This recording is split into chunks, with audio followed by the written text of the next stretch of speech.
Let's go. Let's go. Manchester, Let's go. Let's go. Manchester, Manchester, Hi, you Scott. I'm Super Chopper. Big up Eeamon Holmes. From Coronation Street. Big up Peter Falding. Big up the Moors murders. Eddie snog John Wedger, snog him back.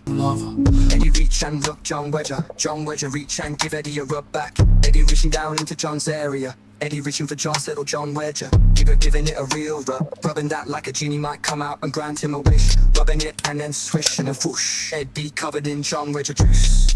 John Wedger juice. Yeah. John Wedger juice. You with the Super Chuffer. It's midnight. It's always midnight. Oh my devil lords. Hot. Eddie loves that John Wedger juice. Do do do do do do do do do do do do do do. It's hot, isn't it? You're with Scott, Super Scott. It's hot, Super Hottie Scotty, Scotty Hottie. It's Super Chuffer. It's midnight. It's always midnight. This is your right ear and your left ear. This is John Wedger juice. Peter Falding a little back massage. Give him. Tonight we're getting lost with Down the Rapids. We're going to be looking in on life advice from Durianrider, who's probably got some for someone like Down the Rapids. And Martin Liedtke has gone on a little holiday, so we'll have a little look at that. And he's also been to a festival where he's been telling everyone about Flat Earth. So we've got some stuff on the docket. Hang out. Yeah, hey! Eeamon Holmes as well. I've got a story about Eeamon Holmes threatening to beat a woman. Let's get that John Wedger juice. A good rub on his back. Ask him to show you his sonar probe. You can have a good old rub on that. Eddie, you love to give them a rubbing. How about if you got your hands on Luke? I bet you would rub his little smash burger till you made it puke up all grass. Manchester, Manchester, Manchester Street. Manchester, Manchester, Manchester Street. Manchester Media Mafia. Big up Blank Faces. Big up Eeamon Holmes. Big up Eeamon Holmes. That John Wedger juice. Do do do do do. John Wedger juice. John Wedger juice. John Wedger juice. John Wedger juice. Juice. Grass soup on my devil lords. Eddie loves that John Wedger juice.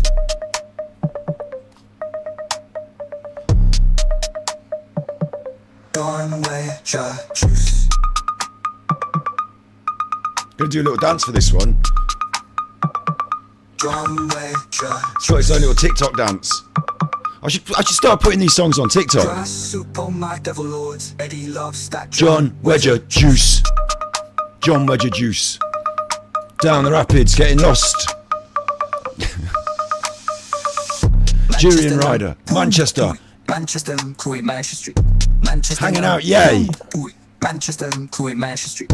Manchester, Eeamon Holmes eating an ice cream. Big up Eeamon Holmes. Big up Eeamon Holmes. That John Wedger Juice. Jim McDonald from Coronation Street. Jim McDonald from Jim McDonald from Coronation Street. Grass soup on my devil lords. These are the that John Wedger. Medusa Madonts. Medusa Madonts. I smoked that reefer now. I've made that for this. I smoked it already. John Wedger juice. I'm now you hulking country by Miffle Backmess. And if you want to hear that, listen. What about this version? Not that one. Not that one. What about this one? John Wedger smoking Wedger. Who's that sound like? John Wedger smoking. Who's it sound like? Eddie reach and rub John Wedger. Who does it sound John like? Wedger reach and give Eddie a rub back.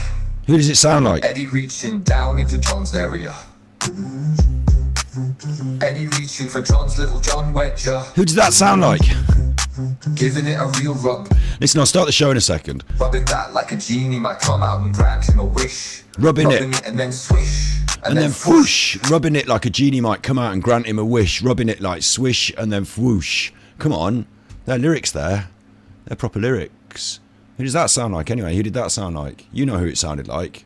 Come on, tell me. Who did it sounded like? It's clever, isn't it? Where's my Chopin? I need my Chopin. Hey, Chopin. Chopin. Chopin. John Wedger Juice. So yeah, we're going to watch some Down the Rapids and see what he's been getting up to. Obviously, a lot of you probably already know he's been getting up to leaving immediately and getting off up another mountain On another grift. The grift never ends. I've also found a news article about him. TikTok hiker who failed to find Jay Slater flies to Sardinia to search for missing volunteer. This is the Independent. Michael Frechon, 25, vanished in Sardinia after flying over to volunteer, which is what Jay Slater's flying over to, sorry, which is what Paul Arnott's flying over to do. It's funny, isn't it, that Jay Slater, Paul Arnott get the headlines and this poor missing chuffer doesn't necessarily, but I suppose, you know, it's the way of the world. A TikTok hiker fresh from the search from Jay Slater is set to investigate the mountains of Sardinia in a new attempt to find another missing British man abroad. After a gruelling flight, transfers and bus journeys, which we'll watch in a minute, from his unsuccessful hunt in Tenerife, Paul Arnott, known as Down the Rapids, landed in Sardinia on Wednesday to search for mission volunteer Michael Frechon. Like, who's writing this? Who's forwarding this to the press? Is this one of his contacts? Mr. Frechon, 25, is thought to have become confused, undressed and disappeared in a walk in the Italian wilderness. Sad. A manhunt has been launched in the holiday hotspot. Firefighters and the Forest Guard said the rural area is too vast. After landing Mr. Arnott, one man, in this vast wilderness, Mr. Arnott's turned up. He's told his 329,000 followers. How's he got that number on there now? Tenerife terrain was crazy, guys. He's quoted in the news, quoted in the press, quoted in the print press as saying, Tenerife terrain was crazy, guys. It really was, but this is something else. This is insane. And it kind of is. The social media star, hang on, who saw his online following grow by more than 100,000 people searching for Jay, said he introduced himself to local fire services, who offered him access to their maps. He doesn't need them. He's not a map sort of guy. They said it was essential to partner up with other English speakers volunteering for the search in the isolated countryside. He probably won't do that. He added, I can just go out, scan the areas and help out where I can. Just be useful and be an extra body for these guys. Just going to go for a wander, really. That's the lad who's gone missing. He points to a fence at an area where Mr. Frechon's clothes were found, adding, the guy who owns that land, we had a little chat. He's a really nice guy. There's a community at the top of the mountains, like a commune. I'm sure they're lovely people. I think we need to go and talk to them. I'll keep you updated where I can. The TikTok star landed amid rumours that Mr. Frechon had been found, but he'd already booked accommodation for the week. He's also still got a place in Tenerife until the end of the month, and spoke of possibly joining the hunt for missing Ben Ross, who's not been heard of since 10th of July when he moved to Mallorca. So it's just travel the world, go for a wander, attach yourself to missing people cases. Well. Ooh. Big ups you in chat, how are you all doing? Big ups you in chat. Peter Folding, he's like a little Peter Folding, isn't he? He's like a little Peter Folding mini. Isn't he? Little Peter Folding minis. Little Peter Folding minis. Have you been having a really hot day in the UK? Are you in the UK, a lot of you nutters? Can you tell me if you're having a hot day? Have you been having a hot day? What have you done to keep cool today? Let's have your ideas in chat, because it's too hot. What have you been doing to keep cool today? Peter Folding. I'll get that Peter Folding. Get that Peter Folding, Pom Bears. Where's my Pom Bears? Hang on. I've got a Pom Bears thing. So we will be watching Luke. I keep calling him Luke. What's his chuffing name now? Paul. We will be watching Paul's content and critiquing it. There's Pom Bears, look. We will be watching his content and critiquing it. Don't you worry about that. I also want to tell you about Keep Up with Eeamon Holmes. Eeamon Holmes is a big player in the Manchester media mafia. I want to keep up with Eeamon Holmes. And I want to make sure you get to see this life advice from Durianrider. It's fucking funny. It's like, it is. To me it is, to you it will be. Hang out, yay. Did I say there was another thing? Oh yeah, Martin Liedtke's on holiday. Right, so let's start with Martin Liedtke. And then we'll move on to... I know you want to watch Paul Arnott. If I watch him first, you'll all just leave. You'll like this. Honest, this is our warm-up. This is the warm-up act. It's only a 4-minute video, and then we'll have a little look at his holidays. I love the fact that Martin Liedtke manages to grift the flat earth people so he can go on holidays. I actually love it. I think there's something quite cute about it. Because when you're grifting people who are basically idiots... No, there's a bit of a sinister con, because they get you all confused about life and don't know who to turn to, and then you turn to them, and then you might end up giving them money. But this is the festival that Martin was grifting about. He did a community post to say he's not happy, he wants to go to this festival, where's the monies? We covered it in a previous episode. Literally like a beg to say, I haven't got enough monies to go to this festival, but I want to go. So let's see what happened at the festival, see what went down. Antiquity, sorry. The New Urban Dictionary. An absolute legend. He's one of the earliest pioneers of the truther movement. Do you know what? I should give you a bit of a closer rundown on the. I should give you, the screenshot of the festival. The festival was a dance festival down south. It had proper acts on. I don't know if it was all dance, but there were some acts that I'd heard of. You know, it's like a little, small but not big little festival. And this is obviously not the main stage. Okay. He has a very popular YouTube channel. And I really should show you the community post, but I really can't be asked. We screenshotted it. We put it on Twitter, and we looked at it in a previous episode. And he's coined the phrase anti-tech. Antiquitech. Antiquitech, sorry. He coined the phrase antiquitech. He's reading this off. This guy's reading this off this. He doesn't know who Martin is. The New Urban Dictionary. It's basically the free energy technology and stuff like that. It is. He has a UK published author. He's a UK published author. Can you hear this all right? He's recently toured the USA. Yeah, and Britain. And Britain. And Ireland.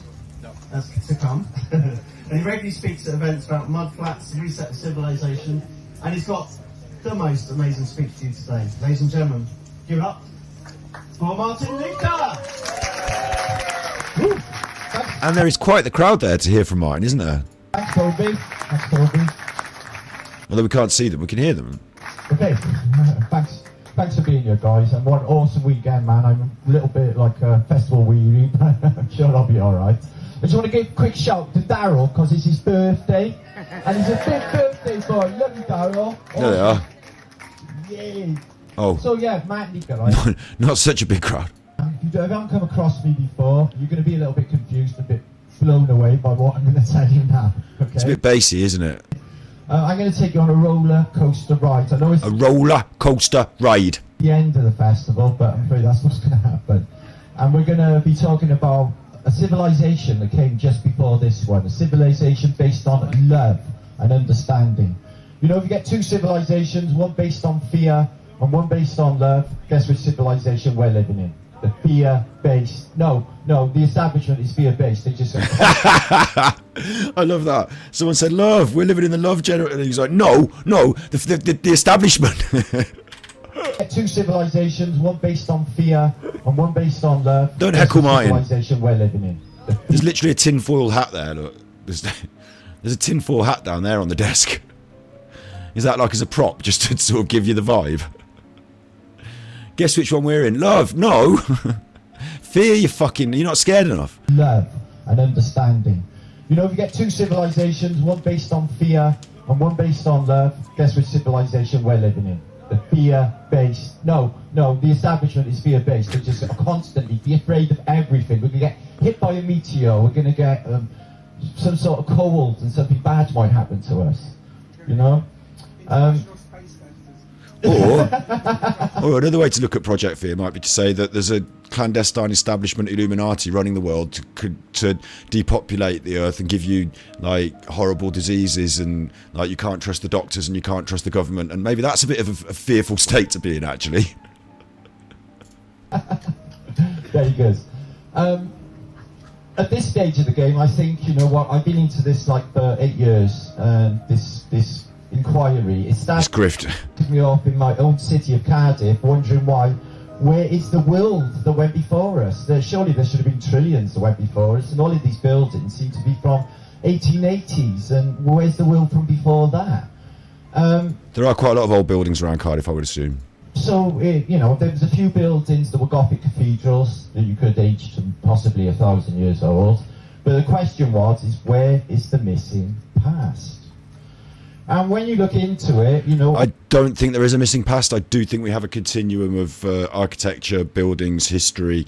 You know, I just think we do. So. All of, even classical citations, you know, things like Homer's Iliad, they will tell you that civilization has been reset. And civilization is reset cyclically, over and over again. And when you get to my age, right, you notice there's patterns. Okay, in patterns, and I've noticed to recognise the patterns. actually tweak them a bit. But I recognised the We're being very vague. way that they carry out the, well, I would say the end times, but it's not, because the reset that we're going through is a reset of consciousness, okay?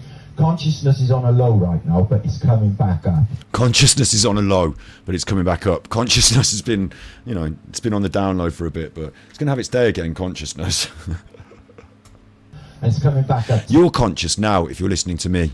that place where we will be them spiritual, epic Superman and super beings that we are. We need to become the spiritual epic Superman and super beings that we are. That they've been telling us that we're not, you know? And this civilization was based on completely different technologies to what you see today.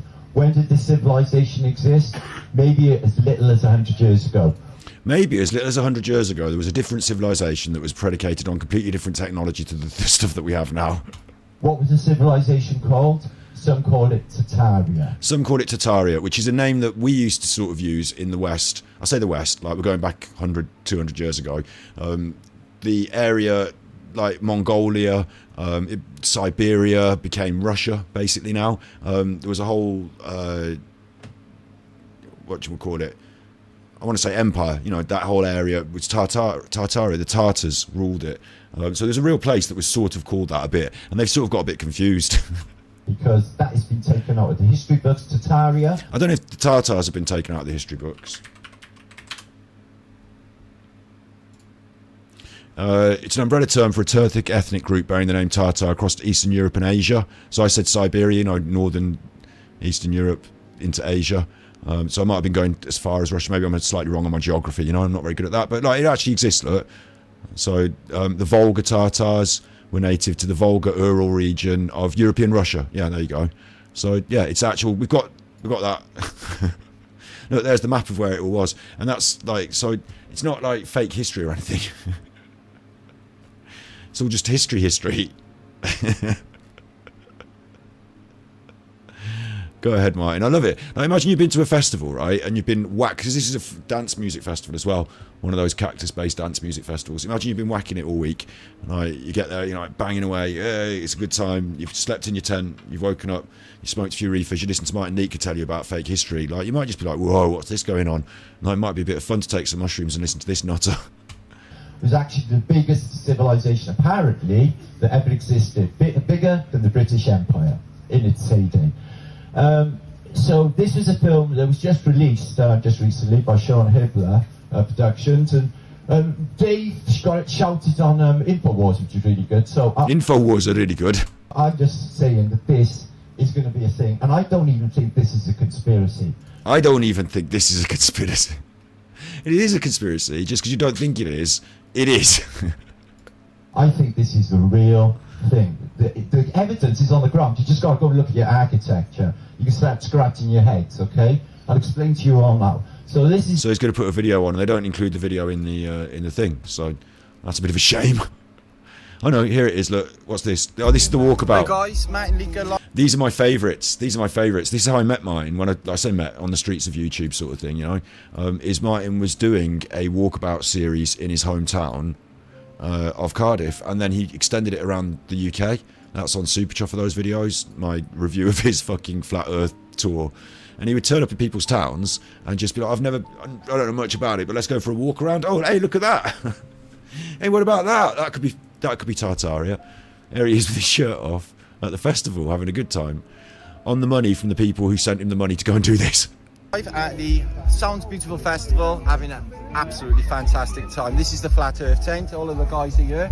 This is Dave Murphy, Ian. Oh, there's a Flat Earth tent. Give us a little wave for Flat Earth. I'm going to do a little post for Flat Earth. I should do more following these people around, really, shouldn't I? British. Yeah. There's like David Weiss over there, look. David, Flat Earth British post going on. That guy. These are grifters, aren't they? They're Flat Earth grifters. Yeah, it should be going up tomorrow. This. They got quite a lot of nice stuff there, though, haven't they? All nice chairs and all stuff. Oh, epic. Come on, then, let's go and have a wander around, see what go on. Go on, then. Follow me. There's kids playing, everyone's happy. Lisa's awesome. You're awesome. So, like, hello. Hello. Hello. So you might be amused by this, but Lisa found it amusing. Last night, me and Cheryl, we lost our room. Apparently, it fell into a pocket dimension. So we spent like an hour literally walking up and down flights of stairs to try. Stairs? I thought he was going to be staying at the festival. He's not even camping. He's at a hotel. Like, honestly, the money this guy must get from... Like, I kind of want to show you the... I'll find it. I'll find it. The tweet, the post he made, grifting, because like... And find our fucking room that we never... Oh, we found them on the stairs, giggling. Yes, they found us on the stairs, hysterical laughing, just gave up in the end. I couldn't last night, this morning comes out, David Weiss, he said, you find your room? I said, no, we spent the night in the passage. He's as bad as chuffing... He's as bad as fucking... Paul Arnott. I'm gonna have to call it. I have to think of a name for Arnott. Pombears. I'm gonna have to call him Pombears because I keep forgetting his name. He's as bad as Pombears, isn't he? Mind you, Martin would have been wasted. I've actually done that before now. If you get it right, it's really comfortable. Oh, is it? Yeah. Go on, follow me, Cheryl. We're going to investigate the best of ETVs. Okay. There we go. So up there, Richard. So just to prove it, Martin message. This is Martin message. This is Martin on his own YouTube community post. Oi oi, Feb, which means Flat Earth British. Martin message, exclamation mark. Why not consider donating today to Flat Earth British? I have to attend a festival, but funds are low.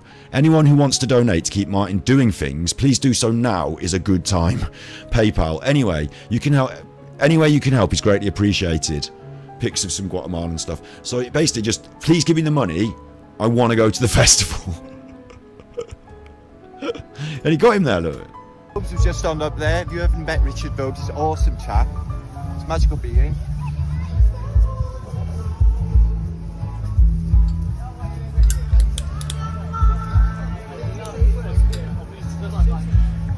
Okay, let's go and say hi to some people. See what we can do. Why is he wearing clown boots? You know, just he's wearing clown boots. Sounds like Kumbaya, don't it? It does not sound like Kumbaya. You've got comedically large shoes on.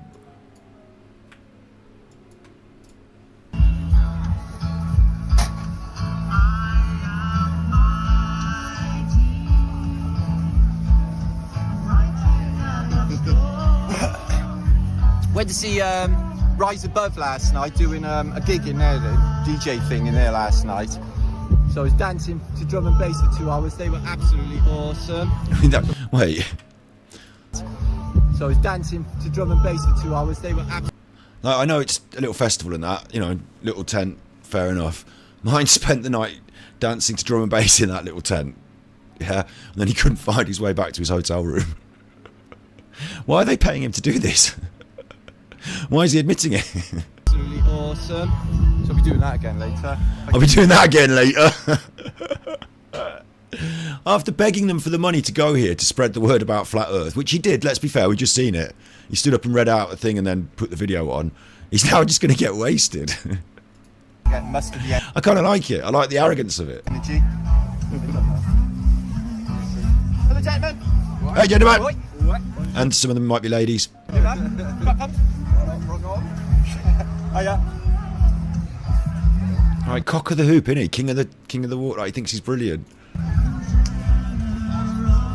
Living the life, beer, spliffs, telling everyone about the flat Earth, grifting, So we just getting fucked till 2 in the morning. discovered like curry this last night, and it was the best curry you've ever eaten.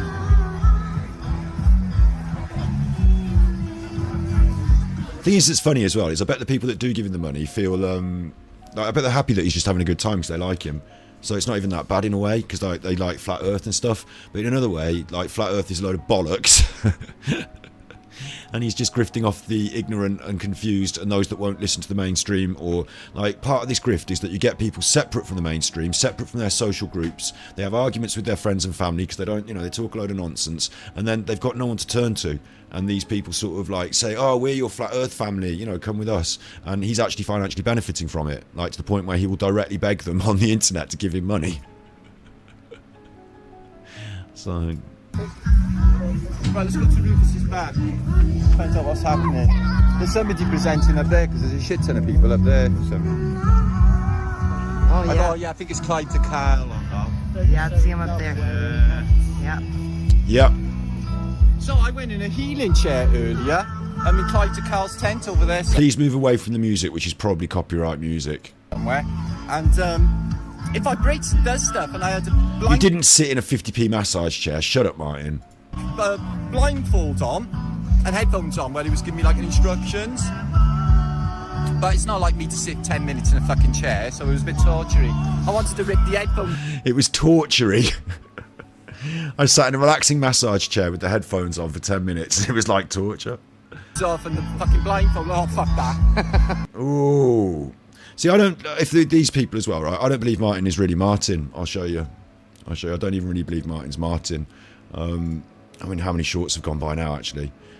He was talking about getting cloned a while back. And then he had his hair cut. Like, where does it go back to? Oh, he's got so many of these shorts now. So much of this rubbish on his shorts.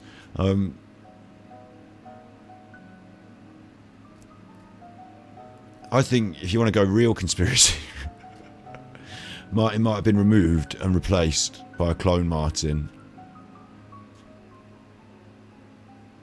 when he gets his hair cut. And he like alludes to it in some of these.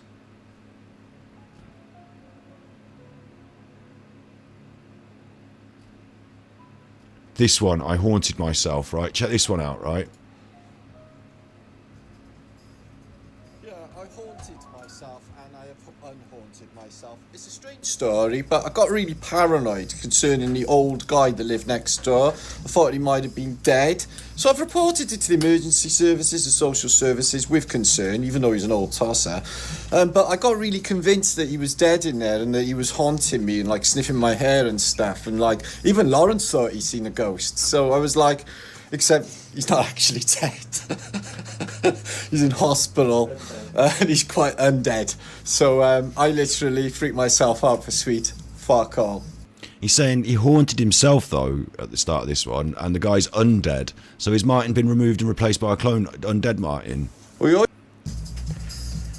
Yeah, I haunted myself. I haunted myself. Look, who's this? This is a Tatarian Liberation Army. Oi, oi, all. Flat thumbs. Hello, Martin. Happy New Year to you all. This is a while ago. So I put an interesting community message out today concerning how many people think this is a simulation we live in.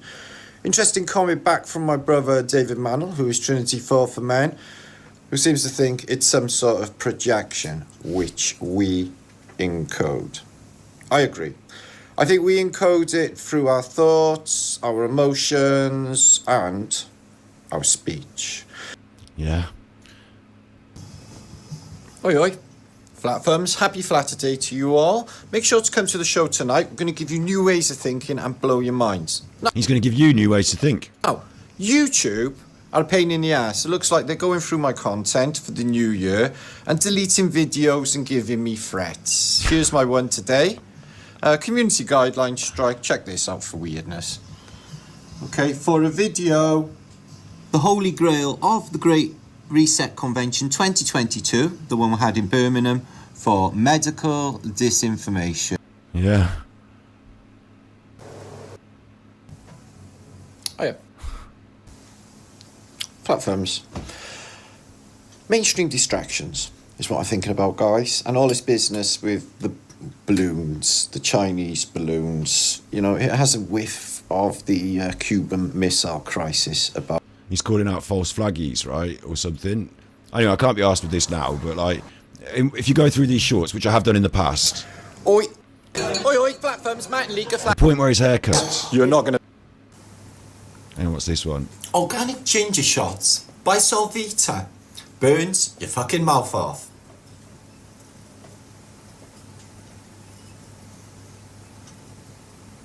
Bit even weird, isn't he? Double flat. And there's his haircut, look. Oi, oi, flat thumbs, wiggly flat thumbs. And that's where he gets replaced as a clone. So I haven't really explained that well, but if you're into that sort of stuff, you might as well believe that. He's on his holidays. We'll have a couple of look at like these short little look at his holidays. Of course, we could go back to the festival walkabout any time. I want to show you some Durianrider's life advice after we watch the main course, Paul Arnott. So we'll get to the main course in a second, won't we? Of course we will. Don't you think I won't? We're going to there. We're going there. That's where we're going. We're going there with it. Don't think we're not. Of course we are. That's where we're going with it. Let's have a little look at Martin on his holidays, because it's not just going to the festivals that doing this flat earth grift gets him. Look. Hola, hiya guys, Flat Earth British, Martin Liedtke speaking. I've made it to the end of the world. It wasn't easy to get here, but there is a reason that I'm going to share with you all. I'm at the end of the world. To the 1500s, the Portuguese people considered this the end of the world. Okay, it's the furthest west southerly point in the whole of Europe. Well, what do you mean west?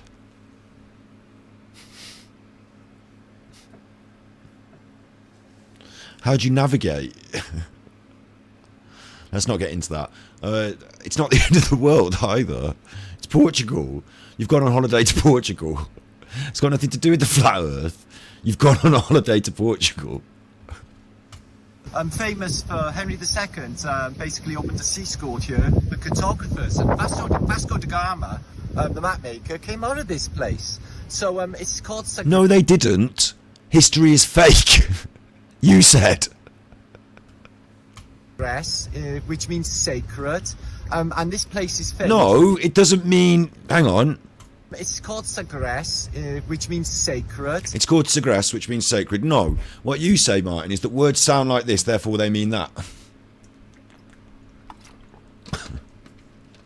Post office, you said. He said post office, post off ice. So off the ice, post off ice. You have literal breaking up of the words. You literally just go with the literal sound of the words. You can't say, and it means this, because what it means, if it means that, is that you're allowed to translate words into their original language. And then you're going to have some sense of where words came from. And where words came from is the history that you says is fake. Like, the fact that you can trace words back, Latin origins, like, you know, you can't just say, yeah, I'm happy with just to translate a word meaning a different word here. But in the rest of my work, I say that words have to have literal meanings and they're also magic spells. And this place is famous. The people don't talk about it much, but we have found out about it. There's strange magnetic anomalies. There's a star fort, which I'm going to do this week. Oh, there we go. The star forts. Star forts were built as defensive measures. And the shape is for defensive purposes. The end. In a day. Over the other side of there, it is fantastic. But there's a magnetic anomaly. If you put a compass in there, the thing just spins out. There is. Is there any amounts of iron in the ground over? Is there anything like that? Stories here that the fishermen in this port here have collective dreams. They share the same dreams. The electromagnetism in this place is off the radar. If people have collective dreams because they all live in the same place and all do the same job and all live the similar life, maybe they have a similar anxiety to dream about similar circumstances if they're all worried about the storm coming. Like, would you not question human nature over magnetic fields? But apparently that proves it. Fishermen claim to have had similar dreams. So magnetic fields, anomalies off the chart, proven. I'm glad that we've sent him out there without his shirt on to report back. Feel it, but it is very remote and really hard to get to. We had like a really bad time. But when you get here to the Sacred Heart, okay, to this place, the feeling is very fantastic. I'm going to share it. Of course it's nice. You're on holiday. With you guys. So thank you all. Love you all so much. To share the beautiful Atlantic Ocean. We're on a peninsula right at the end. How can you be sure? And all of the sea is all around us. You get, the world. The wind just spins around. But it's so. The wind spins around. Careful. Oh, beautiful. So I thank you all. You want to do some tests to see how far you can see along that horizon. And stick around. We're going to see this star fort. It's going to be fantastic. I bet it will be. Here it is. We're at the star fort. What a hike that was. We're right on the headland. We're just coming up to... He's going to be the next Jay Slater. Gorgeous Sagres. Star fort Sagres. I'm just checking for magnet. Oh, not you with the camera with the phone again with the wind I've got my fan on, so they have to deal with it. But come on, Martin. Economics got rid of the compass. Doesn't seem to. Right, there's the compass. What is this proving to us, though? Because we don't know what direction it's supposed to be pointing at. You should say to us, that's what the map says is north. This is this. Look at it on the map. Now look at the compass. Whoa, hey. Be anything happening just yet. There's nothing happening. But we're keeping an eye on the compass. I've checked some of the rocks. But there's supposed to be a portal in here. There's one of the. There's supposed to be a portal in here. That came from out of nowhere. That's come out of left field now. Now there's a portal. There's supposed to be a portal in here. That'll make the video more exciting if you find it. A massive sundial inside here as well. Insanely big. And apparently the natives or the locals were saying there's supposed to be a portal in here. 2 weeks in Portugal, 1 day up the Starfort. Whatever they meant by that. The locals have told him there's a portal. Listen, if some madman came asking after magnetic things and magic stuff at the Starfort, the locals might just go, yeah, there's a portal. It's in the room marked oubliette. You just have to... So yeah, it was super duper windy yesterday. We wouldn't have been able to record whatsoever.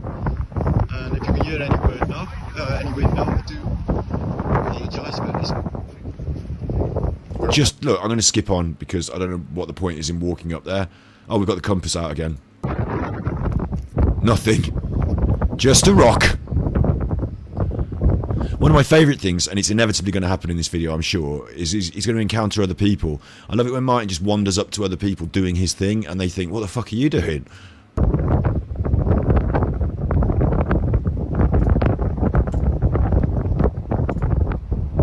Speed up. Speed up. You're not even talking. Vincent and the Lighthouse. And cigarettes behind the Come on, Martin. Nothing's happening with the compass. You're not going to find the portal with that, are you? The terrain, though, God, guys, this terrain is a nightmare. Whoops. The terrain is a nightmare. What's that? Oh, they're just like light fittings or something. What's he doing? Approach to the Apparently Starfort. this place was battered too, and they rebuilt it after that. Sorry, what? Hang on. In the earthquake. So yeah, this place was completely almost destroyed, they say, in 1744. Well, in 1744, you say the world didn't exist, there was fake history or some shit. Don't forget that, Martin. In the earthquake, the one that took out Lisbon and the subsequent tsunami. The one that took out Lisbon. So if it didn't happen, or there was some fakery in history, how have they managed to wangle that? Like, don't things like earthquakes that are reported in large, in space and have large effects and stuff like that, don't they sort of invalidate your fake history argument? So apparently this place was battered too, and they rebuilt it after that. And how would it be if it was some sort of magic energy building? And the Knights Templar, which is the emblem for cigarettes. Knights Templar. Well, one guy touched upon it, but he was saying like it wasn't originally the Knights Templars, they took it. But yeah, this is one of theirs.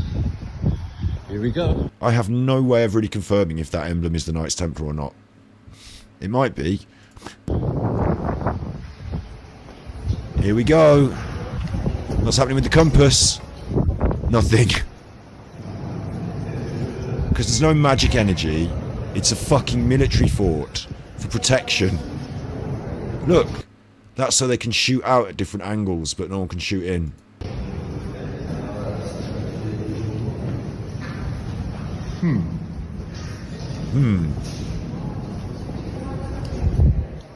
Strange. Strange. Look, bricks.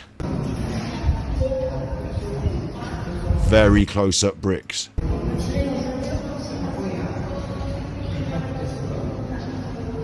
Who's this woman? Is she one of his friends?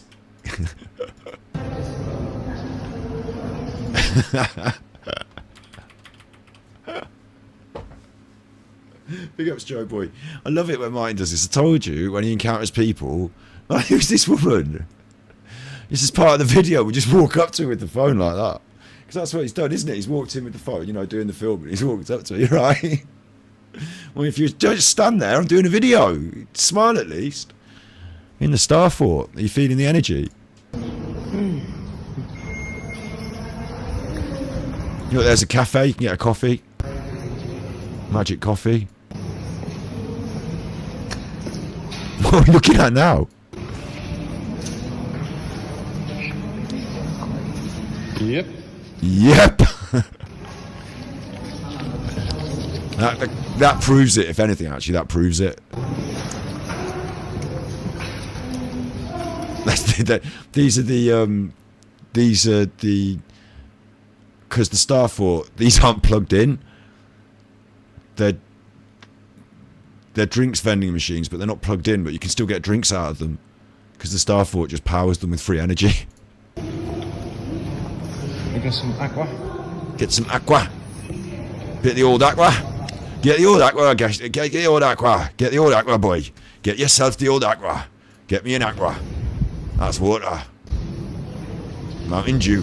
Hey, look, they've all got in front of him in the queue.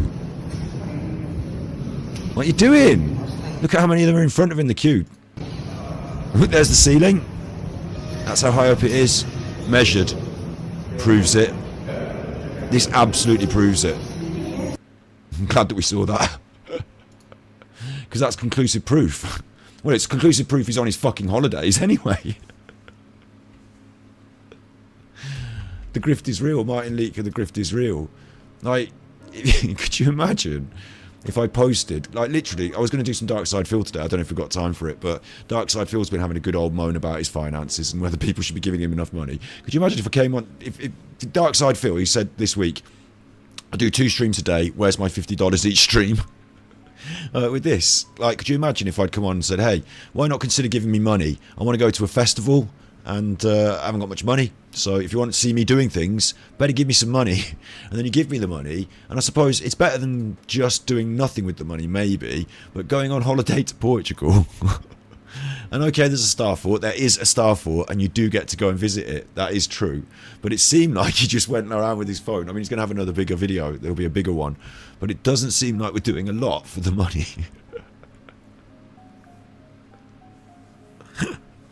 I feel like he's probably spent more time having a good time at the festival and at the Portugal holiday, and fair play to him. I suppose fair play to him. Let him enjoy it. Let him enjoy it.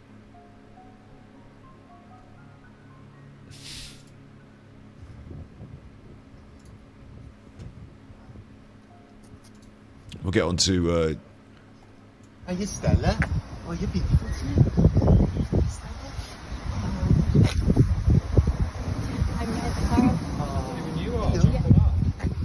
I mean, it might be for a wedding, isn't it? But poor horses having to pull a thing in today's day and age.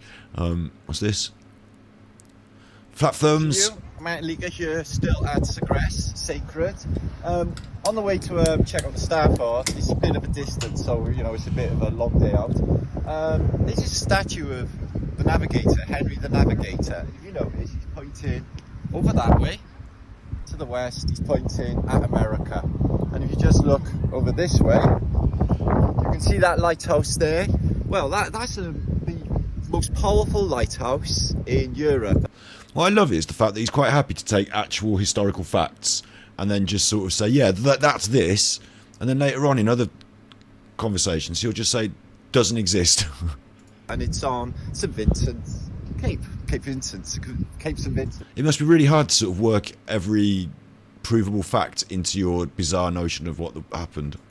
Excuse me, which is there, and that lighthouse has to keep the sailors way away from here because of the weird magnetic anomalies And the rocks. Now, I think the sirens beckoning the ships to the shore. It's not sirens beckoning ships to the shore. I think that they're on about a magnetic field, and in the allegory now it makes sense. A magnetic field beckoning ships to the shore. Well, they hear the sirens before they see them. They hear the song. So I think they're on about this place. See what I mean? Like, what he does is he finds something that's real. So there's a lighthouse and it's there to keep people away, and maybe there's local talk of a strange magnetic field. Yeah, now it's turned into sirens. We'll take something from fantastical fantasy history and we'll just work it in. We'll just say it's that. And like, if you want to be a real historian and say that the world's flat and Tartaria was this, and that the history's fake, and you want to actually do some research, and fine, you know, come up with some evidence. You can't just point at it and go, well, that could be fucking dragons, that one. There might have been giants. The magnetics. I've got hold of a compass. I've got hold of a compass. I'm going to prove it. You're right, Martin. You're basically naked in the sea. On the beach at Segress, don't know whether you can hear me. We're down by the surf. If you guys just have a look, the beautiful blue sea. It's lovely and all, but I feel a bit bad because just like not so long ago in May, you were literally begging people for money so that you could afford to do this stuff. And the most interesting part of this is the starport we visited yesterday, which is just over there. Now, the strange magnetic anomalies, but what we found out about this starport is going to blow your mind, especially It better had to. with some of the research dots that we've connected in the past. It is literally biblical. There's a line of geology going all the way up to the starport, and that It's sat on a rock. is a ramp. That is a ramp from when the large ships came in and took all of the goods into the starport, because it was the start of the Silk Road. And this, you can draw a straight line all the way to China. It's the longest land line in the world.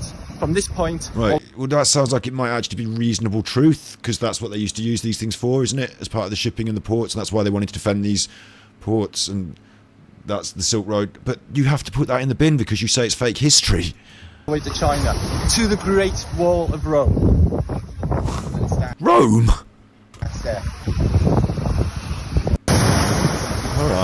Alright, that's Martin Liedtke for the weeker.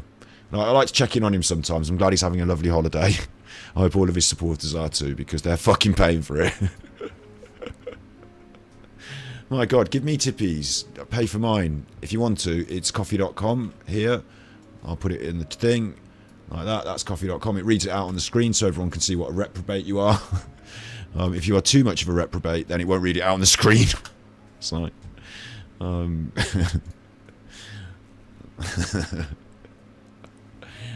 yeah. Next, of course, talking of reprobates, what could be worse than grifting off the tragic loss or potential loss of some... oh, big ups Joe Boy, thank you for the super chat. And also, somebody super chatted before I got started, didn't they? Lloyd Grossman, after being to Turkey for a hair job. That's what you think of Martin Liedtke. Lloyd Grossman with the funny hair. Lloyd Grossman doesn't go around with his shirt off as much. Wasn't it... someone had done a blue super chat and it was on my screen before I sat down. I know who it is. It will come to me. It will come to me. One of you say who it was if it was you. Because I should have said thank you for it at the very start. Did I even say thank you for it? I saw blue on the screen before I sat down, but I didn't know to take a mental note. Alan's done TikToks. Has he? Alright, well on today's show, we're going to watch some of Alan's TikToks. How about that as well? On today's show, we'll watch some TikToks. This is the main course. You all want it. You're all here for it. Let's get some of it. And then I do want to watch Durianrider. And then I will look at Alan's TikToks. Cheeky Chops, that's it. Cheeky Chops. Thank you very much, Cheeky Chops, for the super chat. Let's press some buttons. Let's start pressing some buttons. I said, Torchy, light on, yeah, Torchy. That I remember Torchy when I was a little tiny boy. I used to love Torchy. Torchy the battery boy. Torchy the battery boy. I've got a big armchair.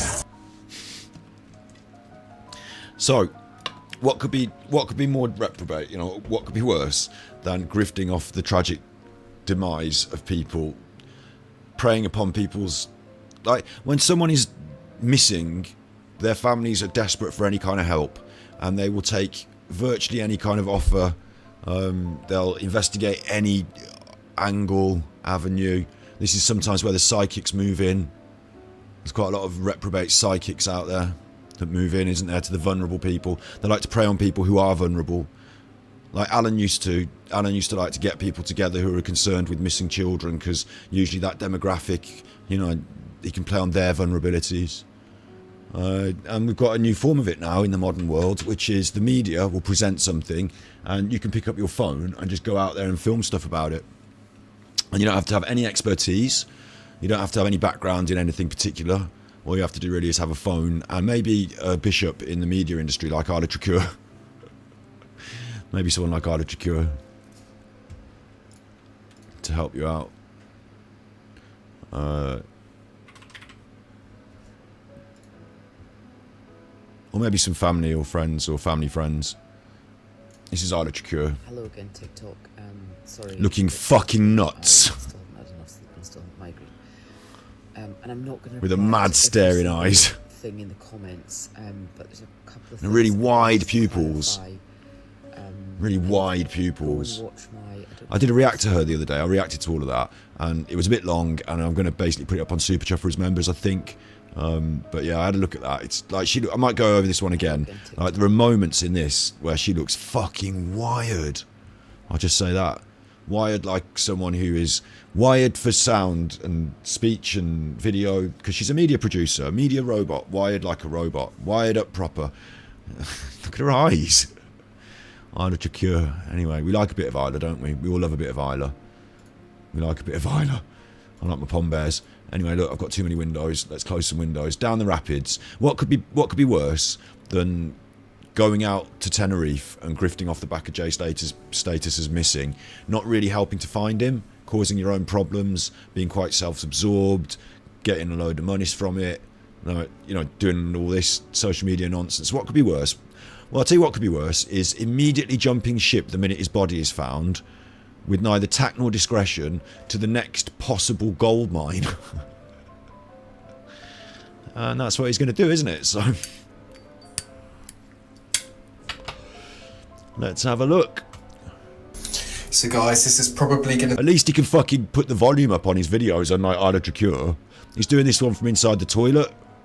Be my last video for a while now regarding Jay Slater. Have you just been for a wee? Now it has been a crazy month, it really has, and I'm just so happy that the family now have some closure. That is your general view on this after Jay's body's been found and you've had a night to sleep on it is that you're happy for the family that they've got closure. That's the main thing, guys.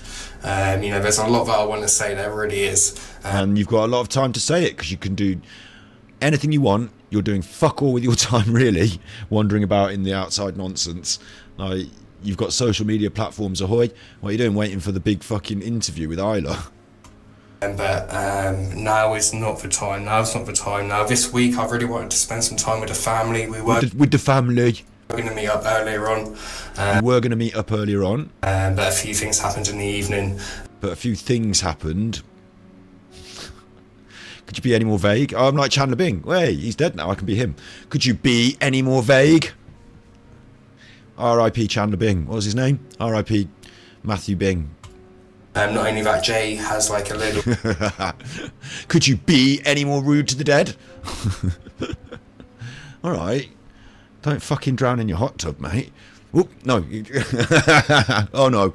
Oh no. Wait, too far. Too far. Too soon. Time out. Too soon. Could you be any more... Look, fucking... It's to him we're taking the piss out of. We're not having a pop at me.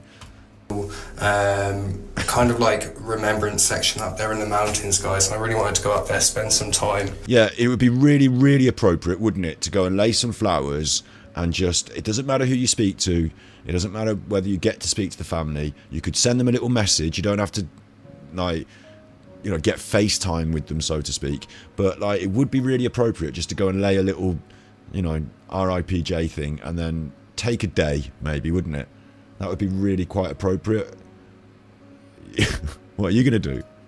And just say goodbye to Jay. I mean, he's already... listen, I say take a day. He's already taken a week and a half off anyway. He's into his 10th day of doing fuck all. Really, really important to me that I do that. However, something has come up. It's really important to me. However... Listen, I would have done my homework. Honestly, I thought this... I know that this piece of project work is imperative to my coursework result. I know it's important, and I would have done it. It's just something really important came up. I'm not going to talk about it just yet. I'm going to talk about it very soon, but not just... What we know is that it's the search for somebody else, and it wasn't the first day of the search. It's not like it's just come up. He's decided that it has to come up now. He could make those decisions. He's a grown man. Like, yet, but I need to get out of Tenerife, guys. I need to get out of Tenerife. Not I need to go to Sardinia. I need to get out of Tenerife. Like he's scared. I really need to get out of Tenerife. I really need to get out of Tenerife. I wonder what the local people think of him and whether he's feeling pressure to leave.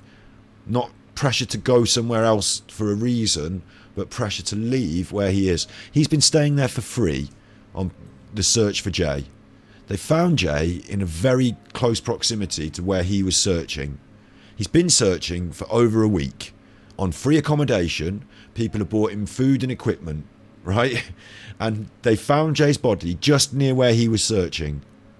So maybe people feel a little bit like he might have overstayed his welcome and not quite achieved his goals, despite having quite a lot of resources thrown at him. I wonder how they would feel about him. Anyway, he's got to get out of Tenerife. Operation Leave Tenerife is go.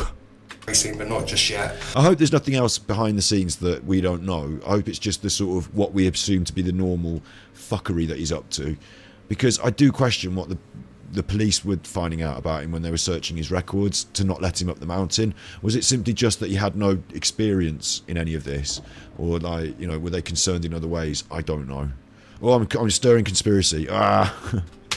But I need to get out of Tenerife, guys. I really need to get out of Tenerife. The time now is 2:45 in the morning.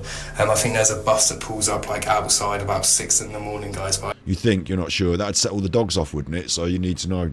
I need to jump on that bus. Or is this, wait, are we in the new accommodation down the road now? We're in the other accommodation. Straight to the airport and catch a flight. With the guy with the grey hair? So yeah. Are we hiding in the toilet? Are we locked in the toilet? Like, are we in a bathroom, locked in a bathroom? Do you know what I mean? For like security and privacy. Are we locked in a bathroom? It's going to be crazy. His pupils. That's the shout, isn't it? Like, I mean, I can't really... The quality of the video, plus the low light in the room that the video is adjusting to, I suppose, plus the fact that he's probably in some sort of panic, but and he's got quite dark eyes, but yeah, his eyes look fucking black, don't they? His eyes look black. Like, should we be real? Where's Big Up Eeamon Holmes? We haven't done the Eeamon Holmes story yet. Do you remember, we've got to do Eeamon Holmes as well. Got to talk Eeamon Holmes. Eamon's ice cream. We've got to talk Eeamon and his walker. Don't let me forget that. That's coming up immediately after this. Immediately after Paul Arnott, right? We'll do the Big Up Eeamon Holmes, because Eeamon Holmes' story is wild. Are they all? I used to... Listen. Time out. Let's get the show pan up.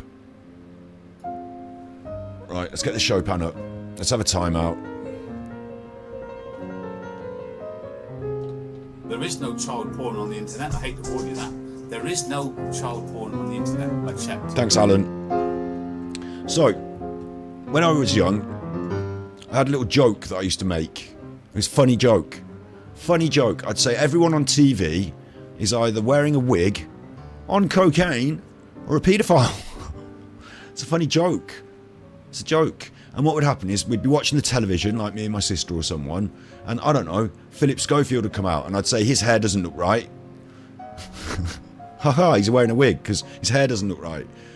Or, I don't know, Philip Schofield would come out and I'd say he looks like he's touching his nose. They're all wearing wigs or on cocaine, you know, on the telly. Or paedophiles. Or like, I don't know, Philip Schofield would come out and I'd say, you know him, he's a... What? You know him, he's... You didn't get the button press in time. I wasn't thinking about setting it up. Look, I've got cream in my ear from earlier. Bit of sun cream in my ear. It's hot today. A little bit of sun cream in my ear. Shut up. Shut up. I'm supposed to say that. You're not hot on the buttons today. I'm not hot on the buttons today. I'm hot, but I'm not hot on the buttons. Shut up, you Scotty Hottie. Anyway, the story is that I used to sit and watch the telly and say that. It's a joke.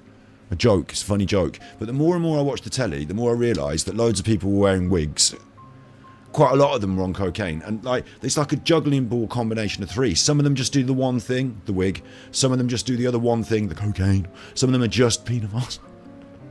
But some of them juggle all those balls. That's the trifecta. That's the ultimate media, BBC/ITV glory days, 60s. You know, when YouTube was going on.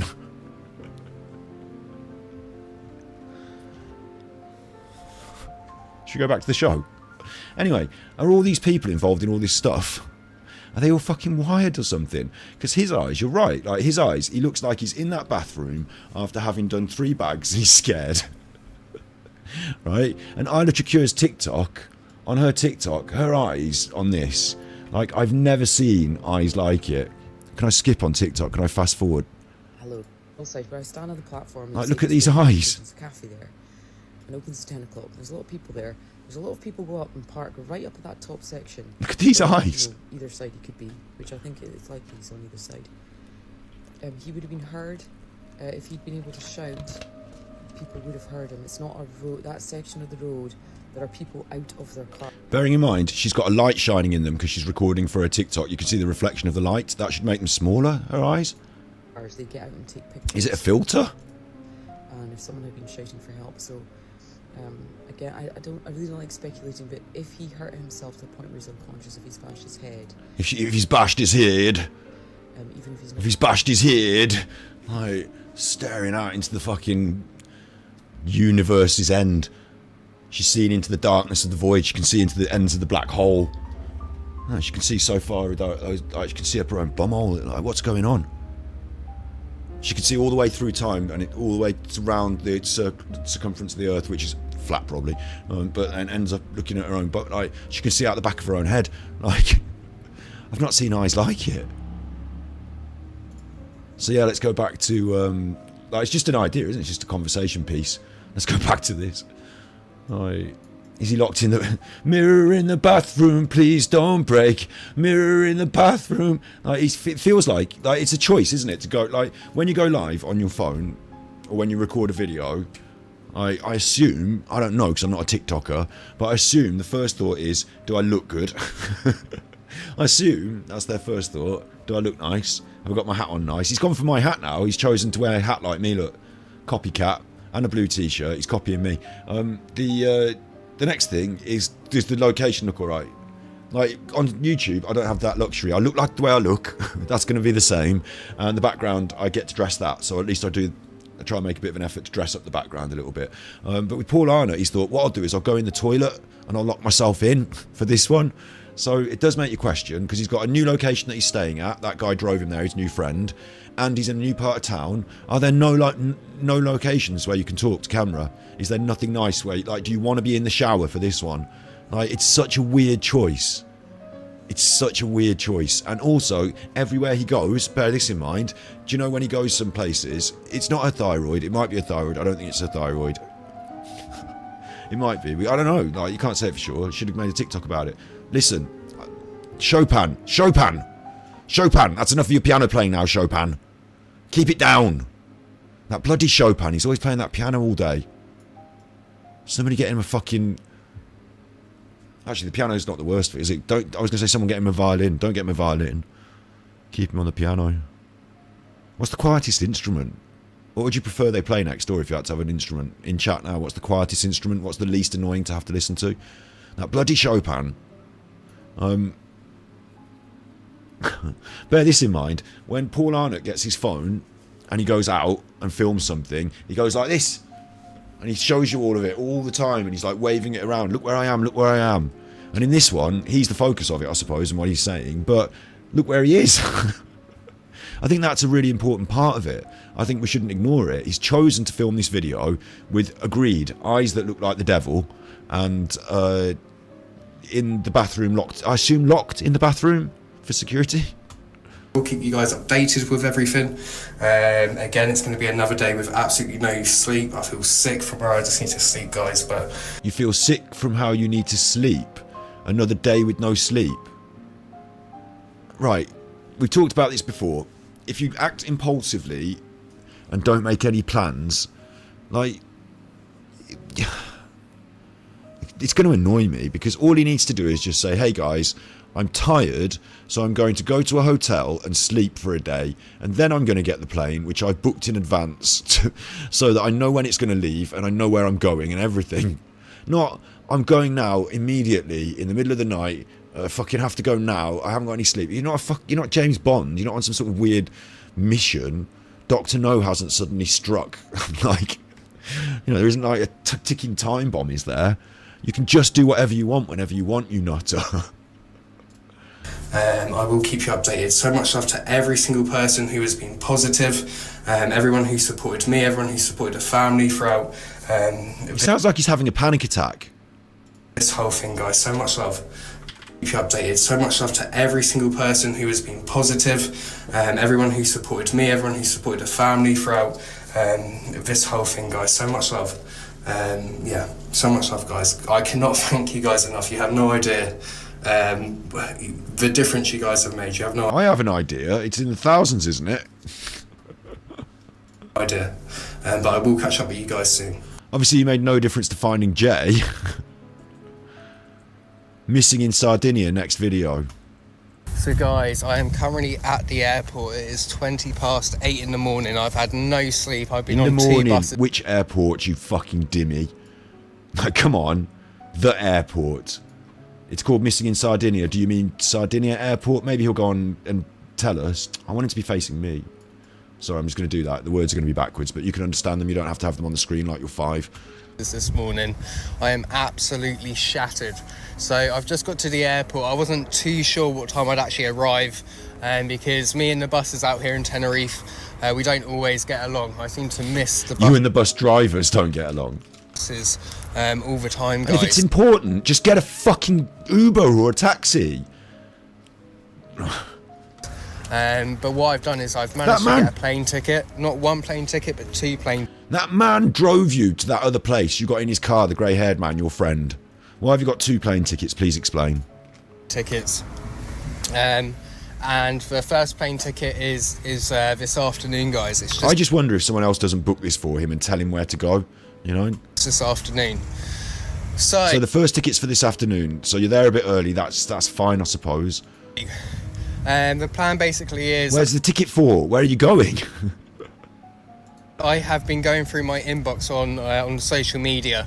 I haven't been... He didn't explain. He said, I've got 2 tickets. And what you would naturally go on to say is, the first ticket takes me from here to Sardinia. The second ticket, or me from here to Rome. The second ticket takes me from Rome to Sardinia. You know, whatever. Like, why aren't you explaining it? Just, I've got some tickets. I don't know how expensive they are at the last minute like this. Like, you might get last minute deals, or just with no planning whatsoever, you might just be grabbing something that's the most expensive, silly price. You don't know, do you?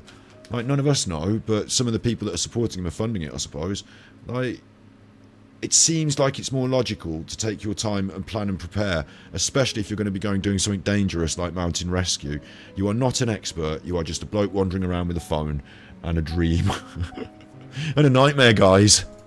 Checking my inboxes recently because there have just been so many notifications. It's been absolutely crazy, guys.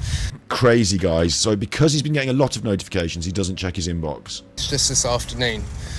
So the plan basically is I have been going through my inbox on social media. I haven't been checking my inboxes recently because there have just been so many notifications. It's been absolutely crazy, guys. And I've had loads and loads of inboxes about a situation that I had no idea about. So this is convenient because he could be making it up. You don't know. Loads of inboxes. I bet he's got loads of inboxes about certain things that he just doesn't want to look at or talk about. But the reason he's going to do this is not because he just wants to. It's because people have sent him an inbox and asked him to. Darkside Phil does this. He says, I've had responses in droves asking me to play this game. And what he means is one person promised him $100 if he played it. Like, it's just contrived. If you've had a lot of support and sway, fair enough, but he always, what Paul Arnott always does is says something has happened, but doesn't show you any evidence. I had absolutely no idea, but there is a lad who has been missing since Saturday in Sardinia. Today is Friday. This was 2 days ago, so he's not quick on the scene. It wasn't important because it came in on his inbox. He had to go out like Batman. It was when Jay Slater was found, he needed to go and find somewhere else to go, and this was the most appropriate, nearest, like it ticks all the boxes, yeah? But if he was really just into going to find the missing person, his excuse is he didn't check his inbox. So he didn't know anything about missing persons news until he checked his inbox on social media, and then he knew where to go.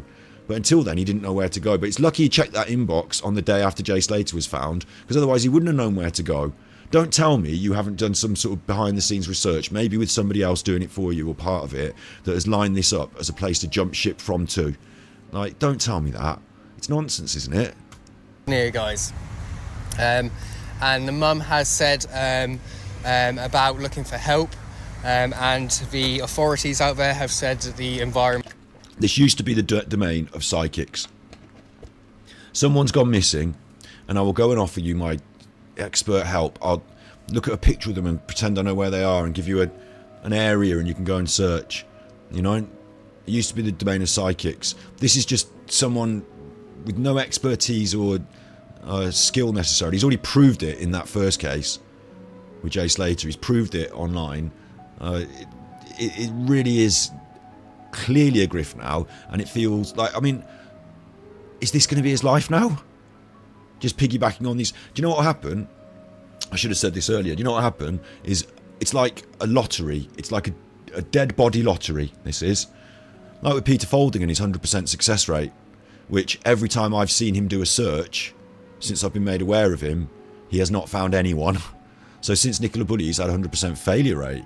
But with this guy, he's never found anyone or anything like that, yeah? So he's never, 100% failure rate. But the minute he stumbles across something, it's a vast environment that he's gone to, vast. So it's like buying a lottery ticket. And for him and his content, if he does stumble across a dead body, the same with Peter Folding, it's like winning the fucking lottery, isn't it? Like, job done, success, thumbs up. Like, so he's out there with slightly different motivations to other people, and he doesn't have to have any skill. He just has to be out there. The same with, this is more like, I was saying Peter Folding, I query that actually. It's a bit more like, I'll come down from saying like Peter Folding as such, but well, there's the expert aspect, buy yourself some ropes, buy yourself a sonar, you're an expert. But the other aspect is that it's like Jason Dean Rothwell, the psychic.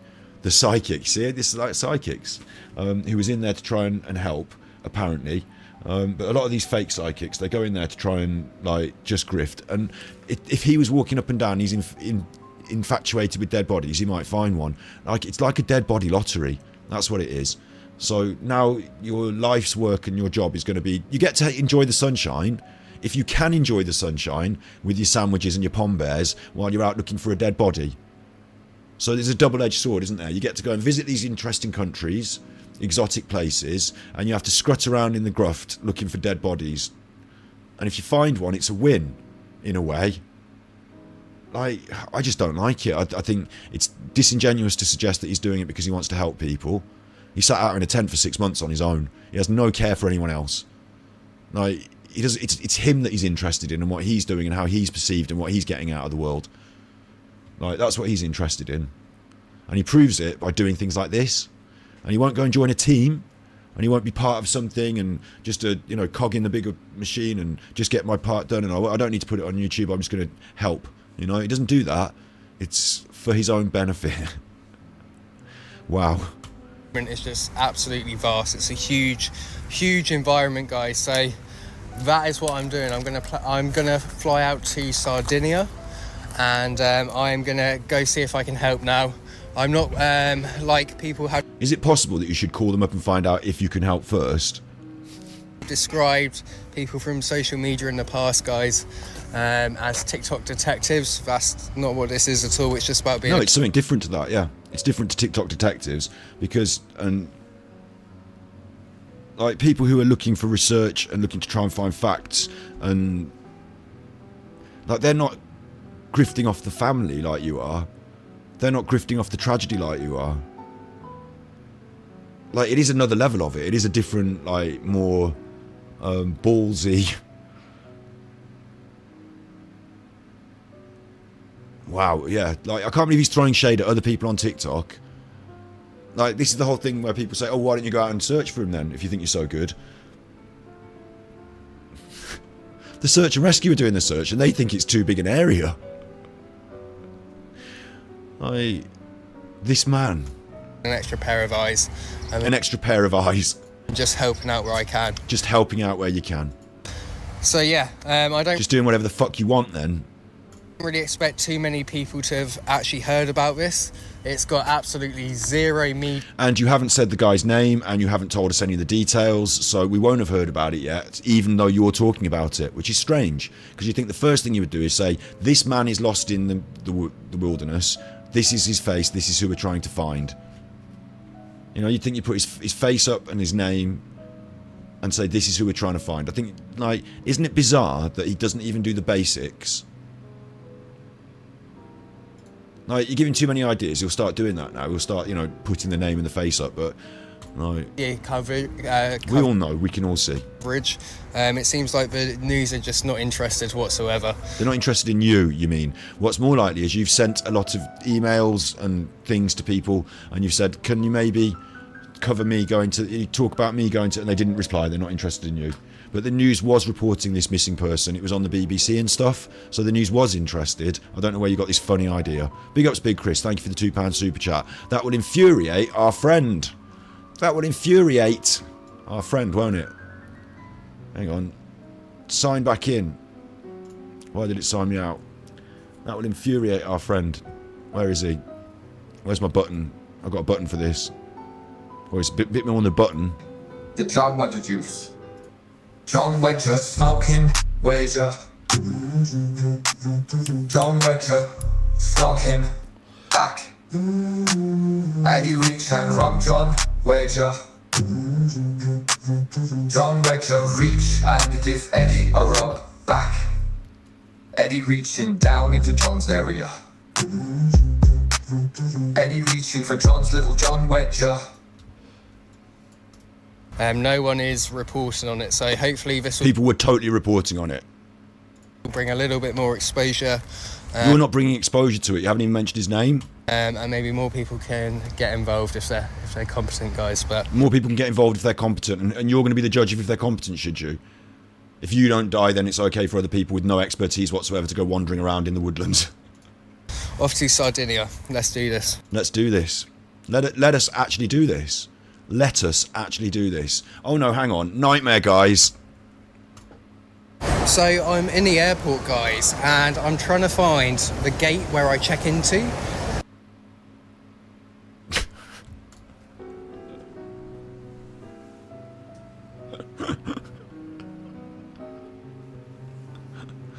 First tip. Scott's top tips here. Put down the vlog. Just stop doing this. Most of us have to find the gate where we check into. Most of us do. Unless they point it out when you give the ticket and oh, you're at gate 24, it's up there and on the left. Most of us have to look around, see the sign, go gate 44, okay, it's up there, gates 11 to 22, gates 40. Most of us have to do that. Yeah, so you're just going through that thought process now. It's not content. Hi guys, I'm at the supermarket. I'm just trying to find the bread. Oh, there it is. Okay, job done. Hi guys, I'm in the toilet. I'm just unzipping my fly. I just don't know where my weenus is. Oh, there it is. There it is. Okay. God, nightmare, guys. I thought I was in trouble then. Thought I'd lost my weenus. Thought it'd fallen off. And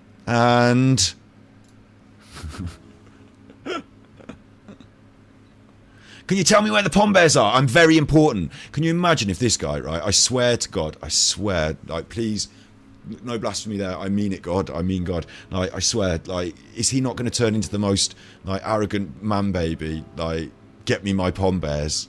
Like, I bet he's already pretty bad for that. Like, isn't he going to turn so bad? Oh God, please don't platform this man any further than us having a laugh at him. Please, mainstream media. He's a nightmare himself. He's an accident waiting to happen. In fact, some ways I kind of feel like I do want him to go out and do more of these searches, because before you know it, I'll be out there searching for him with a dog team. I have been walking up and down, up and down, up and down. The gate closes very, very soon. Well, there's your next problem, is up and down, up and down. If it's not there, and it's not there, then you're going the same place twice, so it can't be there. That's another Scott's top tip. Is this how he searches? This is how he's done in the massacre, isn't it? Up and down, up and down. And he's not been there. That's Scott's top tip. If you've walked there and back and it's not there, it's not there. Top tip number 2, you're going to have to widen your search parameters. Or swallow your fucking whatever the problem is and ask anybody in the airport. Anybody. Doesn't matter whether they work at the Bulgari, the little shop, you know, little posh shop, or the Pret-a-Manger, or anything. Just be like, gate whatever, and most people know generally where. If they don't, they can't help you. Or other travellers, or anything, ask people. You're also standing by, conveniently, signage. Signs. Look for them. Look for signs. It's different from tracking, where you're looking on the floor for broken sticks. You're looking for words on a great big bit of wood. Or composite material, modern composite, probably. Forget the wood. Don't worry about the wood. Just look for the words. I'm trying to get all the way down here. I've been up. I'm trying to get all the way down there. All the way. Trying to get all the way down here. How big can the airport in Tenerife be?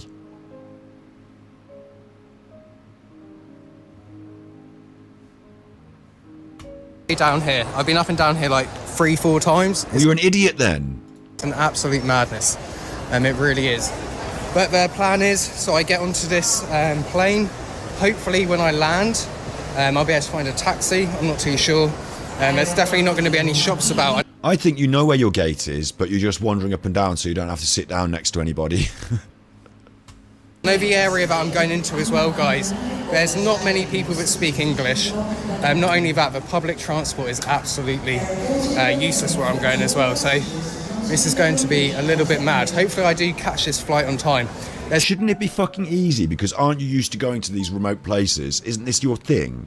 Like, it's not mad. You should be like, like, the only problem is you've got no on no preparation, taking no proper equipment, haven't got my tent or my water thing or my, like, I don't know what you've got, but I assume you're taking none of it, yeah? Like, just out into the wilderness with zero preparation again. That's the problem. But to an experienced mountain person, survivalist, it's not a problem. It's an environment they probably quite enjoy and thrive in, even if it's a bit hot. Been a few times before where I just have not checked in quickly enough or haven't gone through. You are, no way.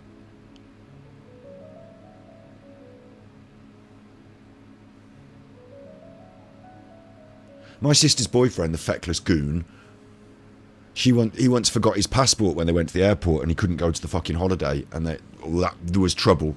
I tell you what, there was fucking trouble. That was bad. Forgetting your passport. He's not a boyfriend anymore. Right? This guy has been to the airport on more than one occasion and failed to catch the flight. And if you were in that group and he was like the reason you'd failed to catch the flight, I would be on the plane and he would be fucking about, and that would be that. I don't care. You've missed security check-in. You haven't managed to make it to the gate. It's just the most basic thing. You do an hour before. Like, this is why you have to turn up early anyway. How is he searching for people? Security quickly enough and I've just missed my flight. He's blaming security as well there. I haven't got through security quickly enough. That's narcissism. He might not be a narcissist, but he's not taking responsibility. He's saying, like... A little bit mad. Hopefully I do catch this flight on time. There's been a few times before where I just have not checked in quick. Not checked in quickly enough. Fair in. Like, that might be him, or he might be blaming the check-in people or the queue. Not checked in quickly enough. Enough, or haven't gone through security. So he's not saying didn't turn up early enough, didn't check in, didn't find my way through. He's blaming security quickly enough and I've just missed my flight, and that has happened multiple times. Does that waste the money every time? In the past. Or do you just kick up a fuss and they give you a different flight? I don't know. So we're searching for gate A. Gate A, gate A. Gate A, gate A, gate A. No. Big Chris, big ups. You've had to unsubscribe. You don't have to unsubscribe, you can do what you like. Thanks. Like, oh, do you mean the membership thing? Like, if it's membership things, don't worry. Like, you might pick up a free one when they go around. Like, chill, it's all good. Thanks, Chris. Idea, guys, we're somewhere down here. If you mean just generally subscribe, but it's alright, you can, well, I don't really care. Do what you want, but you can subscribe.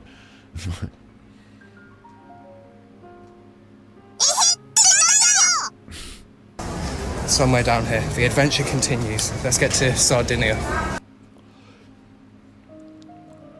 It still says you remember anyway. Let's get to Sardinia. So that was Airport Nightmares. Now we're going to go missing in Italy. So guys... Are we actually in Italy? I've just landed in Italy. It looks. I was going to say it looks like an Italian airport. Yeah, it looks. We are in Italy. I am in Rome.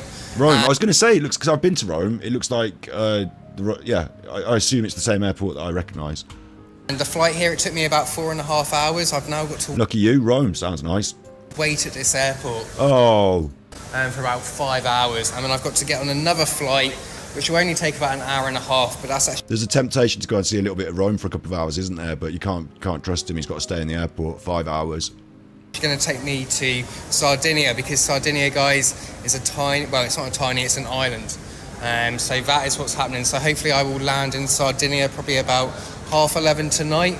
There's a weird thing about this, is that the old school vloggers, like what used to happen a few years ago with the vlogging, there'd be a lot of travel vloggers, and it'd be like, I'm at an airport, guys, and check in, and like there'd be a bit of music and a bit of thing, and there'd be like airports, you know, punctuating their vlogs, because they live in that cool lifestyle, that jet set lifestyle. Paul's almost doing that, but when he gets there, he walks out into the middle of the wilderness into a tragedy and sort of fucks about for a while until it's done. And like, the prediction is here again that he's not going to find this person, isn't it? That's the prediction. It's needle in a haystack stuff, and if he gets lucky, he gets lucky. But you can't, like, he can't turn around and say, I found him, I'm a great expert. Although he would, all he needs in the next sort of 6 searches, I think he can do this about 6 more times before people start saying, just fucking don't come, you know. Depending on how he behaves in these searches and in this content, like, he might be able to do it a lot longer. But I predict people won't put up with his nonsense if he is nonsense, yeah, and he is nonsense. So, but isn't there a point where if he just, like, if he stumbles across this guy's body, like, tragic as it is, then is that not just going to be, like I said earlier, like this big feather in his cap, and he can just say Paul Arnott special, like, you know, do media interviews and get me on the case, like. I just wonder, like, well, it's all perceptions, isn't it? It's all perceptions, and obviously the way I perceive him, I'd never give him that. I don't know what the word is, authority, or like some people say, fake it till you make it. I just think he's faking it, and he, like, in my eyes, he's not going to make it. Big up, Steve. Thank you for the super chat. Thank you, Steve. Do you want to press a button? Should I press a button?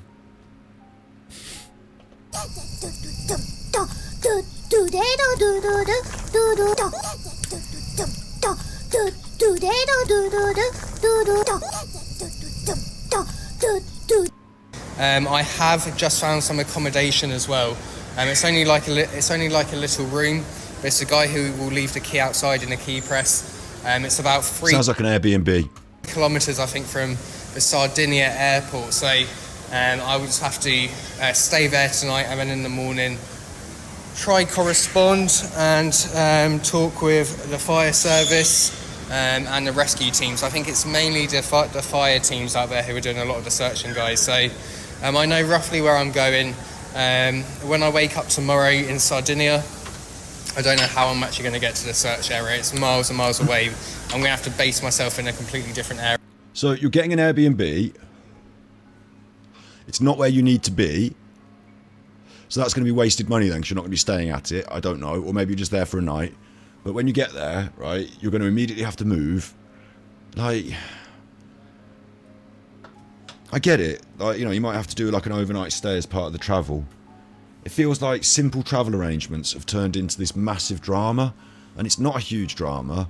It's just he's flying by the seat of his pants with no preparation, so it makes it more dramatic. Or he makes it dramatic by wandering around with the phone like this, like... From where the airport is, but... Does he look like he's wasting away a little bit? It's absolutely fine. We'll work it out. He needs to get some more chicken burgers. So right now... I don't... Chicken burgers are bad, I'm vegan. I've had a look on the maps, guys. I've literally had nothing to eat all day. It's I told you. Do you know what? I told you. I only opened this one to look for the screenshot. I got a screenshot for the stream, but I hadn't watched it. I knew he was going to be... hadn't eaten all day. Haven't slept, haven't eaten. See, I don't know it's been a nightmare. Time is in the rest of the world. Are you on drugs? But I've had nothing to eat, so I've looked on the map, and straight away I'm not even exaggerating, guys, there's about 25 pizza restaurants. I can't be asked to go sit in somewhere, but I might go see if I can grab a slice of pizza. You're going to pop out the airport and just have a little look at Rome. Lucky you. Yeah, you'd think there'd be pizza restaurants. It's fucking Rome. It's Rome. It's Rome. You're not going to believe this, guys. There's 25 pizza restaurants in the... It's Rome.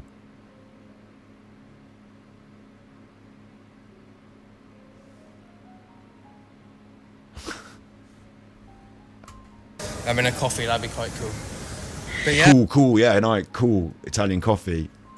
Here we are. The Italians think a lot about how they dress and how they, like, you know, come across and how cool they are. You're not going to look cool to the Italians. Absolute madness. Absolute madness. Let's do it. It's not madness, you're at an airport. Yes. Do we get to see the coffee? So it's 1:15 in the morning, and it. Where's the coffee? Where's the trip to Rome? Where's the... Wait. Down the Rapids TikTok.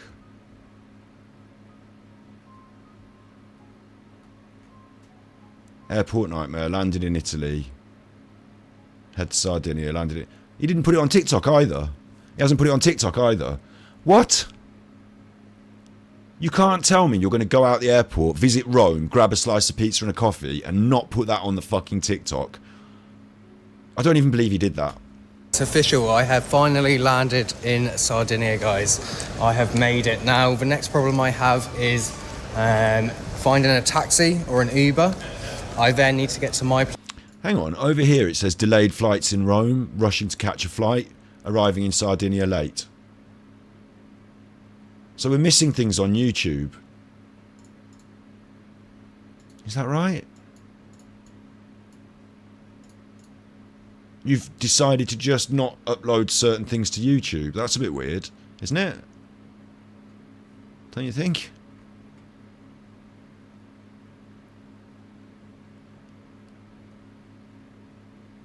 Navigating Italy. So guys, I've just landed in Italy. I am in... No, that's what we just saw. I don't know why you've called it navigating Italy. You're not navigating Italy. You're going in an airport. So I'm in the airport, guys, and I'm trying to find the gate where I check into. And I have been walking up and down, up and down, up and down. We just watched that. You've uploaded them in out of order onto YouTube. So it turns out, guys, we are having a complete madness at the airport. All the flights are actually completely messed up. So I'm a little bit confused. However, the flight that was supposed to go at 6 o'clock... Oh, just fuck. I set up a joke to start the stream and I didn't do it. Where's my joke to start the stream? Damn it. I did him, didn't I? I did him. I got the... You know, today there was that problem with the computers and everyone had a problem with the computers and it was in the news. I got the blue screen from Microsoft from that computer thing and I was going to put it up on the screen and go, oh no, look, the blue screen, oh, problem with the computers. That was going to be a joke. Forget it. Imagine I did it and it was funny. To where I'm supposed to be going is still here. It hasn't actually gone. And my flight, it looks like it's just been delayed by 2 hours, guys. Oh, so God, nightmare, guys. Nightmare. Not really too sure what's going on. What's going on is your flight has been delayed by 2 hours. It says it on the board, so you now have to go and kill 2 hours in the airport. And for you, as a media producer, you should spend it researching what you're about to go and do and making content, as in editing the stuff you've already done and getting it up there, not talking to the phone like this. Like, you've got a valuable 2 hours now. You might feel tired. You might be able to get some sleep. Like, your main thing you want to do is to be lining up your search plans for this fucking boy. Like, I mean, are you off your nut? I'm supposed... I don't know what's going on, guys. Like, do you think that the delayed board is going to say delayed because we need to fill up with petrol and there's going to be, like, it's not going to say anything. It's just going to say delayed and then that's what's going on. To fly now at 10:10. However, it's now saying that it's not going to fly out until 5 past midnight. So it's not actually going to be there till tomorrow. Now, everything is a nightmare. The person that I'm staying with, he said about leaving the keys out, but I can't actually get hold of him now. I can't tell him that this flight's been delayed. Not only that, I'm still trying to get hold... You don't need to because he's going to leave the keys out. ...of people in Tenerife because all my accommodation has been fully covered. I've paid for everything. Yep. When you say you've paid for everything... Until the end of this month. Up to the end of this month. Didn't Pedro give you loads of free accommodation? Didn't you point down the hill and say Pedro was going to be helping you out staying down there? Didn't people send you loads of money? Didn't you get any help from Jay Slater's parents? Which part of what paid for what? I don't know. I suppose it's all your money now and you've paid for it. And I'm glad that you found an efficient use of your money. What's happening with those properties? You're just leaving them empty. Could have spoke to Jay Slater's parents. Maybe they could have utilised them in some way. I don't know. Like, it just seems a bit weird, doesn't it? But it is what it is. I suppose Jay Slater's found and you had to bail, so those properties lay dormant and empty. You're still paying for them. And last time I wasn't there for a couple of nights. They ended up ringing the police on me, guys. Oh. Oh. Hello, everyone. Internet detectives, one and all. The last time he wasn't there for a couple of days. So where the fuck were you? What were you doing in those couple of days? Everyone said that he was missing, he wasn't making TikToks, do you remember? And then Pedro was banging on his door. He's now said he wasn't there. So where were you? Did you go and stay with someone else? Did you get a little hotel? What were you doing? Police? Overnight with the police? Good shout in chat, question mark, October and Dolly's mom. Could he have been staying in a overnight with the police situation for some questions? What was he doing? Why wasn't he there? That is strange. Because never before has he said that he wasn't actually there. Like, that would be weird, wouldn't it? To be a one-man search team. Listen, like, this is serious as well. You're a one-man search team. You're out on those hills. People are worried about you. They don't know where you've gone. You're not at your property and you haven't told anyone where you're going. Like, if you're going to be going somewhere for a couple of days and you're a search team guy like him, you need to tell people because they will assume the worst and worry about you. Most of the time when you're going on searches, you have to say to people, hey, I know this is a bit silly, but I'm going on a bit of a trek tonight. Like, I mean, even sometimes, I know it's daft, right? Like, most people don't tell anyone when they're going on a dog walk or whatever, do they? But, like, you know, if you're going on a big trek, like, you know, even in your home country or whatever, like, you might say to people, I'm going on a big trek. If you don't hear from me by tomorrow, call the fucking police. Because I'm lost in the mountain. Like, you know, just a little bit like that. I'm sure they could have Overwatch ideas like that in search and rescue. Like, he went missing. He went totally missing. Where did you go? He's not going to tell us. Okay.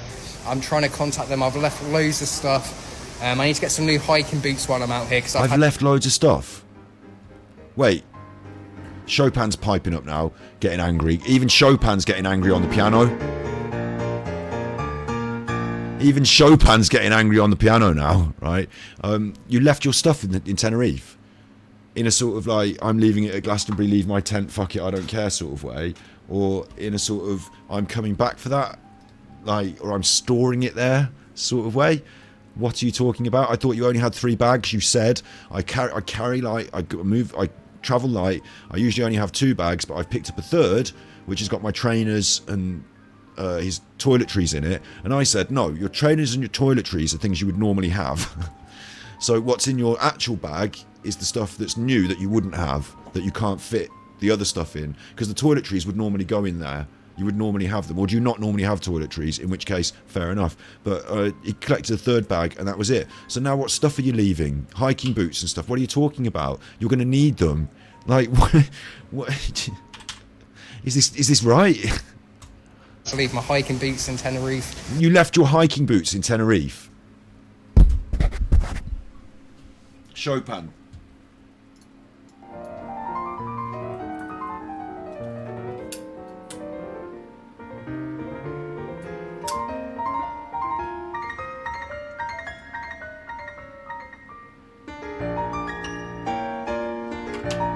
Your hiking... You left your hiking boots in Tenerife.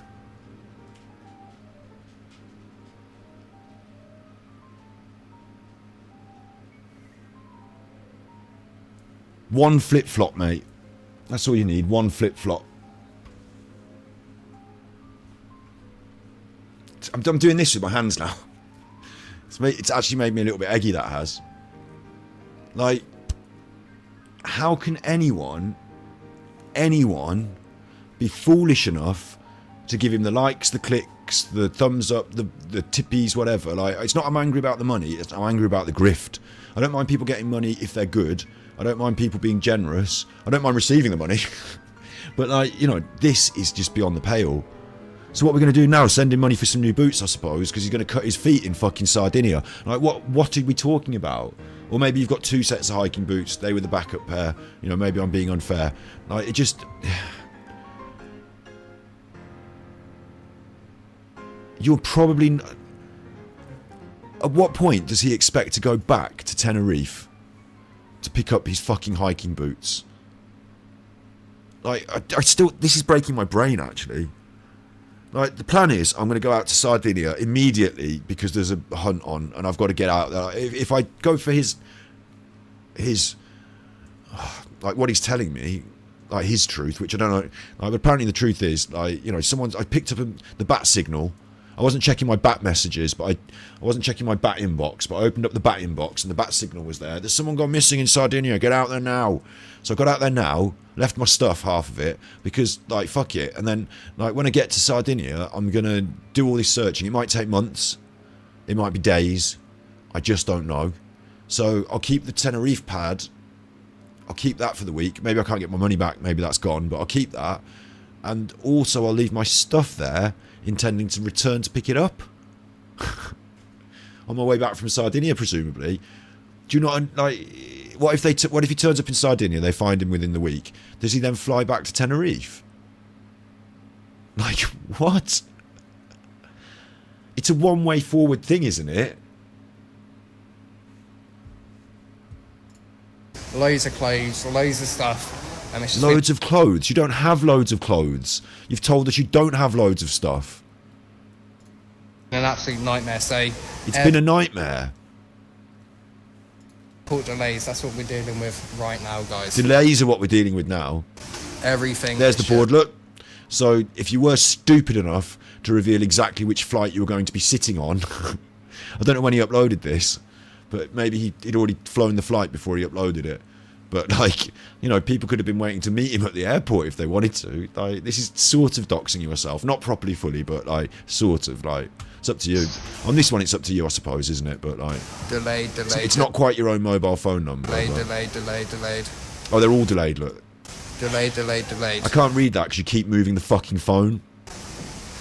Not ideal circumstances. However, this is something that I'm very used to from blooming all the travel. Yeah, exactly. You're very used to it. So it's not a nightmare. It's just a normal occurrence. 2 hours on the journey. You sit in Pret-a-Manger and you look at maps about the fucking thing you're about to go and search, or find the nearest millets in fucking Sardinia to buy some new shoes, and then you're away. Like... It seems to be this way, guys. Big love. Yeah, big love. Big love. Airport nightmare. I might stick to these because, like, obviously he's fucked around with his YouTube and cheated on which videos he uploads where. So it's 1:15 in the morning and it's official. I have finally landed in Sardinia, guys. That's official. I have made it now. Official, confirmed. Sardinia confirmed. Well, the next problem I have is finding a taxi or an Uber. Well, that's not a problem because you're at the fucking airport.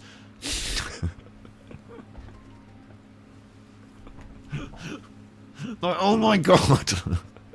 Can you hear the man? It's an airport. Where do you think you find them at the airport? I've got no idea. Have you seen? Go and ask the conveyor bag handlers when they're putting the bags on the conveyor belt. Ask them. Excuse me, because it's Italy now. Scusi, taxi, por favor. They'll be out there. Look. Look for the road.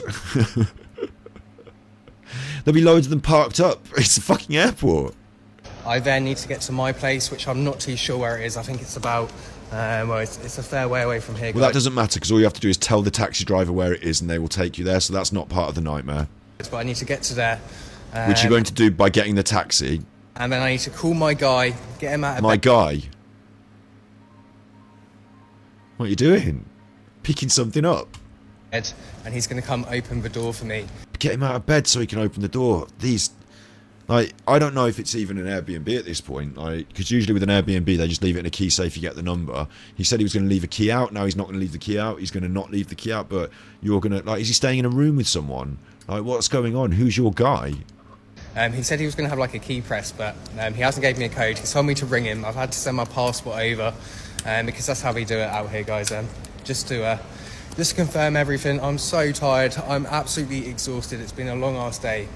He's asked you to send your passport over. That's how we do it over here. It all sounds a bit weird. Like, I don't know what's going on, whether it's an Airbnb or just like a private rental or something. Like, he sounds so shady the way he describes it all. I don't know why he just doesn't use... I suppose if it was me, I would use Airbnbs and stuff, but like on a short trip like this, like, there are even... Like, the idea that this is such a nightmare, such a difficulty, would be obviated if you just checked into the Travelodge. Do you know what I mean? Because they just have like a reception desk, and it's just done, isn't it? Like... I was hoping maybe to get like a sandwich or something from here, but it's the fucking middle of the night and everything's closed, you dummy. Nothing open. There's a few vending machines, but the whole airport is literally empty. I'm not surprised at this time, guys. I'm really not surprised. You are surprised because you just said you were hoping to get something to eat. Little airport, we got the police up there, and yeah, I guess I need to go find a taxi. Yeah, because the police are thinking you're sus because you're walking around with your backpack filming inside the airport, like looking at all the stuff in the middle of the night. Actually, I'm going to grab a packet of crisps out of it. Crisps, Pom Bears. I hope they got Pom Bears. Have they got Pom Bears? Have they got Pom Bears? Make sure you get the Pom Bears. Get the Pom Bears. I can't take it anymore! That's the Pom Bear talking, look. I can't believe it! I just don't believe it!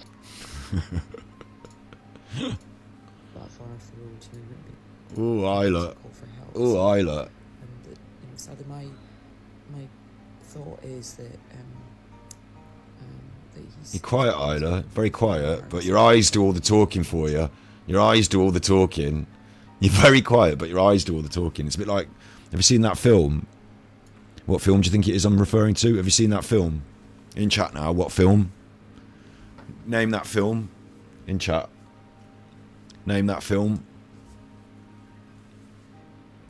Name that film.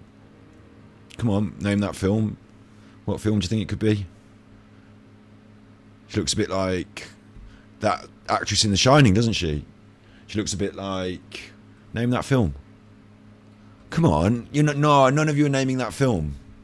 It's a bit... Come on. Name that film. Big ups, Leo. How are you doing? I didn't say enough shouts out to all of you. I should read your chat more often, shouldn't I? Should read your chat more often. Name that film. It's not Eyes Wide Shut. No one said Eyes Wide Shut. It's not Eyes Wide Shut. The Ring. Big ups, Adrian Blom. The Ring. The Hills Have Eyes. Tabby Whisper. The Hills Have Eyes. I like it. Full Metal Jacket from Simon Marks. The Blair Witch. The Blair Witch. The Blair Witch. Oh, I'm so scared. Fatal Attraction. I was going to say she does have a bit of the Sharon Stones about her, doesn't she? Or is it that she looks like a fanny? The Blair Witch there. Tiptoe Through the Tulips. Beneath Bath Love. Poltergeist. Blank Faces. Poltergeist. Sorry, Blank Faces. It said it. Poltergeist. No, Poltergeist.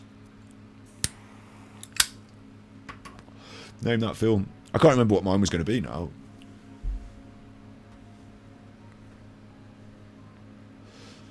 Name that film.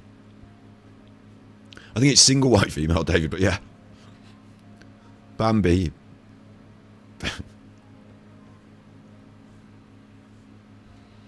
What were we doing? A vending machine first. I'm going to grab some crisps, and then after I've got some crisps, and then I'm going to get in a taxi. Which I've complicated thing, this. Right? But he's starting to fall apart, I feel, because he's not even holding the phone up. Like, you're getting this view of up his nose. Like, he's just sort of talking with the phone out. Like, he's not even making a video where he's pointing the video at himself. Like, we're sort of falling down market as he gets more tired. Eve will be outside. Oh, picked it up a bit there. So well, that's a really boring vlog, isn't it? I'm at the airport, I'm at the airport, I'm at the airport. And like, there's nothing happening at the airport, so...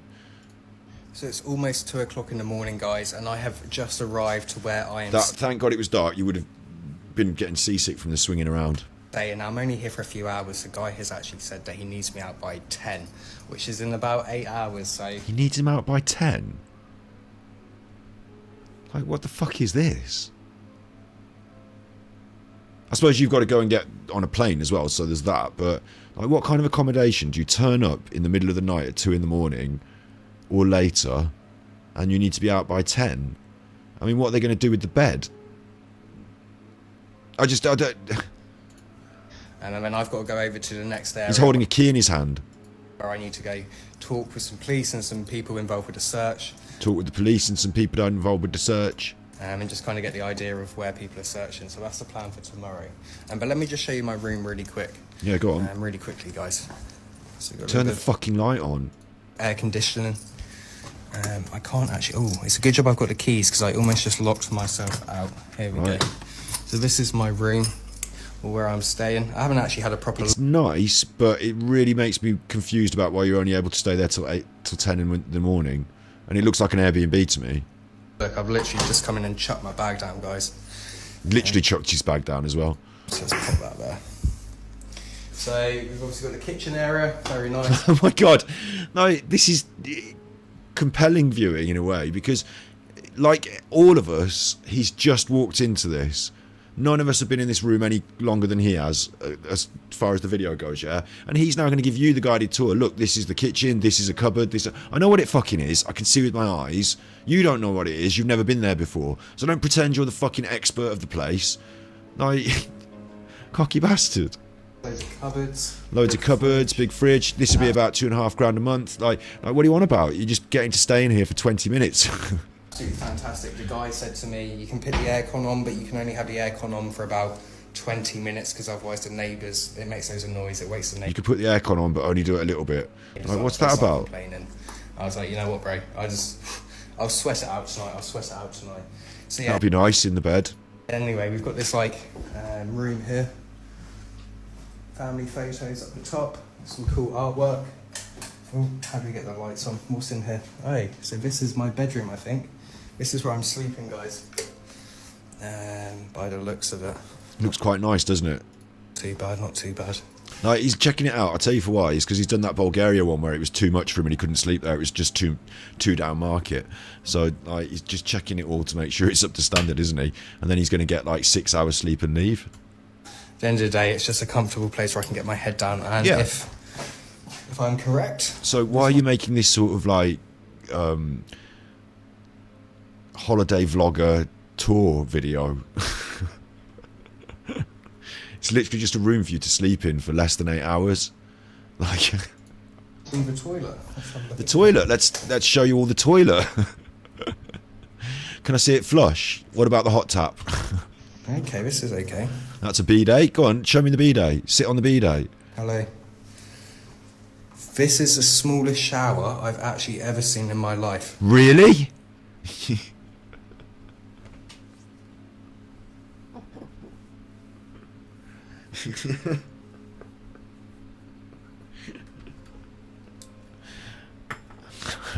Don't start me. I don't think I've Don't start me. actually seen a shower smaller than that before. Fair play, good effort. And then, is this a balcony? Do we have a balcony? It's the middle of the night. Hey guys, oh, okay, we do have a bit of a balcony. Oh, I don't They told you to be quiet because of the neighbours with the central. You couldn't run the air conditioning because of the neighbours, right? I've almost just ripped the blooming curtains on. Not ideal. Just give that a good pull if it didn't seem like it was going to open. Like, could you imagine if you broke that? Like, what I think was happening there, and I'm pretty confident about this, is that he thought that that was a handle like a normal door handle, right? He thought this handle was like a normal, like you pull it and then you open, like a, you know, like a door handle we have in the UK. It's like a lever system. And what it actually is, it's one of those where if it's set to this, it's closed. If it's set to this, it's open. If it's set to this, you can tilt it down a bit like that. You know, like one of those, yeah? I think it's more like that. And I think he just hacks it around and gives it a good pull and gets it open. But his attitude to it, like he's sort of aggressive, not care. Like if he had, like he was more forceful with it, and it's not his property and his stuff, so Like, hear that noise, that as it opens. Oh. Not ideal. Almost just ripped the blooming curtains off. Not ideal. See, exactly. See what I mean? Like, he's moving it to the wrong position. The position he's moving it to is locked, and then he's unlocking it, but he's not pulling it at unlocked. He's pulling it when it's locked because he's doing it the wrong way around. But as he's doing that, he's pulling, and eventually it hits to unlocked, and it unclicks from and it like cracks open. So he's not using the door properly, but putting it under a lot of pressure. Like, I just feel like I would have tried to just be a bit more gentle with the property that I'd like. If it's a bit stuck, you don't want to force it, do you? Like, what if you break it? Do we have a balcony? I don't know, guys. Oh, okay, we do have a bit of a balcony. Do we have a balcony? Posh living. You're going to be in there for 6 hours, and then you're going to get up and leave. It's not like it's not like showing off your new luxury pad, is it? I don't want to rip that off. I almost just ripped the blooming curtains off. Not ideal. Oh, I think it was supposed to do that. Oh, okay, where's the light? Is there a light out here? I can't see a light. But basically, washing machine, table, balcony. There must be a light to show you guys outside. I think that was a dryer rather than a washing machine. Look at that, there we go.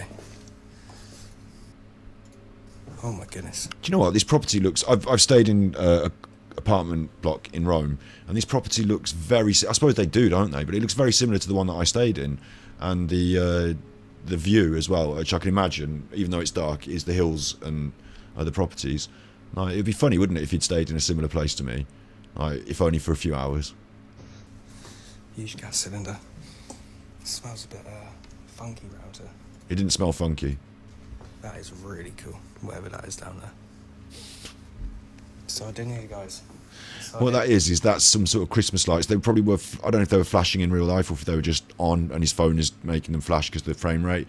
But what's probably they are is like Christmas lights dressed across a rooftop structure. Yeah. Ti amo Italia. Ciao. So it's almost 2 Lovely, Paul. Lovely. So it's currently 10 o'clock in the morning, guys, and I should be out. You should be out, but you're not because you're a wanker every time. Of here. I've just had a shower. But the plan is basically for today, so I need to now travel. I need to travel out of this area. And I need to travel about 2 hours away. 2.5 hours on... I know, because all of your previous TikToks have told me this. What we really should be seeing is you doing it. Like, not you explaining it's going to happen, but filming the process of you doing it. This isn't the process of you doing it. This is you before you get out the property and go on the journey. Film the journey and shut up. A bus, or I think it's like an hour on a train. I'm not really too sure, guys. I'm not too sure. However, so I'm going to get to this place where the young lad has gone missing from, guys. Don't even know his name. I haven't put his picture up. And I have booked some accommodation. So someone said about staying on the farm to me yesterday. How did you book accommodation while you were asleep? I have found one of these places. I can't remember 100% what it's called, but I have found one of these places. How have you found that place while you were asleep? And I've managed to get a few nights on basically a farm in the area. Now the owners, they have got bikes. Is that Tenerife t-shirt going to go well when you get to Sardinia? Are you going to look cool in your Tenerife t-shirt when you get to Sardinia? Actually, you didn't look cool in your Tenerife t-shirt in Tenerife, did you? They're willing to lend me bikes so I can get about. And someone's going to lend him a bike. It's lucky. If I need to get a guide or anything like that, they can call a guide. If you need a guide, they've said you need a guide, and he said yeah. That's what they said in Masca. To take me around. Plus, they can talk with all the relevant authorities, guys, on my behalf. Now, they're going to talk on his behalf, so he doesn't even have to do that talking to the police thing that he said he was going to have to do in the previous TikTok. He said he was going to have to talk to the police, but now he's not going to. It's one of those, like, Paul says something, and then it turns out no. Speak Italian. Some of you will have picked up on this. I do speak. You speak basic Italian, but earlier you said there was going to be a language barrier problem when you got there. But nothing too complicated. So it's going to be super, super handy, this. So yeah, I need to get my shorts on, my trousers, whatever. There's a heat wave over here at the moment. It's like 30+ degrees every single day. It's pretty crazy. So I just need to get down to this area and get to this guy and get to the farm. And, so that's a great TikTok telling us what you need to be doing. What? Why am I putting up with this? That was called Search for a Missing. I can't, it doesn't show me the rest of the words. It just says Search for a Missing. Challenging journey to search area. So earlier, guys, I said that I was trying to catch a bus into the area where the lad's gone missing and that it would take about 2 hours. I was mistaken, guys. I just... Oh my god. Is this on YouTube? He's put one called Searching for the Bus. Is this one? So earlier, guys, I said that I was trying to catch... That's this one. He's searching for the bus. You couldn't write it, could you? Searching for the bus. Down the rapids. Searching for the bus. Hey guys, you won't believe this, but I've done it again. I do believe it. Of course I believe it. It's the other stuff that I've got problems with. There's a lot of other stuff that I'm a bit, I don't know if I believe it all. I like your lovely sunglasses. They look expensive.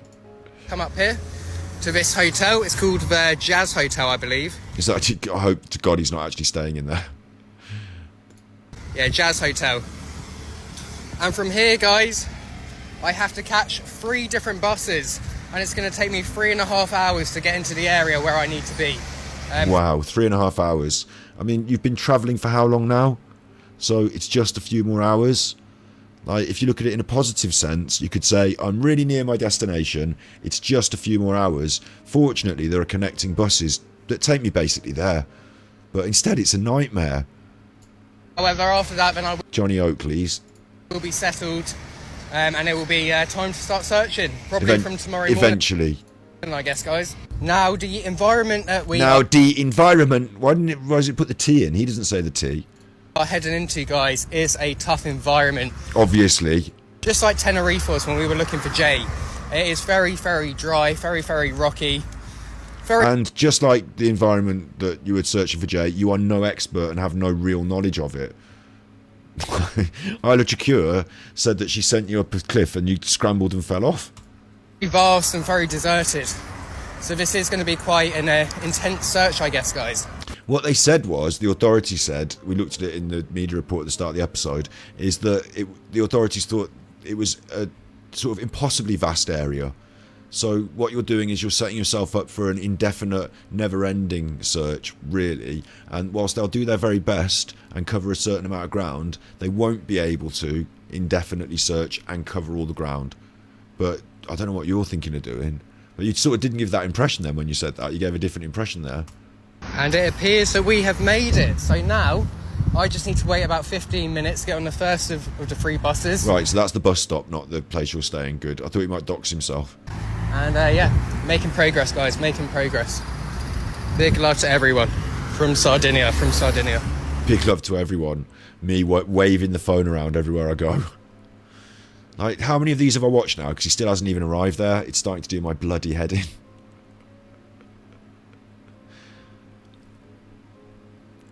So here I am, guys, at the bus stop, and I am waiting for the bus. Now, the bus... Like, in a way, this is filming the journey, but we've just got to the bus stop. Like, filming the journey is just like a bit out the window, see the scenery going by. Hi, it's me, I'm on the bus, we're heading up to Sardinia now, so can't wait to see you there. Check out the rest of the vlog, guys. Like, it doesn't have to be any longer than that, does it? And then, like, you could have filmed whatever shots you've got, maybe a little bit of music goes over that, just for a, 10-second little bit of a reel. The interesting content is when you are there doing the thing. This bit of content is non-content. It's just self-indulgent nonsense. I can't believe anyone's watching it, and I don't know why people are supporting him doing it. Should have been here about 15 minutes ago. It's taken absolutely ages. However, there's a lad down here, and he's basically said that there are problems with every time he has an interaction with a human being that he says happened on the things, on the videos, he never videos it. There's strikes on, so it's just about waiting now. I'm not sure when the next one is going to come. I have no idea, but it will be here soon. It will be here soon, I'm sure, guys. Just have a little look. Sardinia. Now, the only thing I'm a little bit worried about is the fact that this bus is late. I've got 2 more buses after this one to catch, and I hope it doesn't impact me getting on the other buses, because that is going to be an absolute nightmare. Fingers crossed it should be okay. Hopefully it's just strikes in this area. I'm not too sure. I might have a little look on Google and see if there's strikes everywhere or if it's just here, guys. But that is what... Have a look on Google and get yourself a fucking taxi and stop moaning to me on the internet about the bus. We're dealing with at the moment. The time is now 12:30. And the bus should have been here about 20 minutes ago. So that is what we're dealing with right now, guys. Big love. So guys, just like the situation in Tenerife when looking for Jay, so many people from Tenerife reached out to me, they helped me, loads of locals, just absolutely everyone. The whole community came together. It was crazy, and the same thing is happening here in Sardinia. That's not exactly true, is it? Not everybody in Tenerife thought you were great and reached out to help you. You actually complained at points about different aspects of it, didn't you? Now, there is a lady who has been inboxing me. But this is true, I'm thinking, is people are quite willing to offer him support and help. And it's a bit... Oh, big ups, Jersey Gal. There's some support and help of my own. Look, thank you, Jersey Gal, for the gifted memberships. Thank you very much. Thank you. Let me get you some buttons. Let me get you some nice buttons. Let go and feel less, we came to take one. Battery exhausted, I have no fucking clue what you're talking about or who you're talking to. That's the problem. Follow ladies, I want ladies, super ladies, Nutterwatch. The comments here say, missing boy in Sardinia. He hasn't mentioned... I can't remember the guy's name now after all this. Obviously, you know, I'm doing a bit of a bad joke there, but... the missing person is Michael Frisson. And look, Pombears is angry again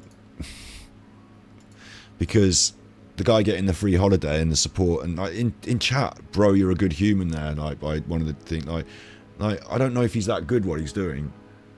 Like, I think there are much better ways for him. Like, if he wants to help in this way, I think there are a lot better ways to do it. I think pretending that you're doing it on other people's behalf as like a sort of search and rescue one-man Batman is a little bit crass and tacky, to be honest. Basically. She lives on the island. Her name is, I believe, Josie. I need to check. But I believe. And she's basically offering to pick me up, give me lifts. Right now I'm having a few problems with buses. So you're going to get in the car with a stranger who's talked to you on TikTok? And I believe this lady is still like an hour away, and I don't want to bother her. I don't want to put pressure on her. Insanity. Today, when it's just a case of me getting delayed by a few buses. So, how much longer is that one? So guys, just like the situation in Tenerife when looking for Jay, service drink. I can smell like spaghetti from somewhere, but no. He's in Italy. I need to check. I want to fill up my bottle, but everything he says is stupid, and I have to comment on it all. I need to check. But I believe, and she's basically offering to pick me up, give me lifts. Right now I'm having a few problems with buses, and I believe this lady is still like an hour away, and I don't want to bother her. I don't want to put pressure on her today when it's just a case of me getting delayed by a few buses. So I'm going to stick it out. There is a bus that comes in about an hour. I can smell like spaghetti from somewhere, but nowhere's open. Everywhere is shut. I've managed to get this drink, but that is the plan, guys. So I'm going to wait an hour for this bus. If I get into any issues, then I will call this lovely lady. She's staying, well, she lives really close to where I will be.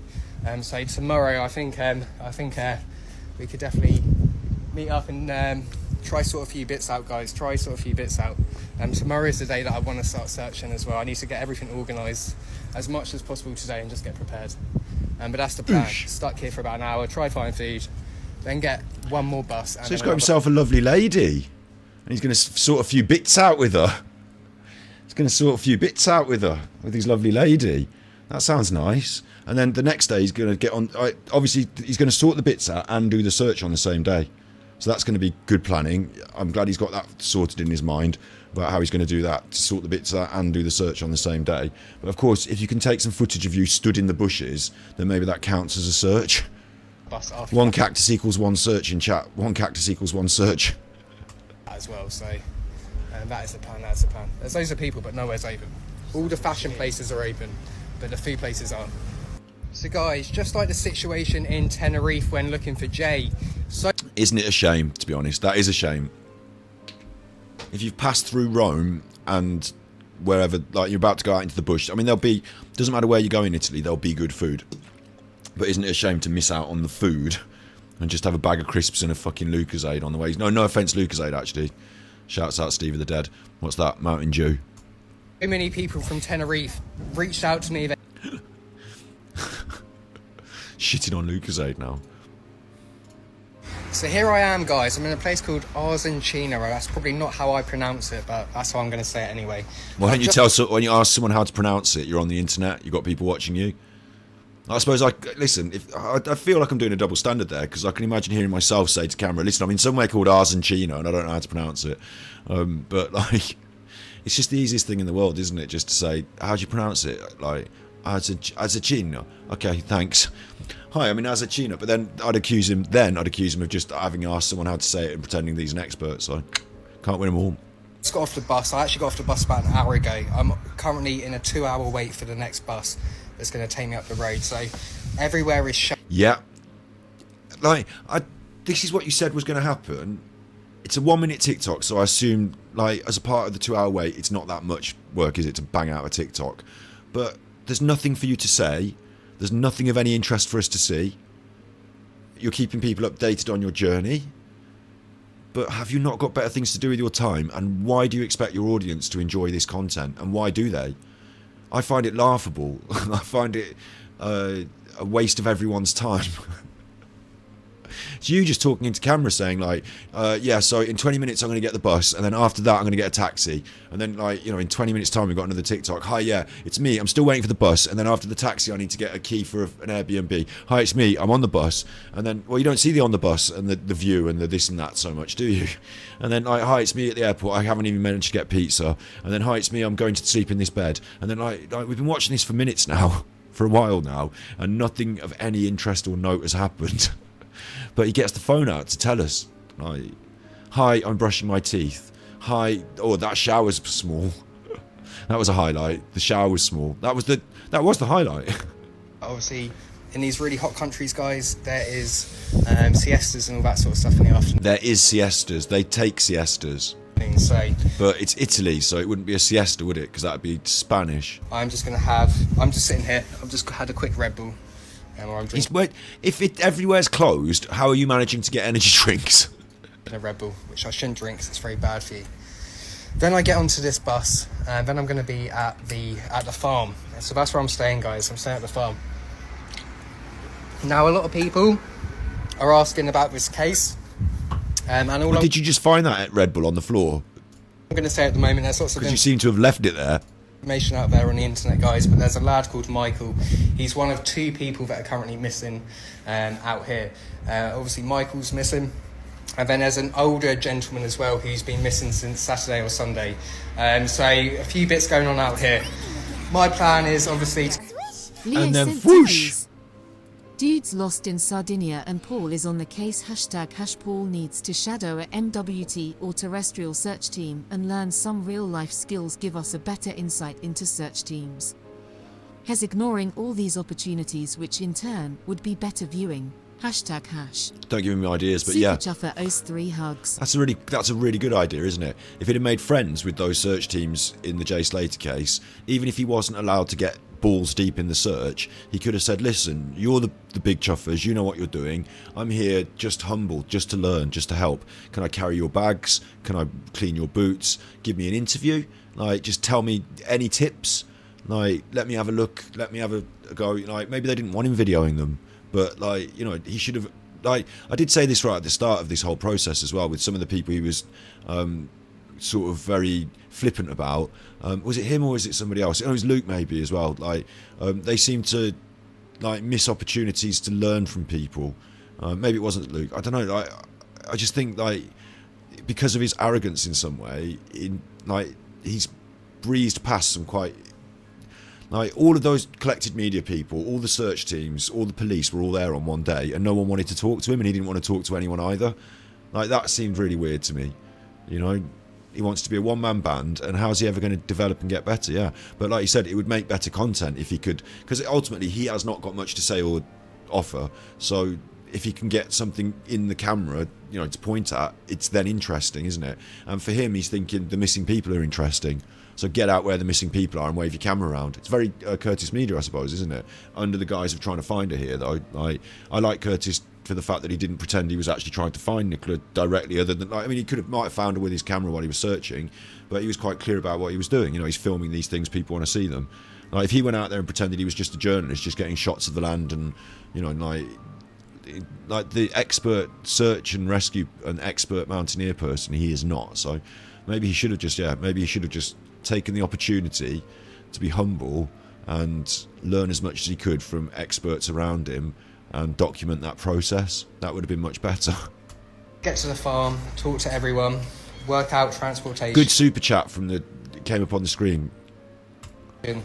Leo, thanks. Work out which services to... Yeah, organisers, other people. Yeah, there's so many, like, there's so much he could have learned in the whole how to do things. Like, and also, I'll tell you how you learn these things. This is another thing that really annoys me about it, is you learn these things by being part of the team and going in at the lower level and working your way through the process. Like, I didn't learn to be salon manager, have my own hairdressing salon.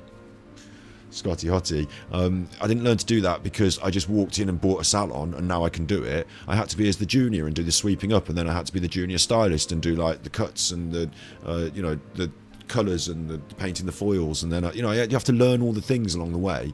And as you do, you watch all the people who are experts above you and you learn what they're doing, and you think, well, I could do that. But you know what I mean? Like, you see it in action. You learn, like, it's like wanting to be a chef and not doing all the jobs from kitchen porter, washing up, line cook, commie chef. You know, you can't just walk in as head chef, think because you like food. Like, you've missed all the process along the way, so you haven't learned anything. You haven't worked in 5 different restaurants. You've not picked up all that experience. And yeah, experience is a funny word, isn't it? Because they changed their tune about him being an expert. Isla stopped calling him an expert. Isla Eyes, Isla in the Eyes. In this TikTok, which I have already reacted to, I'm going to put it up as probably members content on Super Chuff, because it goes on for really long and I'm just like, rah, rah, Isla.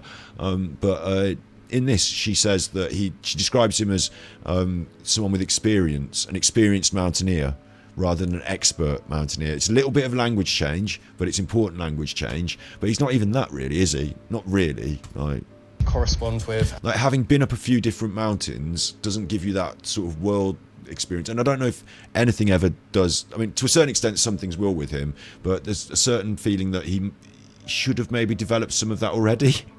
And maybe it's part of his nature and character to be a bit like dippy like this. Like. And just get searching.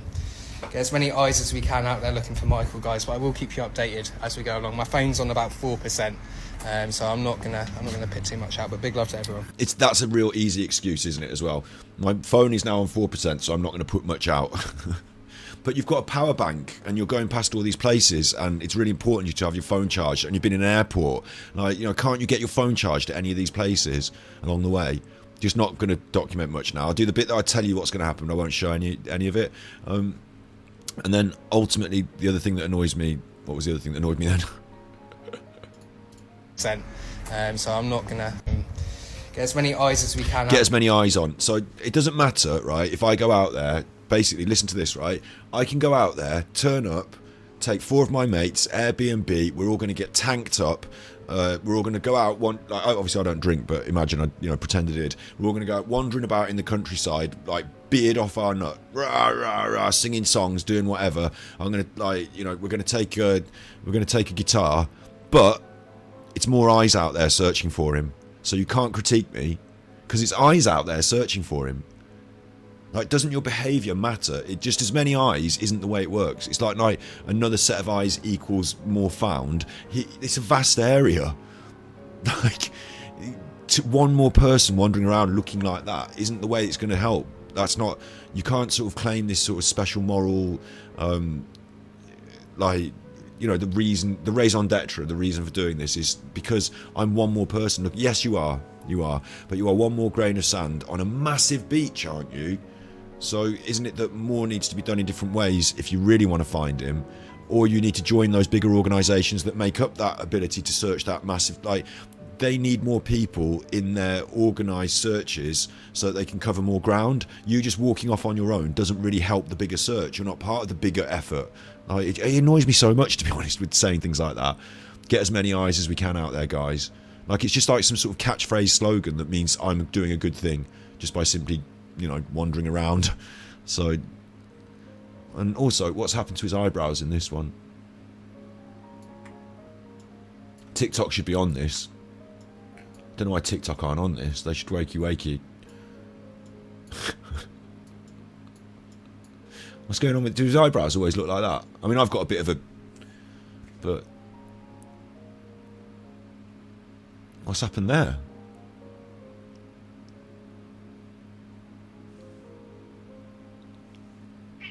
Mal. Chairman Mal. Yeah, call it. Chairman Mal. What do you think? What's happened to his eyebrows? I was saying Chairman Mao to my cat because the cat went Mao. I'm not referring to him as Chairman Mao. I'm not doing an Asian slur. Chairman Mao doesn't have eyebrows like that. He does if he comes here.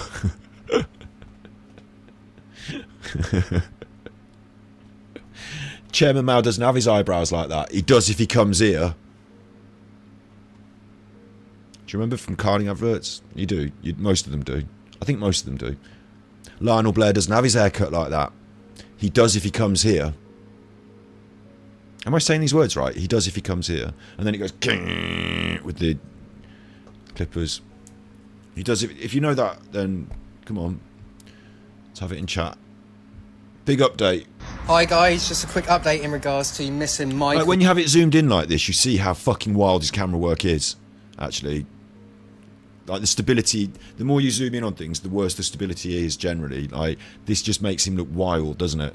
Now there are rumours coming out from the village and locals and people from that area that Michael has been found. I'm not 100% sure, this isn't official news, but I'm hearing from a lot of local people, guys, and the fact it's actually coming from the people in the area where I'm going to be staying with, it could be quite promising. Fingers crossed. Michael has been found. This is an absolute body language nightmare. I'm going to have to... I'm recording it now, aren't I? Because we're playing it. I need to quickly feed the cat, so I'm going to let this one play fully while I just quickly grab and feed the cat. And then I'm going to analyse it a little bit. But there's so many emotions are going through him all at once. It's a body language nightmare. Really what should be going on is calm and relief, but I think this is a false alarm as well. I think he hasn't been found and that Paul is reporting news that's not correct here. I think. I was looking at it today and I didn't find any news that Michael had been found, so he seems a bit confused maybe. But like, you know, not much sleep, panic, stress, anxiety. This news coming in means he's just travelled around the world and now there's no reason to be here. Like, well, not around the world, but you know, all these things must take a massive play on his mentality. And so I'm not looking at the face of somebody who's like, thank God he's been found. We can all just take a breathe out and just calm and relax. If someone's been found and you're there to find them and you're doing all this, then you don't have to be at this high anxiety point anymore. It's a release valve. It's a pressure release. It's, oh, thank God, isn't it? We can all just stop now. All that turmoil, all that, you know, all that whirlwind of looking for something, that can all just stop. We can take a breathe out and we can reassess. But instead, it's this manic, shaking, rattling round, looking off, like almost pained expression at times. I don't see any relief. Like look at this rubbing of the head here. Look at this. Like that's proper like stress, anxiety, self-touching, rubbing of the head there. It doesn't seem like he. Hi guys, just a quick update in regard. So let's see what he's got to say, and I'll feed the cat while he's saying it quickly. Hi guys, just a quick update in regards to missing Michael. Now there are rumours coming out from the village and locals and people from that area that Michael has been found. I'm not 100% sure, this isn't official news, but I'm hearing from a lot of local people, guys, and the fact it's actually coming from the people in the area where I'm going to be staying with, it could be quite promising. Fingers crossed. Michael has been found. But I'm still going to continue going down there, guys. I've got all my accommodation booked up in that area till the end of this week. Not only that, I've still got all my accommodation booked in Tenerife until the end of the month. Now, there is another lad who, or another man who is missing on this island. It's not only that, there's also a lad who is missing, I believe, in Ibiza. So we'll see what happens. I will keep you...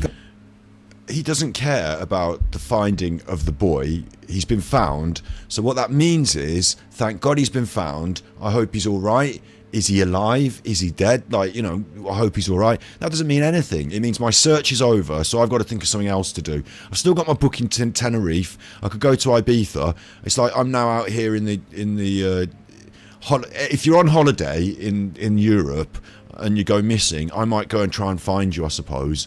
I hope someone else is missing somewhere because I need somewhere to go. Like, what the fuck is this response? It's not like search is over, thank God he's been found. Like with Jay Slater, he put up an RIP Jay Slater and just fucking bailed, didn't he? Like, what is this response? He's like, and this is another point, right? He's been on this travel journey. I said to you, what are you doing in your time off? Is you should be preparing your search, shouldn't you?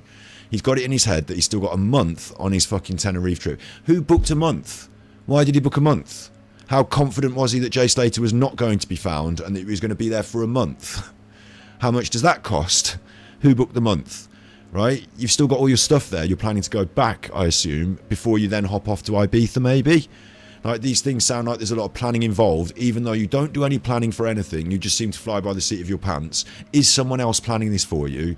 Are you spending your 2 hours in the airport on delay, you know, when he was delayed? Did he spend that time researching other missing persons in case there was something he needed to, like a backup plan?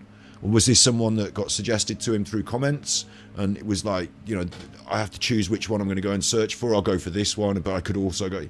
Like, why isn't he explaining any of this process? Like, and how is it that when you're told the person... And I know that he's not going to have much emotional attachment to this person because he knows nothing about him and he's just turned up there on holiday, yeah? But, right? But, like, you're not relaxed. You're not chill. We don't have to stress anymore. He's been found. Instead, what the fuck am I going to do? What the fuck am I going to do? I might go back to Ibiza. I might go back to Tenerife. What the fuck am I going to do? And how come you bought a month in your... Like, I wouldn't consider doing a month on a project that you don't... Like, this is breaking my brain again. Like, the decision-making process to have a month-long lease in Tenerife. Like, surely the first point you'd have said... Like, maybe you were forced into it in some way, but surely you would have said to somebody, I might not be here for a month. We're searching for Jay Slater, and they could find him at any moment. So a month might be a bit too long. Can we be flexible on that? Like, how has that happened? And the minute that you booked that, they found him. So I wonder if he was cussing then. I suppose it's not really... I was going to say it's not really his money. It is his money. Once they give it to him on TikTok, it's his money then. Or maybe someone else booked it in Tenerife and he's just got access to it. I don't know. But it's all a bit weird to me, this. And his attitude in this kind of is bad, isn't it? Because what you're hoping to see is someone say, hey guys, I've had confirmation that the missing person has been found. Thank God. Prayers for, you know, if he's died or whatever, and like, or if not, like, you know, he's in hospital, this will keep you updated on his condition. I'm going to just take a breather now. I think I've earned it. Although in this case, he hasn't done anything to earn it, but you know what I mean? And I'll see you on the next one. Like, there's no need to sort of panic about which island and which missing person can we glom onto next. Like, there doesn't need to be the sense of panic, but there is. Update in regards to missing Michael. Now, there are rumours coming out from the village and locals and people from that area that Michael has been found. I'm not 100% sure. This isn't official news. And also, like he says, it's not official news. I don't even think it's news. I think he's wrong here. So why would he report this on TikTok, like, with this wild speculation? He didn't do that about Jay Slater. He didn't report lots of wild speculation until later on, after he'd been found, when suddenly he was like Mr. Capturing Evidence, Mr. Wild Speculation. So.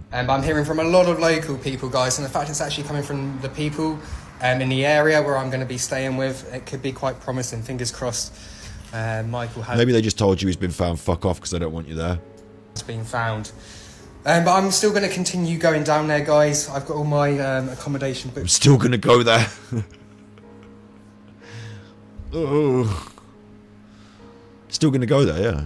Up in that area till The end of this week, not only I mean, you kind of would, wouldn't you? Because where else are you going to stay? Like, that I've still got all my accommodation booked in Tenerife until the end of the month. Now, there is another lad who... he's just dropping little bits of information there. It's kind of weird because he doesn't have to mention it at all, but he does. Like, now he's got 2 properties in nice holiday destinations that he can bounce back and forth to. All he needs is the airfare. Like, what? Like, it's turning into one of those TikToks where they get out of a Ferrari and say, do you want to live the jet set? Do you want to get rich? Or another man who is missing on this island. And that is what I've got coming up after this. Durianrider is going to give us life advice on how to get rich. How many millionaires have I created is one of his videos.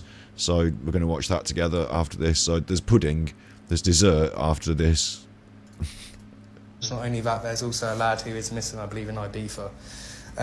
Maybe someone in Ibiza. So we'll see what happens. A lad, like, he refers to them just as lads, just people, like, because they're not, in his mind, like, this is a bit of a reach here, and I'm doing a bit of sort of body language analysis, mental breakdown analysis or whatever. But if it was like Jay Slater, we refer to him as Jay Slater, don't we? Rest in peace. Because you recognise his face, you know him as a person, you know his identity. He's Jay Slater. I'm finding it difficult on this one because I don't know this case. You know, everything's a case these days, isn't it? I don't know this person, Mr. Frishan, Michael. Let's call him Michael. You know, I recognise his face a bit now because I've seen it a couple of times. The more you get used to that, the less he will be some lad, just a number, just a missing person, and the more he'll be Michael. And that's kind of important in missing persons cases. If you're going to cover them and you're going to talk about them on the internet, Paul, is to humanise what you might call I don't want to, victim's a funny word, isn't it? But the missing person, like, humanise them, because the most important thing in finding this person is if someone is watching your content, because you're reaching a bunch. I mean, this is really rough. Wait. Okay, this is really loose as well. He's reaching a lot of people, but not many of them are going to know or see this person. Not many of them are going to be in fucking Sardinia, are they? But, like, you know, there are other cases that have been going on for longer that are a bit more ranging, where just the more information that goes out there, the more people you reach, the better. But here, like, if he's in that particular area in Sardinia, unless you're making your TikToks for those local Sardinians, like, there are not many people. It doesn't matter how many people you sort of reach with this to sort of share the message. With Madeleine McCann, for example, when they believed that she was missing instead of the fact that her parents knew she was dead and had hidden her, when they believed that, right? But with that, right, the idea was that, you know, there could be a sighting, so everyone, you know, raise the awareness. Here, it's less. I mean, actually, maybe it is still important. There could be a sighting. Maybe I'm wrong on that. Maybe I'm wrong, because I thought they were looking for him in a certain area, like a la Jay Slater here. But maybe I'm wrong on that. You know, I could take this back. But, like, you know, raising the profile of the missing person is the most important thing, isn't it? Really, like, he thinks the most important thing is going wandering about in the wilderness. And that is the most important thing for him. But when you're covering missing persons cases, I'm pretty sure that raising the profile of the missing person, so that if someone walked past them or sat next to them at the bus stop, like, he's just been sat at these bus stops, has he put up any posters? Like, do you know what I mean? He's gone through a literal transport route into the area that he's going to search. A transport route that could be used by the missing person themselves or people that might see them. Has he done anything to raise the profile of the missing person? No. Like, you would think that, when I say about humanising the person as well, like, knowing what they like musically, knowing what their favourite food is, because you might see them in a pizza restaurant or something, or, you know, just human, so they become an identity, a person, rather than just like a number, a missing person, that lad in Ibiza. That's important because it helps to find them. It helps if people recognise them, that they will recognise it and report it, rather than just, I'm out looking, if I find them I'll tell you, you know, like. But he's not doing that, is he? And I guess you can't accuse him of that either, because he's not an expert in finding missing people. He's just someone that likes to go up the hills. I will keep you guys updated as much as I can, and, you know, fingers crossed Michael has been found. Fingers crossed Michael has been found. Like, what was the fingers crossed going to be? Fingers crossed, guys. I've still got another hour from here. I think one of the locals may come pick me up. I don't know yet. But we'll see what happens, guys. Stay tuned. And it's nice that he's able to glean these resources from locals. along his route, isn't it? That's nice for him. Right, that was the big update. I think it was wrong. Next. So guys, what a day it has been, and it has been crazy. I'm going to try just talk about everything that I haven't been talking about and put it into this video. So my morning... I'm going to try and talk about everything that I haven't been talking about and put it into this video, which is so vague that you could literally start with, once upon a time, there was all of the matter in the earth and the universe entire, actually, all compressed into a very small space. And I guess time and that explosion, they called it the Big Bang. I guess that was the start of this primordial soup. There was atoms and they like clogged together. There was different areas of hot and cold, and that sort of led to different atomic structuring, and before you knew it, you had elements. Well, before you knew it, it might take, well, it was reasonably quick. I don't, listen, it was a long time ago. What do you want me to talk about now? Everything that I haven't ever talked about before. What you mean is, regarding this search, the stuff that you should have been talking about in all of those TikToks that I've just had to watch because I'm covering your nonsense. But reality is, you've just wasted everyone's time with just videos from the airport saying you haven't got a pizza. It's been made up on my afternoon of catching loads and loads of buses. And then I made it into a town not too far away from here. No, I can't believe you're going to now tell me all about your transport. That's not what I wanted to hear about. What I wanted to hear about was what you're doing on this fucking search. A local lady has picked me up and she has been absolutely amazing. She lives out here and she has Again, why don't you video any of this? How have you not got a photograph with her? Thanks very much for the lift. Can I put your photograph on the social media? Lovely to have met you. Hey, here's me and so-and-so. Like, you know, like, how does he not do anything? Like, you know, how is it all just stories? Introducing me to the fire brigade, different locals, similar people to like Mountain Rescue. And we've been up there. She's taken me all the way up to the top. It's just been really... And you didn't film it? I've been with the fire brigade. They've shown me a few maps and search areas. Now, the situation right here, right now, guys, is this is not the environment where I can go alone. A lot of environments, I go alone. Exactly the same as Masker. He's arrived, they've got hold of him, and they say, you're not going there. I don't want to end up searching for you as well as this missing person. You are not to be going out there on your own. And the way he spins it is like, oh, these local people have been really nice to me, and one of them took me to meet the firemen, and I like the firemen because they showed me their fire engine. What happened was the local emergency services precluded you from going up the mountain on your own, and this nice lady that's local, I don't know who she is and what agency she works for. She might have been a nice police lady for all I know. You're not to go up the mountain on your own. You're an idiot. Pretty much 99.9%. But you took planes and taxis and got Airbnbs all the way there to find this out, instead of making one phone call. Of all the crazy environments, I am alone every single time. That is what I'm used to. However, here it's not going to happen. It's just not going to happen. I'm not allowed to. So basically, the fire brigade have said, and what they're going to try to do is they're going to send me out with, hopefully, Mountain Rescue. Now, I can only go out, guys, with someone who speaks English. They've made this really clear. And this, like, Tenerife terrain was crazy, guys. It really was. But this is something else. This is insane. So basically... it's not that the terrain is drastically different from Tenerife, more dangerous. That's not the case. The case is... the case... What's in the case? There used to be a really banging drum and bass tune called that. What it was called The Case, and it went, what's in the case? Anyway, the point here is that the authorities are more strict and have locked it down and have got more organisation and have got their plans in order for people like you. So, and more, this is going to have to be the case, isn't it? The case. It's the fucking word of the day. Every time I say it now, I should press a button. The case is that more and more, when things like this happen, people are going to want to go out and help. In the past, they would have turned up to the like with Nicola Bulley. There was that sort of town hall meeting, wasn't there? People all want to help. Let's all turn up, and then they get directed down paths by Emma White. But you know, get directed to go and help. With the more and more though, people are going to just turn up with their phones, their drones, whatever, and just do what they want. And then the agencies that are there to protect their lives, I suppose, isn't it? to prevent further accidents that are actually organising the search. You're going to have to deal with these people in certain ways.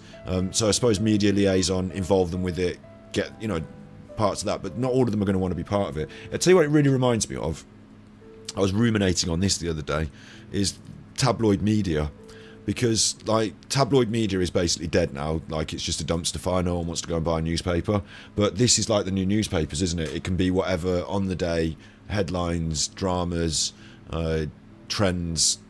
Yeah, like, the tabloids used to put it down your throat and they would decide what you're going to be eggy about tomorrow. But, like, on TikTok, everyone just is eggy about whatever the fuck they want to be eggy about or whatever. Like, there's a lot of crossover there, isn't there, in the sort of tabloid media and the... This is my first real look into TikTok in terms of, I suppose true crime is the word, but there is no crime here. This is someone looking for a missing person.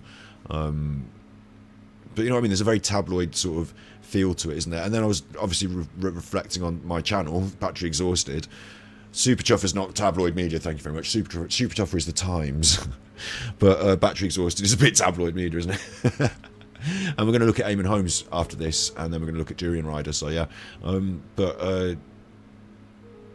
like really, he's just like, he needs a snazzy video and a headline, doesn't he? And like, he would be so much better just getting involved with these proper agencies.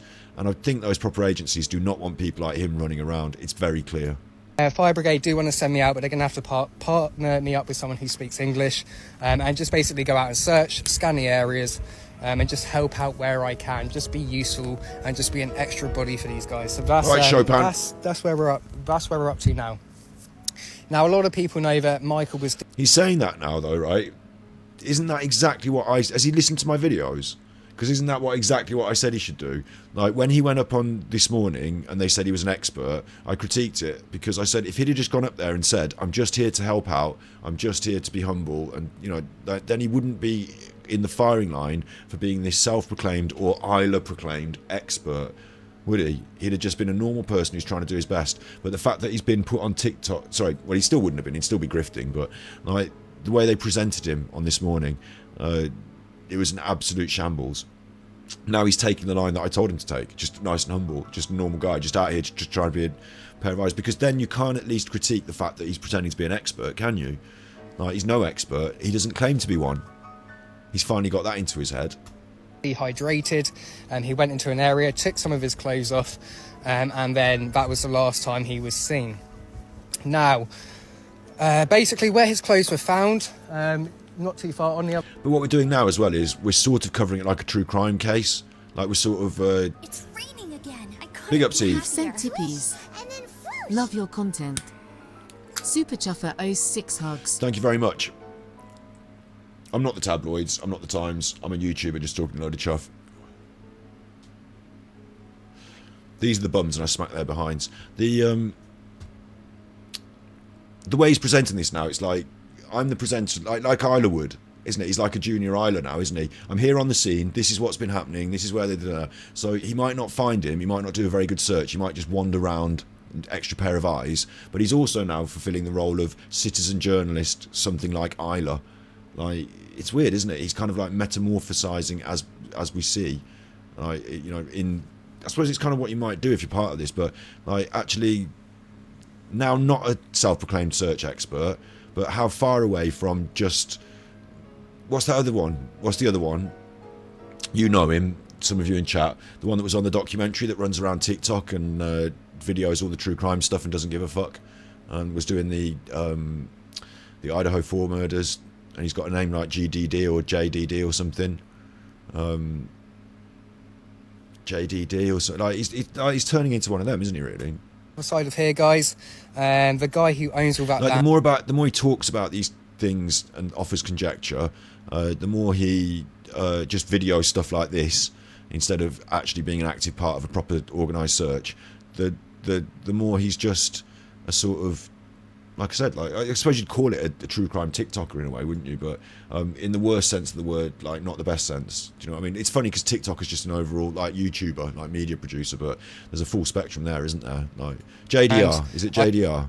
I've been introduced. JLR, it might be JLR. One of them anyway. And we've had a little chat. Really nice guy. Really nice guy.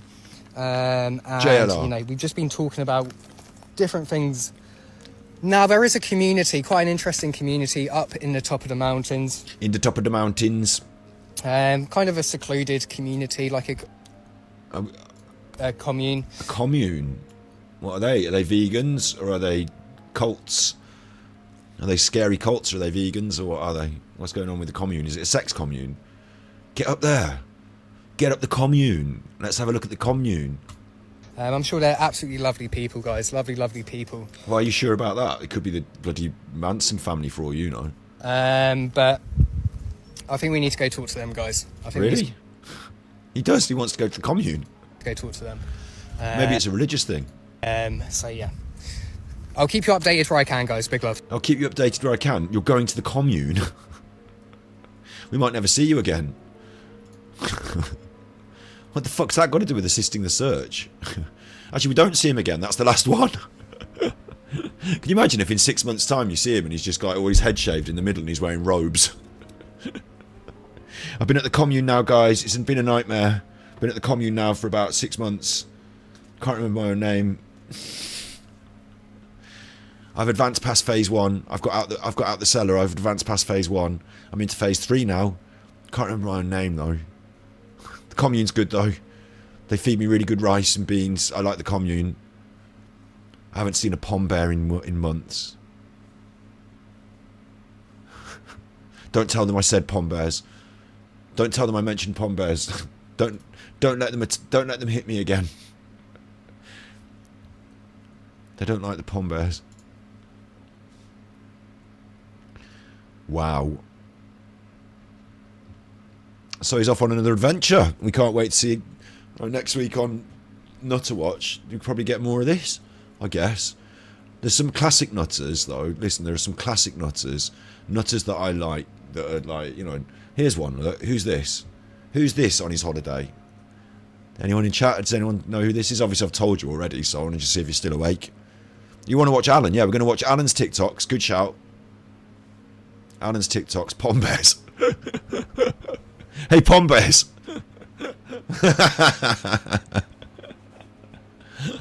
Hey, pom bears.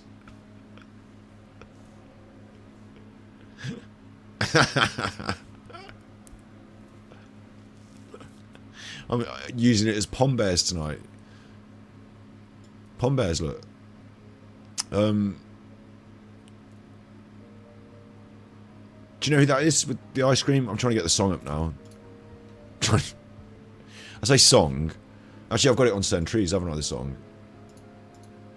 Where's me Send Trees? Yes, I was pom bears in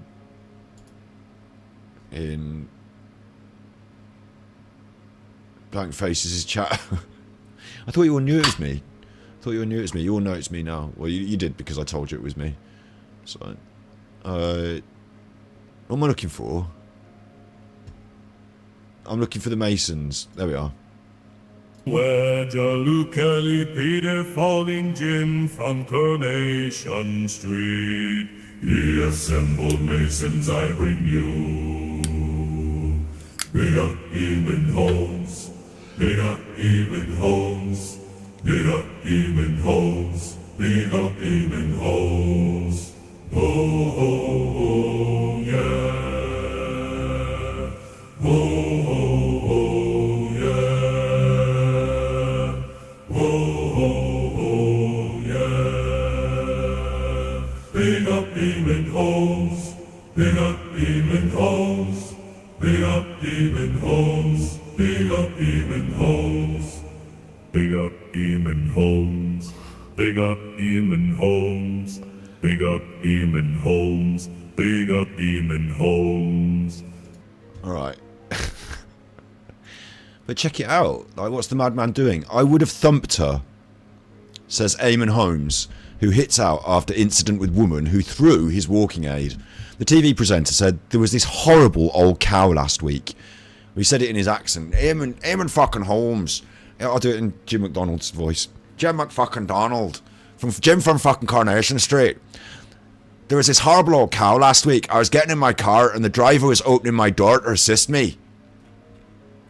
Eeamon Holmes has blasted rude people after a recent encounter with a woman on the street whilst he was using his walking aid.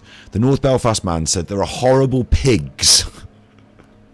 It's a woman on the street. You're Eeamon Holmes and you're describing her as horrible pigs.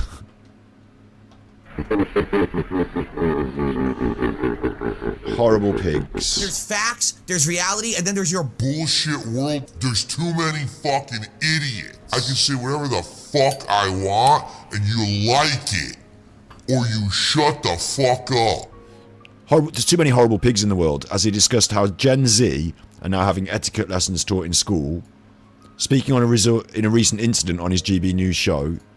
So did he say this on GB News? Is he back? Because I'm just reading it from here. But if I could find the clip, maybe I should find the clip. But rude people around. There's no point pretending everyone's nice when there are horrible pigs out there. There was this horrible old cow last week. I was getting into my car, and as my driver was opening my door to assist me, and I couldn't move, we left my walker beside this car. The old cow came along and she threw it to the side and said, "That's blocking the pavement." I swear to God, if she'd been a man, I would have thumped her.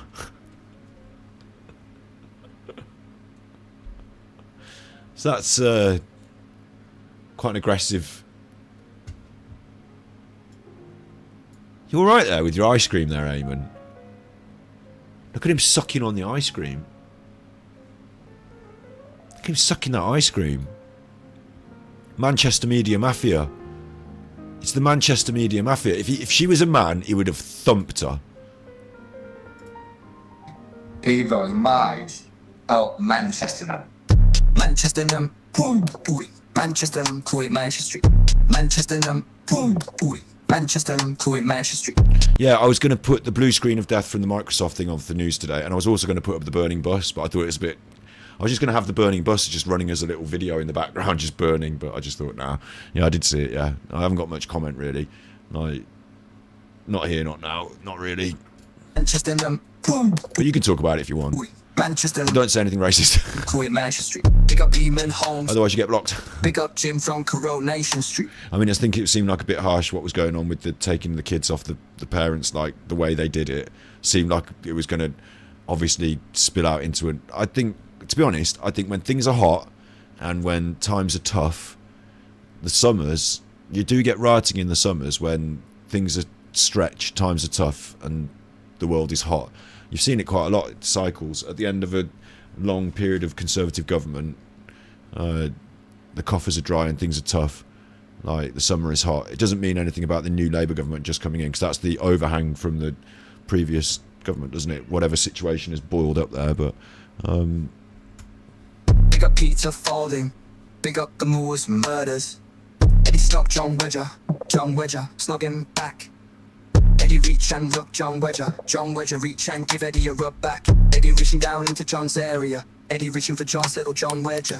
Giving it a real rub. Rubbing that like a genie might come out and grant him a wish. Rubbing it and then swish and a whoosh. Eddie covered in John Wedger juice. John Wedger juice. John Wedger juice. Cross soup on my devil lords. Eddie loves that John Wedger juice.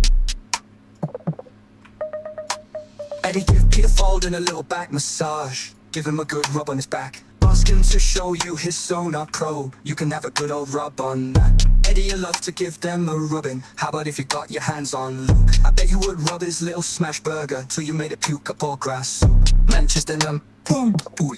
Manchester, Kuwait, Manchester Street. Manchester, boom, boy. Manchester, Kuwait, Manchester Street. Manchester, boom. Which way are we going? Manchester, Kuwait, Manchester Street. Big up Eeamon Holmes. That John Wedger juice.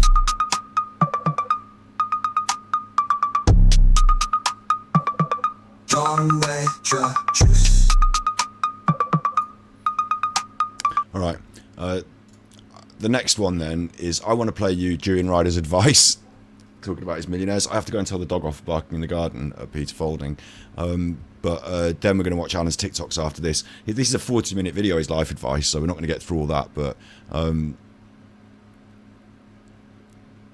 there was one I wanted to just quickly watch before it. I lined up a few of these in my brain, so it's just in my brain that I line them up. So we're going to take life advice from this guy.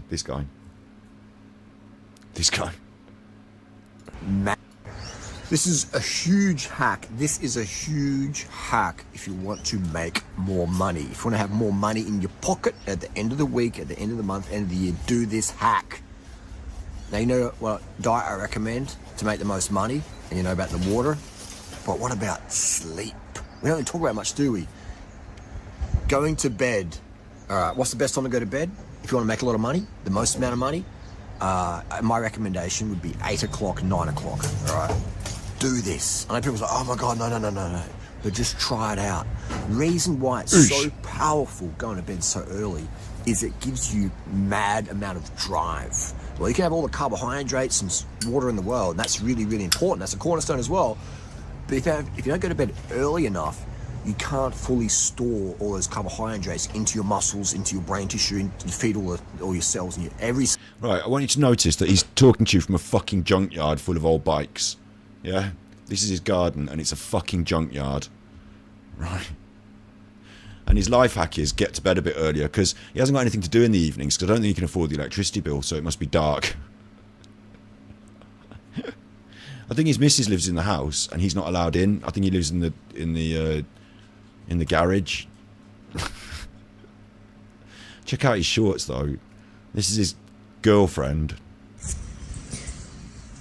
Got my spiky ball, and I can feel a knot at the back of my... The house looks like she keeps the house how she likes it, with this palm plant and stuff. It never looked like that before when he was running the house.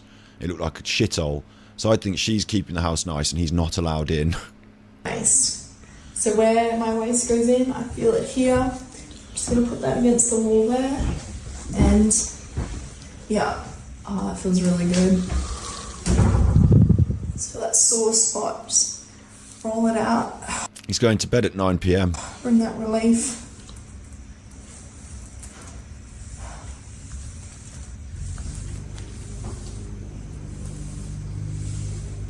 Whatever brings in the monies. Whatever brings in the monies. Well, like a creepy, weird, combo coercive relationship. Puking out garbage onto the internet to get idiots to sign up to your missus's OnlyFans so that she can have a house and you can sleep in the shed.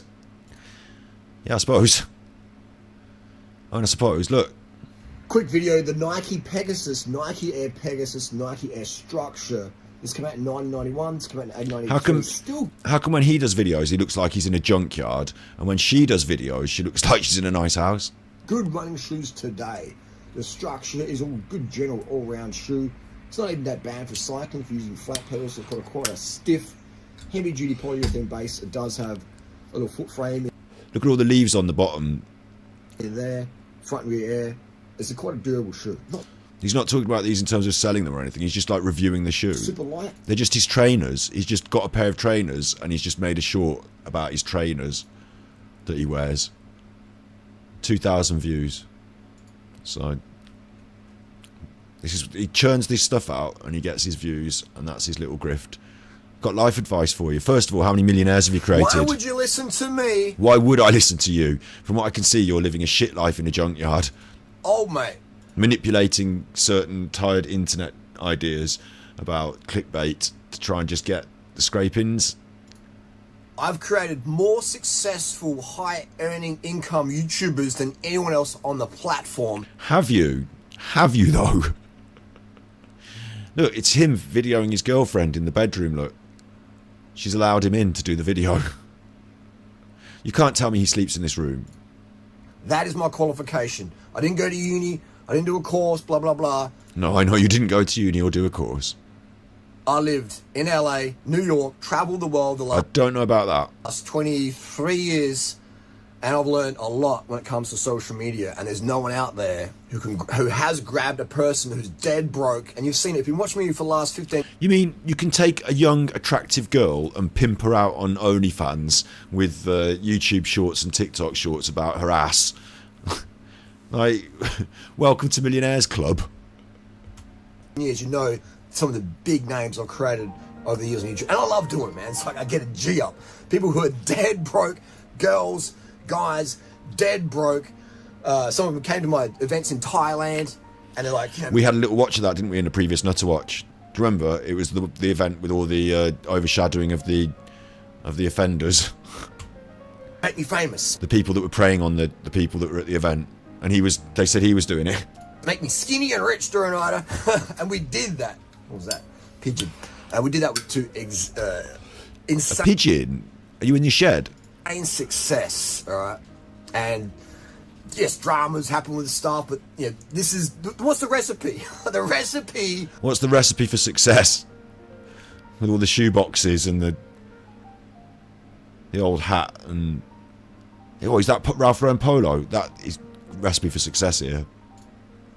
Is you got to have the heart. You got to want to do it. If you want to be a singer, a YouTuber. Big up, Shirley. I'm going to be watching Alan TikToks. I suppose we're going on really late now, aren't we? Actually, we won't do too much Durianrider then. We'll watch a little bit of this Millionaires video and then we'll move on to Alan's TikToks. I suppose we'll get them done for anyone that's wanting to go no nights because it is getting a bit late actually.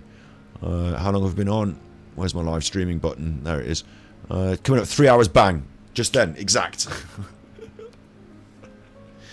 So that's a good time, you know, that's a good time. And this is like your dessert pudding. Not everyone wants to stick around for the pudding, I guess. Right. A pro cyclist. But we have got Alan TikToks just after this. Or whatever. If you've got the ability, like, I might love basketball, but my skills are shit. I'm just not going to be an NBA basketballer. But I'm great at coaching people. That's my gift. Your gift is you're great at coaching people.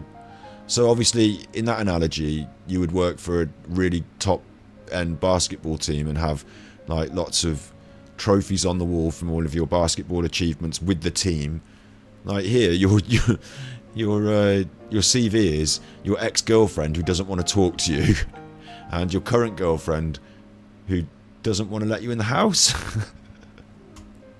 Alright, and that's, if there's an Olympic gold medal for that, then I'll definitely crack that out. So you've got to find what you love doing. But if you want to be a YouTuber, you want to travel the world and be skinny and rich, then I'm your man. And what's Really? Because what I can see is you seem to be in a room just full of old boxes of shoes and really quite scruffy looking furnishings. The common template is, you can tell I'm excited here. No script off the sleeve. The common template, you've got to have desire. Alright, you can have skill. Do you know how many girls I've seen out there? I'm like, damn, your aesthetic, your vibe, you could crush it. But they don't have the heart for it. They don't really want to do it. Okay, cool. They can go work at Starbucks and... So you've got to really want it, or another way of saying it is you've got to be desperate, because the click-through is buy his ebook, follow him, listen to him. Like, he wants the desperate ones. Toilets, or whatever, university, or just whatever. Be a doctor or something, cool. Do what you love doing. If you love cleaning toilets, do that. If you want to be a doctor, because that's what you want to do that, then you do that. If you love doctoring. If you want to be a YouTuber, or a singer, or a social media person, then fuck, man. Listen to me. Have me in your corner. So who's he appealing to here? Like young people who want to be famous on social media? That seems a bit predatory, doesn't it? Doesn't that seem a little bit predatory? Okay. Have me in your corner. Have him in my court. No. Nobody has got better results for people. Okay. So you got to have the desire. You got the heart. The fucking. You're going to get up at 5 a.m. like those K-pop chicks in Korea, and you got to fucking grind it out. You've got to get up at 5 a.m. like those K-pop chicks in Korea and grind it out. Thanks, coach. I'll start getting up at 5 a.m. What's next? No whinging, no bitching, no.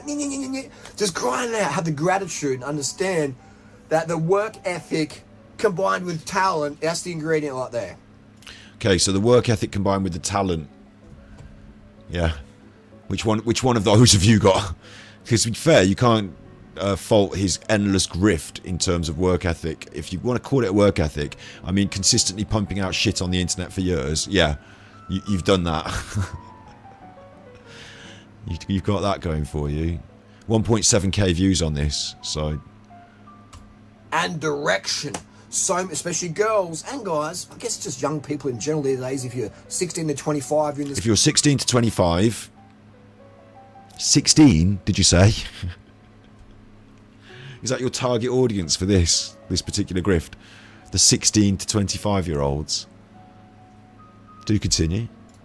It's like, I've got anxiety, I need a Xanax.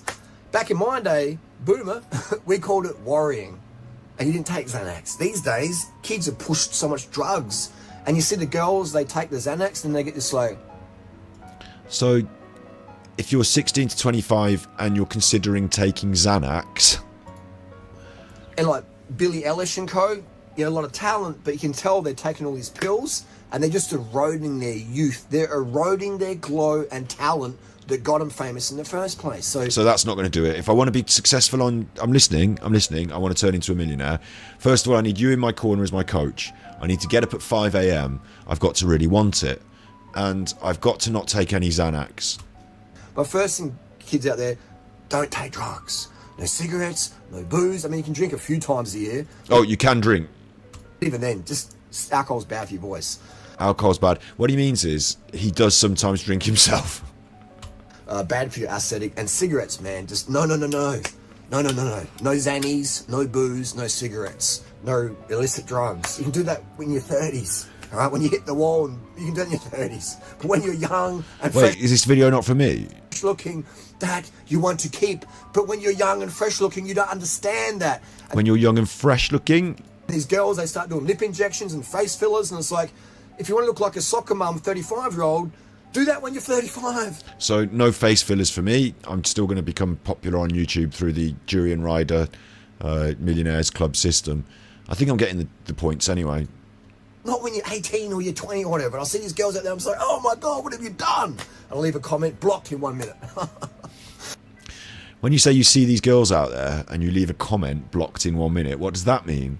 Does that mean you're trawling the internet, looking at young girls' TikToks, leaving them hate comments?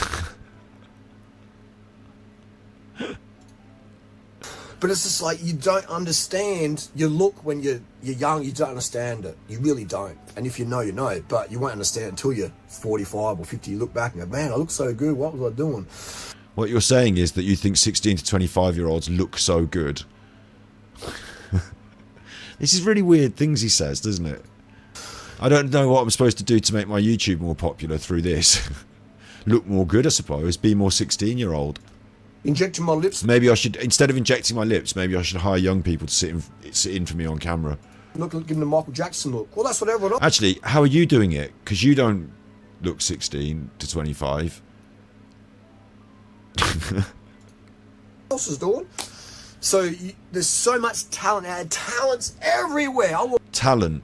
down the street. I'm like, you could be fucking famous. You could be famous. You could be. So what you mean by talent when you're looking at them in the street is you think they're attractive, and presumably you mean the 16 to 25-year-olds that you're aiming this video at.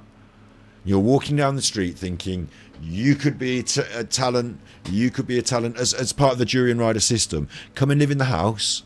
I'll film you on the bike. I'll film your ass. I'll film you rolling around on the floor. We'll get you going. We'll get your OnlyFans. We'll get your OnlyFans. And YouTube success, TikTok success, OnlyFans success is just a step away. All you need. You want to set that. You want to go and ask Andrew Tate about it and go and do it in Romania. Famous. You could be famous. But famous. Famous. Very, very rare that it's one in 100,000 that actually has the desire for it and will put in the work for it. Okay, so you have desire and then put in the work.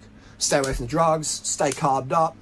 So stay away from the drugs. Have desire. Put in the work. Stay carved up. Do my nutrition protocols, etc. Do his nutrition protocols. That one got thrown in there. I didn't know I was going to have to do your nutrition protocols. What's that? Eat fucking rice all the time. Shut up. You're not a nutritionist. You're an arsehole. Go to bed early. Keep that youthfulness going on there.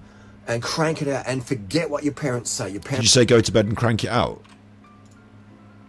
Go to bed early, keep that youthfulness going on there, and crank it out and So go to bed early and crank it out. Keep that youthfulness there and crank it out. That sounds like embedded confession that he goes to bed, watches TikToks of young people and jerks off. Go to bed, youthful, crank it out. Nutrition protocols, etc. Go to bed early, keep that youthfulness going on there. And crank it out and forget what your parents say. Your parents might be, yes, let's do this, or but no. Forget what your parents say. Whose parents are we talking to? What are you saying, you sick bastard? Don't listen to anyone on the internet if you're 16 to whatever who tells you not to listen to your parents, because you should listen to your parents. They know you. Hopefully you can, like, if you don't have a good relationship with them, I hope you can develop one. But, like, you know, it doesn't mean you have to be talked down to by them, obviously. But you should listen, you know, obviously listen to your parents. Don't listen to your parents. It's bad advice by people who want to get you away from your support network so they can prey upon you. Like, that's really weird and scary that you should say it. And crank it out and forget what your parents say. Your parents might be, yes, let's do this, or no, you can't do that. If your parents say, no, you can't do that, then ignore what they say. Be respectful. Don't fight them. All right? But just do what you do. Otherwise, if you do what your parents say to do, but you don't really want to do that, you want to be a singer, you want to be a YouTuber, you want to be a cyclist, then you'll always resent your parents because one day you'll be sitting back. A cyclist? You want to be a YouTuber, a singer, or maybe a cyclist, which is on that top 3 list of things young people want to do these days. My age, or 25, and you go, man, no offence to cyclists, I just don't put it up there with YouTuber or a singer. If I just had a crack, you know, if I really just fucking grind it out for a few years. Although you do get some top cyclists, don't you, that, like, you know, win awards and medals and are quite well known.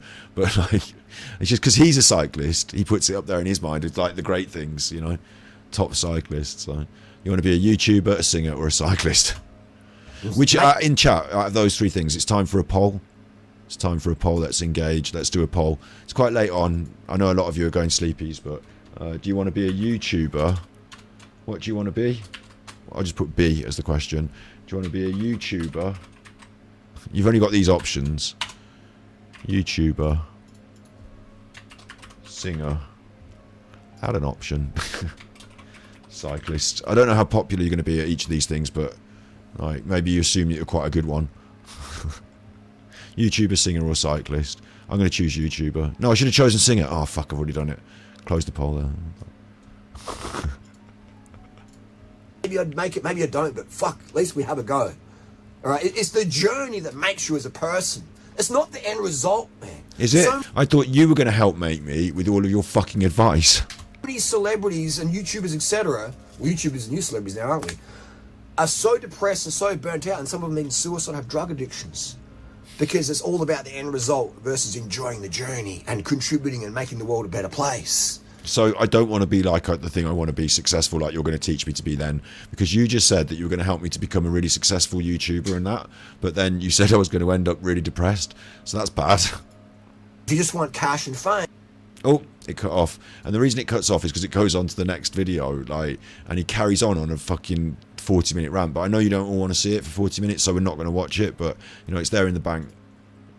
Can and can't tell, you know. It's raining again. I couldn't be Pixie Fluff Macabre Cadre sent tippies. Super Chuffer owes 10 hugs. Thank you very much. I don't know why it didn't say any words, but maybe it's just a tippies. Thank you. Thank you very much. I'll check to see if it said words, because sometimes if it says words and they're rude words, it doesn't come up. But thank you very much. I'm really appreciative. No, yeah, it's just tippies. Thank you. Thank you. Thanks. We've got AD's TikTok to watch. So we can't listen to this guy going on for 45 minutes. I'm grateful for it. I really enjoy it because I'm always here to help. Contribution is my highest driver in life. So, but I've been exposed to the situation because when you're a kid, you think, oh, if I had more money, I'll, you know, have this and that, I'll be happier. And you're happy for sure. You get the dopamine hit, you get this, you get that, get some clout or fame or whatever. But then eventually that fades down. You're like, why are most rich people depressed? Most famous people are depressed. You're like, hey, no. Obviously, he just went, I've just thought, I'm going into a different video here, so I'll cut that and I'll just start a different video. Well, like, obviously, his video cut out and he started a different video. Maybe his battery ran out because he looks like he's on a slightly different recording device here. So maybe the battery ran out and he started a different video. Just carrying on from where he left off, which is really funny. He's still in this room with all the shoes. How would you know Harley? Listen to what he says here, then we'll move. Just a minute of this, then we'll go on to Alan's TikToks, all right? Because this is absolutely, like, this is insanity on a level you don't usually see. This man is a confirmed delusional narcissist. He's Durianrider. He's a special case. His name is Harley. That's him. How do you know Harley? How do you know him? Some of you don't. I'm introducing you.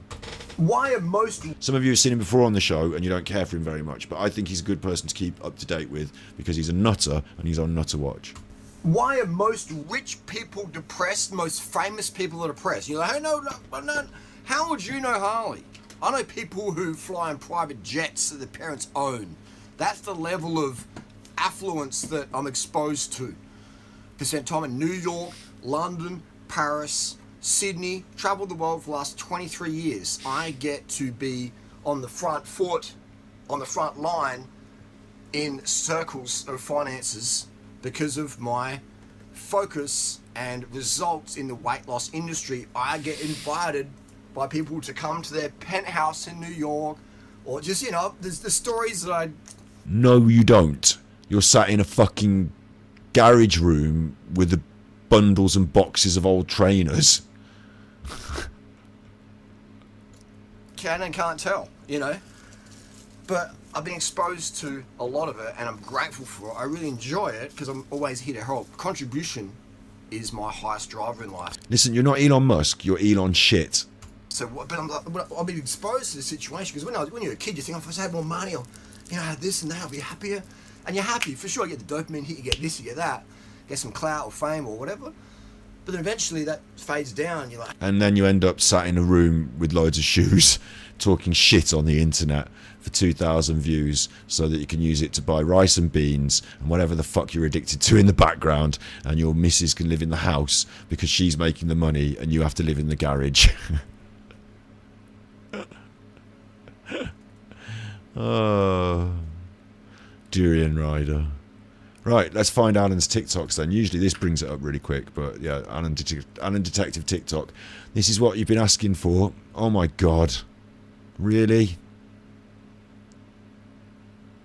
Is he not paying for them anymore?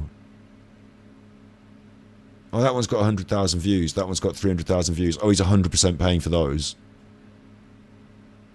They're not real views. Have you seen what's on the TikToks? They're not real views. These aren't even up to date. Look, this is from the England football. What a wally. Go on then, I'll go through them. On Piers, he didn't follow me home. In FB, he looked in my window. Or is it a true story? Who's lying? For instance, did Gag follow home Fiona? 16th of the 5th. I'm not watching that. Breaking news, the arrest warrant for the man who's supposed to be a suspect in the disappearance of Madeleine McCann has been lifted right... He's back to doing this shit. ...now by a German court. Right now! He's just woke up. In this ongoing trial. He does these from his bed. Over several unrelated sexual offences he was supposed to have committed. However, the 47-year-old German has been identified by media as Christian Bruckner, will remain in jail at the moment because he's currently serving a prison sentence that will end in months' time. He will be freed. He will be freed. The arrest warrant has been lifted. There is no urgent suspicion. Alan, I'm going to put your fucking You Singing with Kids on Smule on TikTok. If you keep doing this, I'm going to put You Singing with Kids on Smule on TikTok.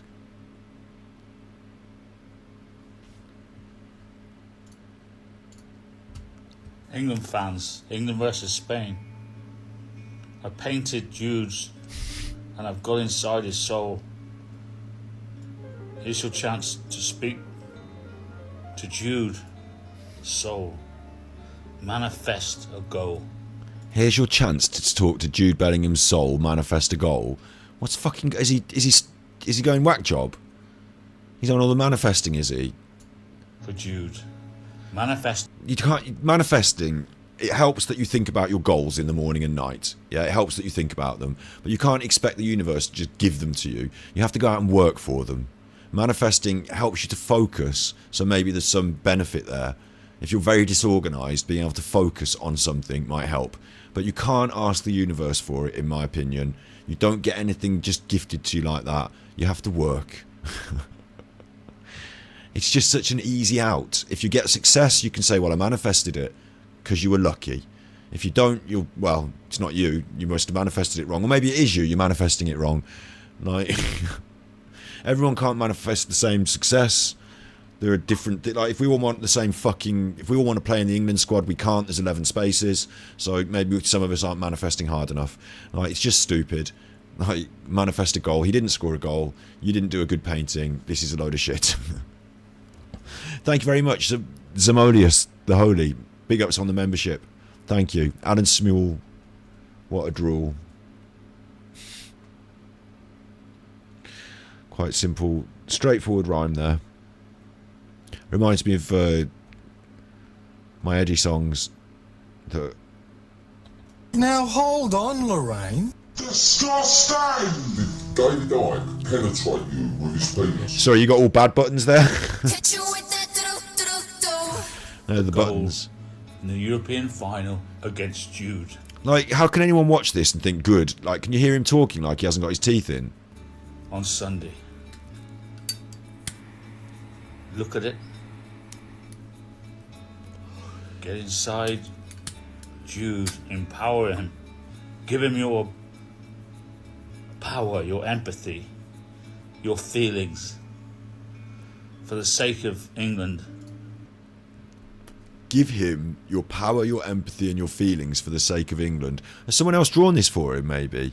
Maybe someone else does the bases and he paints over the top. Maybe that's the rig. Maybe that's the jig. Maybe someone else does the sketches and he's painting over the top. And everybody that loves football. Let's do it together. Like, he fucking loves Jude Bellingham. Jude Bellingham's a blue nose. He's from Birmingham. Like, it's part of his story. You can't claim Jude Bellingham, Alan. You can fuck off. Jude Bellingham wouldn't like you. Manifest a goal, Jude. Manifest a goal. He's had to work really hard to get where he is. It's not about manifesting. People around the world. Apparently this, right? Apparently this has got 100. Apparently that got 345,000 views, which I don't believe. I just don't believe it. Like, how can TikTok have a great appetite for that? Get real. And this one apparently has got 1,400 views. Sorry, 140,000. Sorry, 140,000 views. Which again, I don't believe it. Considering the next one only gets 800, I think he just throws some money in to buy some views. Like, it's quite a common Alan trick. Alan's modus operandi is you do the shit true crime, you watch everyone else's content and just go, oh, what if, maybe, what if. You put the news on, you put a fucking documentary on and watch that. And then you give money, you pay your money to inflate the views so it looks good. Like, behind the scenes, you can't be earning more than 100 quid off it, you know, like, because if you did earn that, you have to put it back in to inflate the views to make it look good. And what the deal is, you want the pay through. You want people to sign up to Patreon, or you want them to sign up to, you know, you want to sign up to your thing. Well, for Alan, it's Patreon, isn't it? You want to sign up to your Patreon.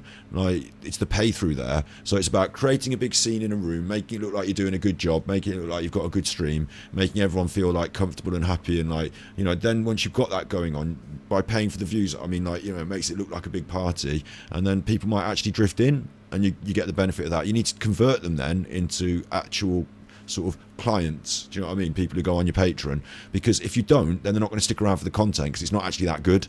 It's been inflated by the fake views and stuff. So Alan's grift here is actually to try and use this to drive people through to his Patreon, isn't it? Like, to his Rumble. Like, surely he can't be getting 300,000 views on a painting of Jude Bellingham and whittering on about fucking manifestation. Like, that can't be happening.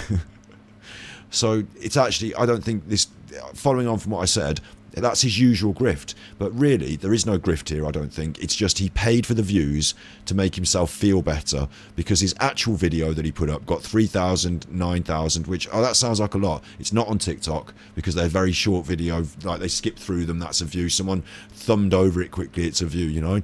Like, actually, that's a very low number and would equate on YouTube to about 90 views, so he can stick it up his bum. I think it's bollocks. There's no way 1,400, like 140,000 people watched this more than 5 seconds, is there? Look, People around the world to help it's quiet. Score today against Spain. You're gonna add your mind's eye, your third eye, to help Ollie. Go into your third eye, your mind's eye. I'm gonna have to boost the sound on it. He said, go into your third eye, your mind's eye. Maybe they are watching it and laughing. You know, maybe they're thinking it's a comedy thing. This can't be real. Manifest the goal like you did. Big up Simonius. Thank you for the gifted memberships. Thank you very much for that.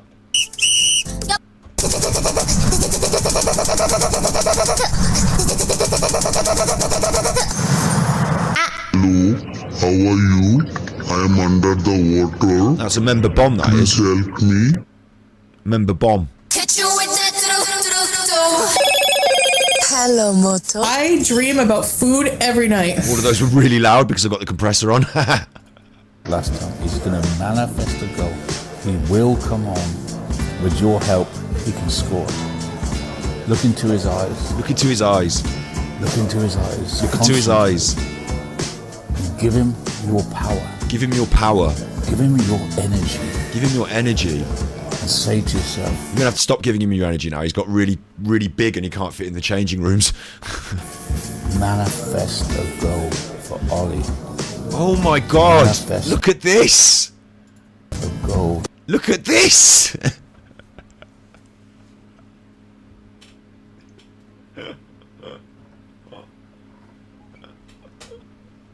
Fuck. I actually complimented his Jude Bellingham on at least looking reasonable. Like, it looked a bit like the person. You know, like, it wasn't the worst of all his paintings. That doesn't mean it's a good painting. This, on the other hand, looks like... What? I'm going to call it the Custard Man. The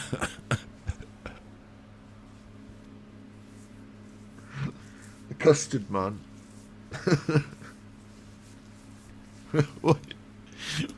Why have you done all the yellow on him? Why have you done him in yellow? You just showed those pictures of him. He didn't look like this. His eyes aren't all like that. His lips aren't. His nose. His nose, Alan. Alan. Oh my God. It looks like there was a painting of him underneath and someone's gone on it with all the custard. It's a Just Stop Oil protest. I see his eyes. Look into his eyes. His neck's really long. Look how long his neck is. And all red on the neck. All like peachy red. Bit of pinky red on the neck. Mesmerising. Alan's a sick man, you know. Give him your power. Together. He's focused on that bit. That bit's the frame there. That's the, like, I'm zoomed in, but that's the frame look. He's focused on his neck. That's the, it did the scroll down and it's the neck. That's what I want you to focus on. Look how he's done the Nike swoosh. Look at the Nike swoosh. Listen, look at the Nike swoosh.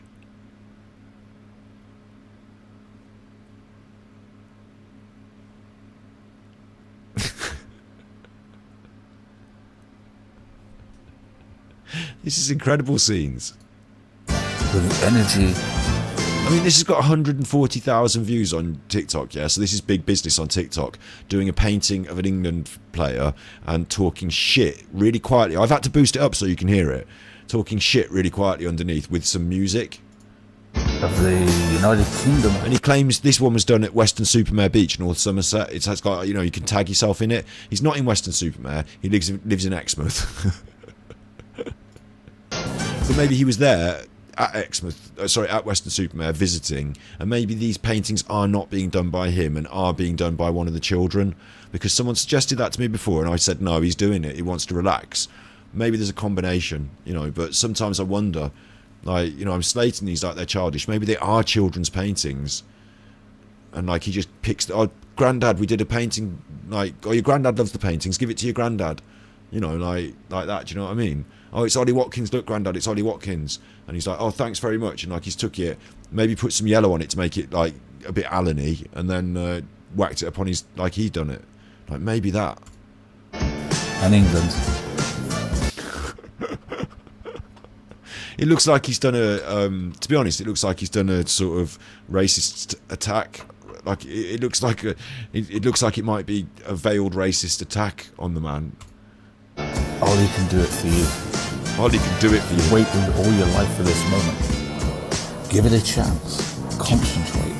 With his creepy vocal, give it a chance, baby. Ollie will do it for you, baby. Oh, yeah. Look into his eyes. It sounds like he's jerking off over these pictures of these footballers. Give him your power. Make your energy his energy. Look at those eyes. Manifest a goal for England against Spain. He will come on tonight. So the TikTok repeatedly shows this video, this piece of, like, it just repeatedly shows this, and he just carries on talking. It's 4.5 minutes long. Right, let me explain this. On TikTok, if someone watches your video from start to finish, that's good. Yeah? Good. If someone doesn't watch your video, if they skip off, say, halfway through, not so good. Still quite good because they watched half of it, but not so good. If they don't watch like the first 10 seconds and it's really long, percentage-wise, they've only watched like 1 or 2%. And if they skip off then, it's really bad. 1 or 2% of a TikTok, oh, really bad, because they're very short as well usually. So most people, they watch 10, 20%, 30% just because they're looking at it, you know, before they've made the decision. So most TikToks will hit 30, 40% viewed, you know, of the TikTok. Most people will watch about 30% of a TikTok, won't they, before they decide to get rid of it. Or, you know, sometimes people really don't like what they see quickly and they get rid of it. This is a fucking 4-minute TikTok. So for it to rate good, and when I say rate good, I mean for TikTok to push it out in front of other people, for them to give it 100,000 views, because it doesn't get 100,000 views because people just find it. They have to be served it on their pages. They have to be scrolling, and then there it is, there's Alan's TikTok, because it's so good, because lots of people are watching it all the way to the end. He's got lots of views on it, it must be a good TikTok. It will go on the list. TikTok will serve it. If people don't watch it very much and don't watch, then it drops off the list. It's an algorithm. Yeah? How can a 4-minute TikTok that's this rate highly on the TikTok algorithm? How is it possible that the people that watch TikTok think this is good, I'm going to continue to watch it till at least 90% of it, if not watch it all the way through again a second time? It's 4.5 minutes of this. At some juncture, and from the suspense, I'm sure that it's the most obvious view botting you've ever seen, bar putting up a video on YouTube with no talking. A silent film. It's the most obvious view botting you've ever seen. let him score. Manifest it in your mind that he will score. Give him your energy. Especially people from Western Supermare. Especially people from Western Supermare. He sounds like he's talking in a busy place, and he's like quietly talking into the phone like that. Usually does these in from bed. Maybe he's somewhere. Oh, I'll tell you where he is. He's at the pub, isn't he? And he's drunk, and he's thinking, I'll do this before the game kicks off, or before, like, maybe he was drunk out at the pub and he thought this is a good idea, and he's like in the toilet or something, because you can hear like people in the background, I think. Or he made his non-league debut. Or maybe he's just on his own, talking into his phone. Started at Exeter City at the age of 6. All the people of Newton Abbot where he was born. He's got the Wikipedia out. Talking about where he made his long non-league debut and the facts. He's got his Wikipedia out. It's 2 minutes into it. People aren't here for the facts. People in Exeter, all the people in Devon. You remember him starting off his league career at Exeter. Help him score tonight. Do you remember him starting off? Listen, you can't claim this as being you, Alan, because although you live in the area, you don't support Exeter, do you? You support fucking Chelsea because you're a glory-hunting dickhead who won't go to his local club. Best of goal. Come on. Is it midnight? It's midnight. It's officially midnight. It's always midnight. You hear it here first.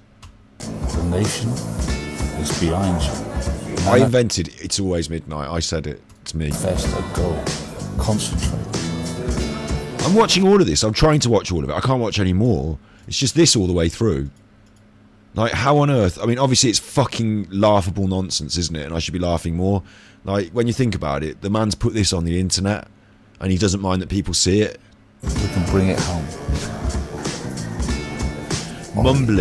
Mumbling into a phone. I'm going to take off the compressor so you can hear it at the volume that it is.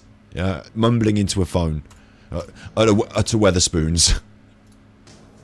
Your destiny is here. You were born for this day. It's coming home. Look into his eyes. Project your energies. Come on his face. We can do it. Concentrate. That could be Alan Seaman for all you know. Could be taking a yellow tinge because of all the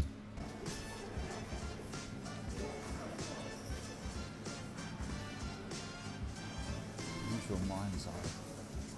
Did David Icke penetrate you with his penis? Disgusting!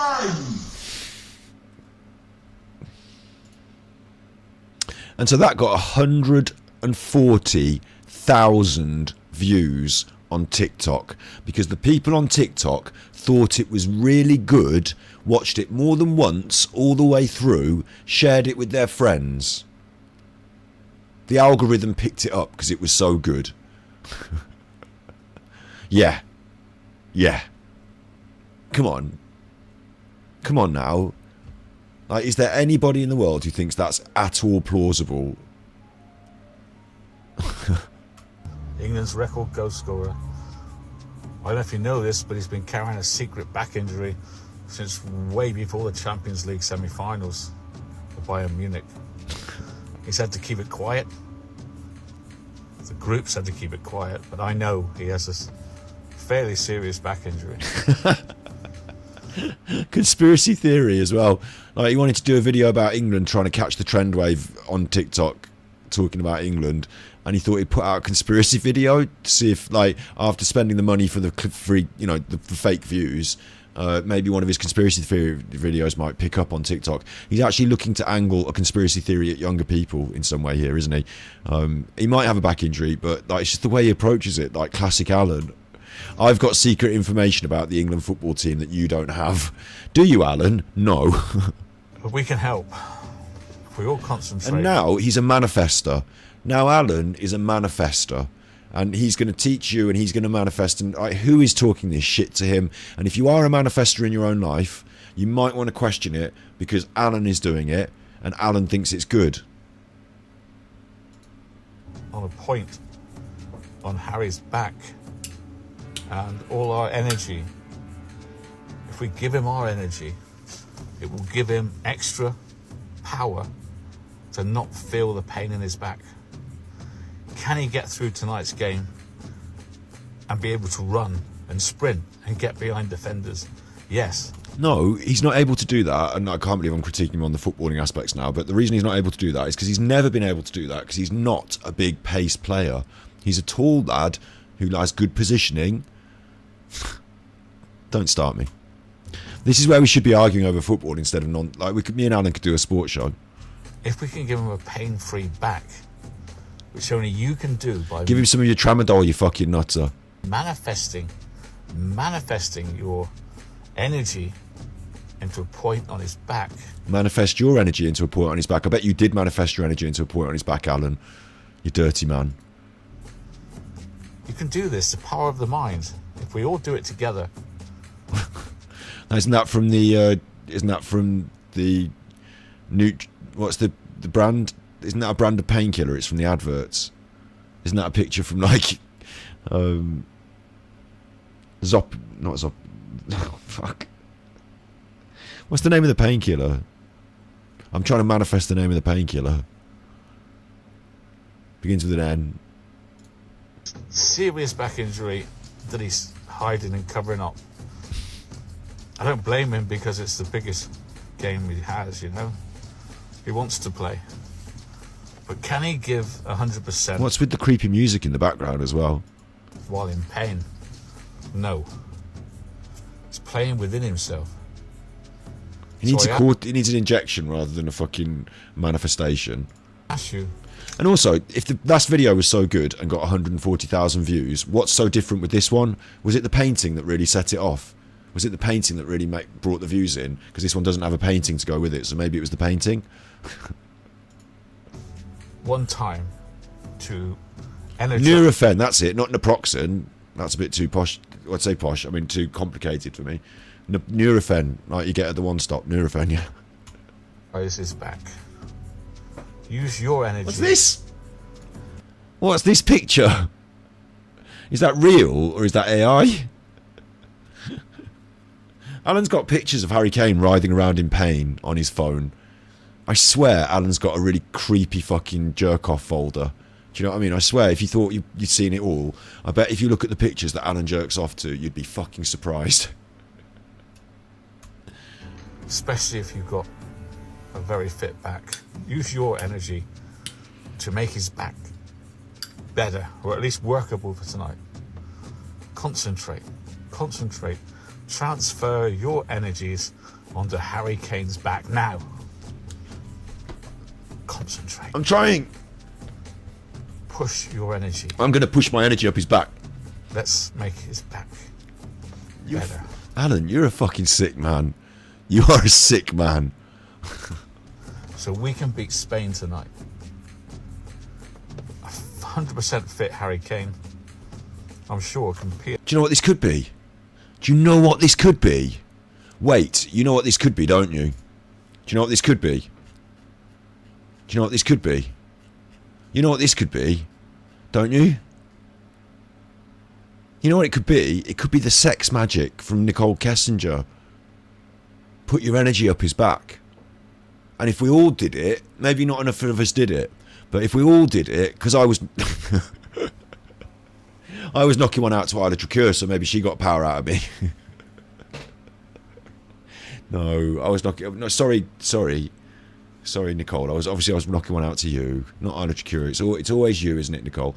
But if you all knock out your if you all have your little think about Harry Kane before the game, you can send him that Nicole Kessinger Ordo Temple Aurealis sex magic that she was into, and then he might be really powerful and he might score a goal.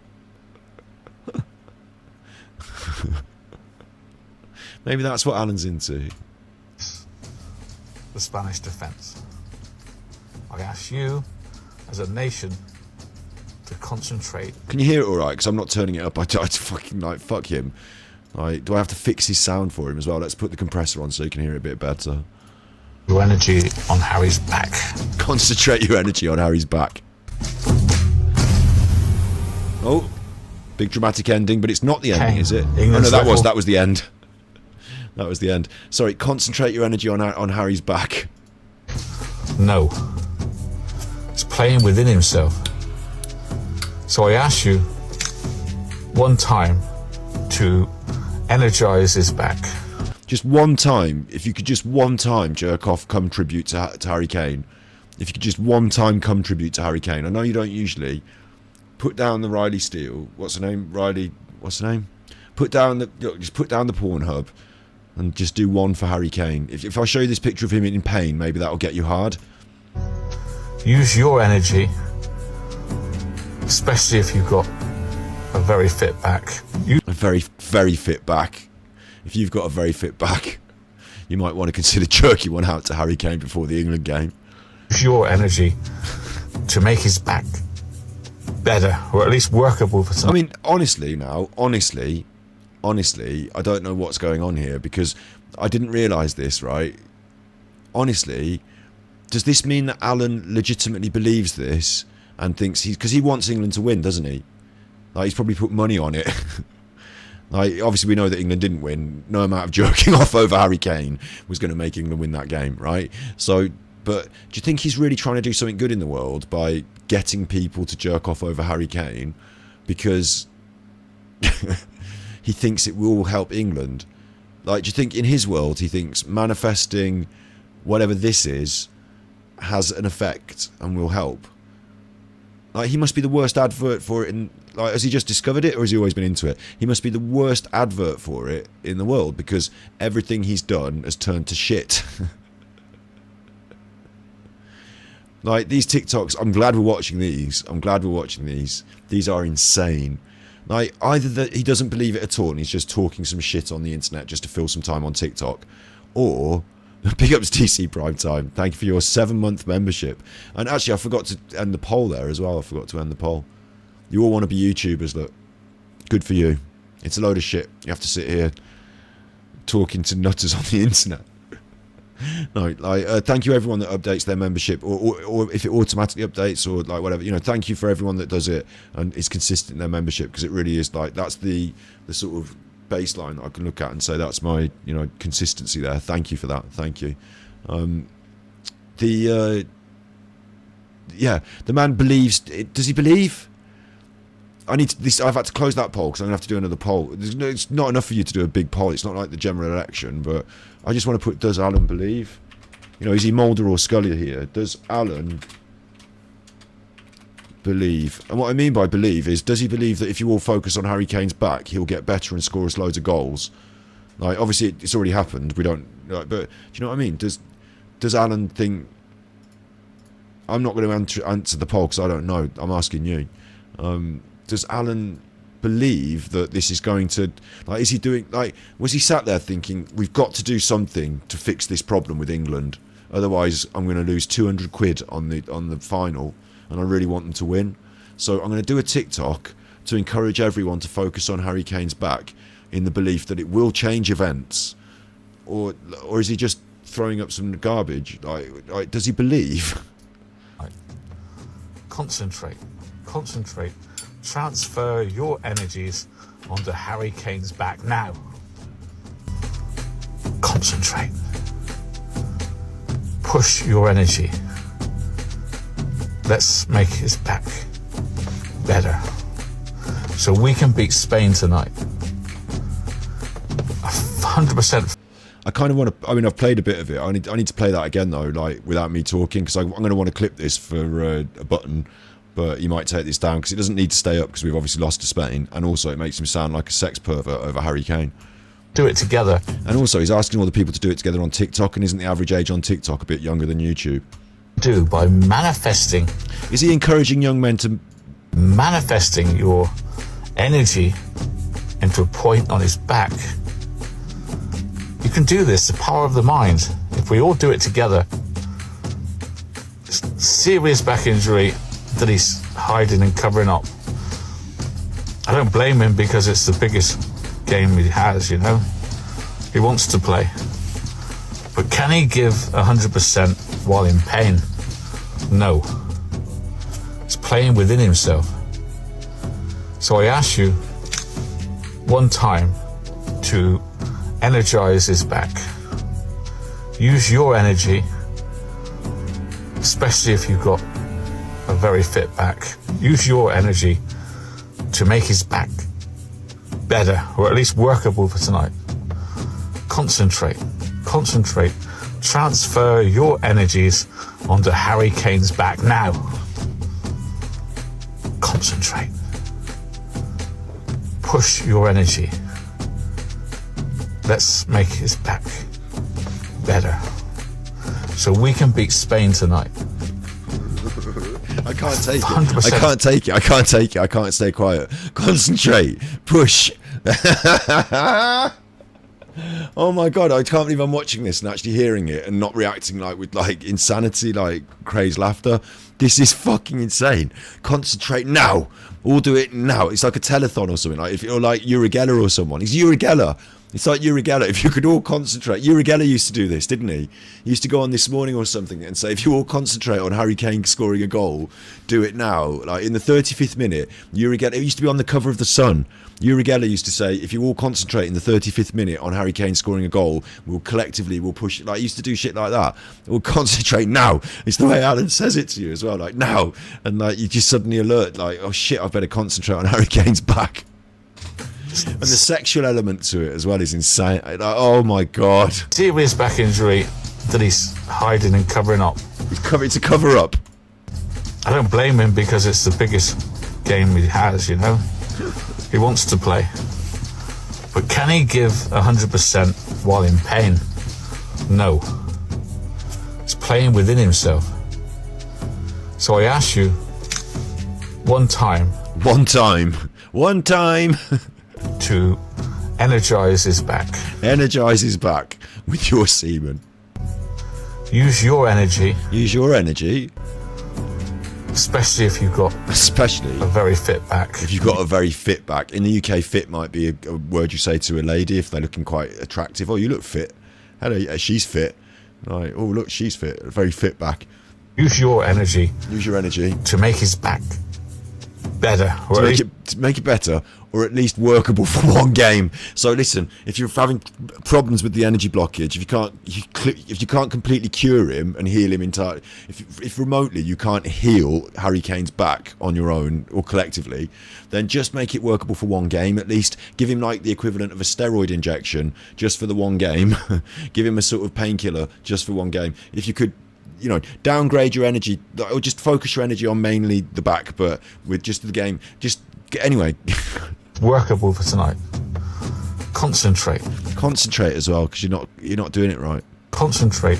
Transfer your energies onto Harry Kane's back now. I just realised this image as well. Well, I hadn't noticed the homoeroticism of this image with I think it's Virgil van Dijk, is it? Like, you know, basically mounting him from behind. There's nothing wrong with being gay, Alan. If it's something that you've got within you and you want to talk to us about, then you should just let it all out. It's fine. Like. One time to energize his back. Use your energy. I swear I can picture Alan just sort of like wistfully dreaming about Harry Kane's back while knocking one out. Like, just obviously Harry Kane's on the floor in pain. Alan's standing over him, jerking off onto his back. Especially if shirt lifter, you can't say that. Listen, I'm gonna have to, unless you mean like I'm gonna have to remove that, unless you, because that's a bad word. That's a negative. Like, you can't, like, you know, have a pop at the gays. They're okay. Gay is okay. I think shirtlifter's constitutes a. I'm gonna have to remove it. So I think it constitutes. You're okay to stay. Like, I think it constitutes a slur though. So YouTube terms of service and all that. Unless you meant taking off the England shirt when you score a goal. Got a very fit back. Use your energy. Trouser Bandit's pushing it as well. To make his back better, or at least worse. You're talking about Alan, I get it, but like, you know, the gays are okay. It's fine to be gay. It's quite normal. Couple for tonight. Concentrate. What's not normal is to hide it all your life and let it bubble out in these weird moments on TikTok, in little like homoerotic like yearnings, encouraging all the other people on TikTok to sort of join you in your group circle jerk over Harry Kane's back. This is different. Concentrate. Transfer your energies onto Harry Kane's back now. Now. That's the best bit, isn't it? Concentrate. Transfer your energies onto Harry Kane's back now. Does that mean come now, or does that mean start doing it now? Concentrate. Because he whispers to you in your ear, concentrate. While I'm trying to concentrate, but you're telling me to concentrate. It's putting me off. Harry Kane's back now. Concentrate. Push your energy. Let's make his back better. Push your energy. Push your energy. So we can beat Spain tonight. 100% fit Harry Kane, I'm sure, can pierce the Spanish defence. You can penetrate that defence, Adam. I ask you as a nation. I asked you as a nation, all 5 people that watch this, to concentrate your energy on Harry's back. Well, listen, if that's how it worked, then the nations with the largest football fandom would win all the competitions, wouldn't they? Because the amount of fans that are willing them on would be more, so they'd win. So that would mean like vast. Oh, it's right, isn't it? Brazil, large population, they love their football. Brazil, yeah, that's it. Proves it. Totally proves it. So there you go. We'll never win anything because we're a small island, and that's the end of it. It's got nothing to do with demographics. It's got nothing to do with talent base. It's got nothing to do with the grassroots game or poverty traps or anything. Like, what it's got to do with is if we're not, basically, we didn't win that game and you didn't fucking concentrate on Harry Kane's back enough, so it's your fault, really, if anything, nation. Thanks. 800 views for that. 850 on TikTok for can you please help me jerk off over Harry Kane's back? Can I give you a hand job over Harry Kane? The Harry Kane handjob video, that's going to live in infamy. That's a real gem, that is. So I thought these were all going to be shit and I can't be asked to watch them, but that was brilliant. I'm glad that UChuff has stuck around. A lot of people were here for the Paul Arnott. They watched that and then some of them fucked off. Actually, some of them fucked off, but it is past midnight. You know, I don't expect everyone's going to stick around all night, but we've had a good one tonight. That's a banger, and it's gone on for nearly 4 hours. So I suppose I should make it up to the 4-hour mark by playing insulting songs. How does that sound? You're good for that? Do you all fancy listening to some insulting songs till the end of the show? Don't let you juice. John Wedger juice. Crass soup on my devil lords. Eddie loves that John Wedger juice.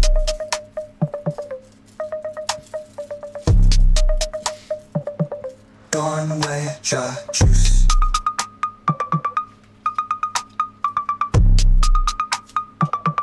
John Wedger juice.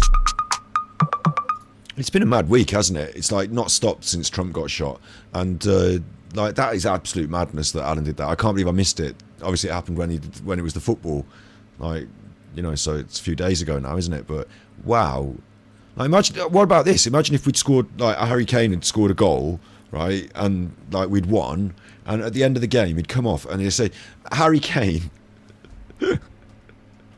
right. Harry Kane, you've played really well today. Why am I the bad one? I'm me. Yeah, but I'm Harry Kane. I'm a good one. You're not good. You didn't score any goals. You shut up. All right. Okay, so Harry Kane, you played really well today, and you scored a great goal.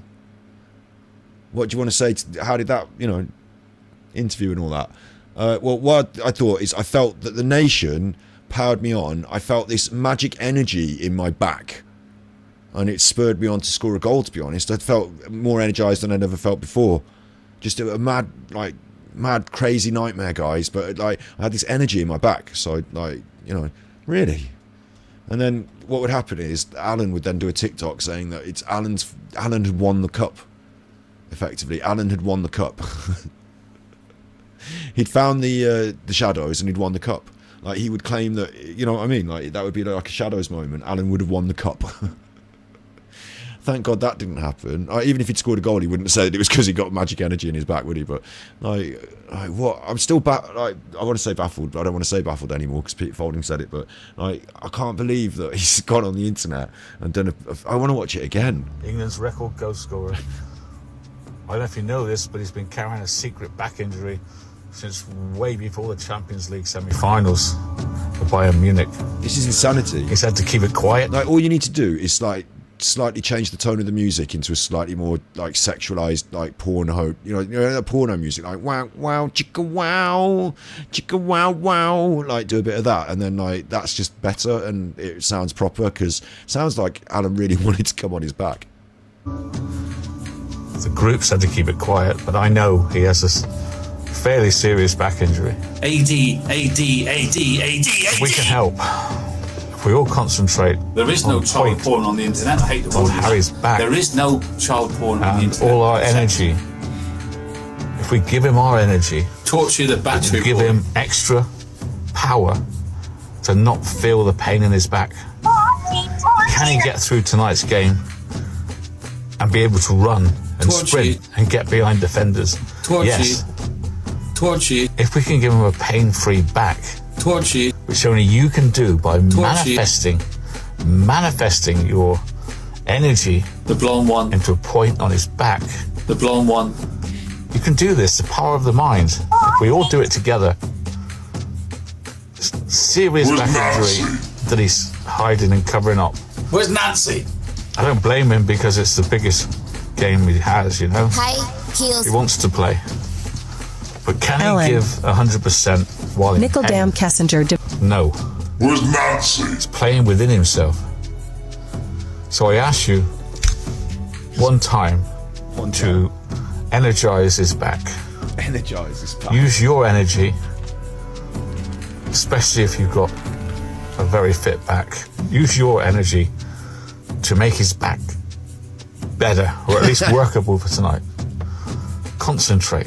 I'm not concentrating. Transfer your energies onto Harry Kane's back now. Concentrate. Push your energy. Let's make his back better. Let's make it better. So we can beat Spain tonight. 100% fit Harry Kane, I'm sure, can pierce the Spanish defence. Piers Morgan. I ask you, as a nation, to concentrate your energy on Harry's back. Alan's address to the nation before the game. Concentrate your energy on Harry's back. What kind of world are we living in? Like, It's not right. He shouldn't be allowed to get away with that. Like, people should hound him off TikTok for that. Concentrate your energy on Harry's back. Do you want the Coco song? I don't know if it's better to keep playing it or to hold it back now, you know.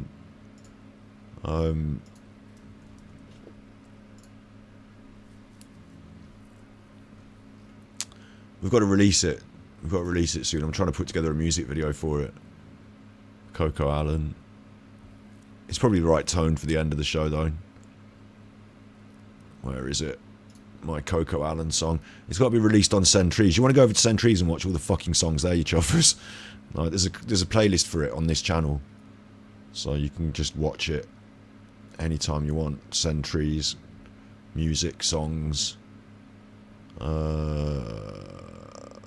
Where are you, Alan? And your song. There's Kim Kardashian, George Clooney. It was before that, wasn't it? Maybe I just should have typed the word Coco into the thing. Would have found it easier. Taking ages. Nicole Kessinger, Kissy from Missy Nicole Kessinger. Kissy for Missy Nicole Kessinger. Kissy for Missy Nicole Kessinger. Kissy for Missy Nicole Kessinger. Got it. Kissy. So we're going to do the sleepy song, and I'm going to end the stream. And please don't jerk off over Harry Kane's back unless you're wanting to become super powerful and score loads of goals in the Bundesliga next year. But thank you very much for all of your tippy super chats, being in chat, talking. You know, thank you very much for all of that. Thank you very much for all the support and the gifted memberships. Thank you for all the people who were the members. You are the members. Look at you all in chat now. You're all greens. Look, it's been another mad night on the tiles on Nutterwatch. It seems there will never be an exhaust. Like, we will never exhaust the battery exhausted. We will never exhaust the nutters. There will always be nutters. We'll always have nutters. What I should do this next week is actually supply you with some Neighbours React. This weekend, gameplay, put on my pin board, things to do, Neighbours React on Super Chuffer for you. But ultimately, thank you for being part of the content. Thank you for filling this hot night with glee. If you do want to put your energy towards, like, you know, energy, if that's really up your street, then consider ending the wars. Stopping all the bad things. Don't worry about Harry Kane's back. You need more DSP? I'll do more DSP, yeah, I will. That's a good shout. I'll probably try and react. I like to do his day off. I like to do that, but I'll try and throw something up on the channel this week with a weekend react at some point. Good shout. I've been blocked from his chat recently for telling him that he shouldn't rely on the same people to give him $50 every stream. Got blocked. Torchy. Where's Nancy? Where do I want it? Torchy. Light on. Yeah, Torchy. That. I remember Torchy when I was a little tiny boy. I used to love Torchy. Torchy the battery boy. So I'm going to play this out with this song, which isn't released yet, but look out for it when it gets released. You'll have already heard it. You'll be like, I've already heard that one. But I expect when it gets released, the Coco Allen song, I'm building it up, I'm seeding the idea. When it gets released, it's going to be big. So I want everyone to watch it when it gets released, which it won't be for a little while, because I haven't even got the video together yet. But you be good, and if you can't be good, you're naughty.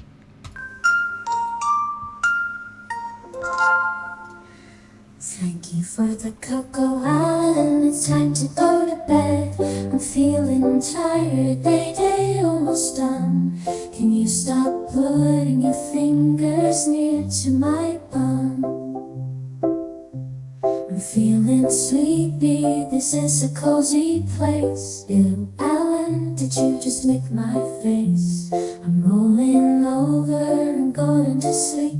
Please, will you not be touching my feet? I've had my cocoa and snuggled into it.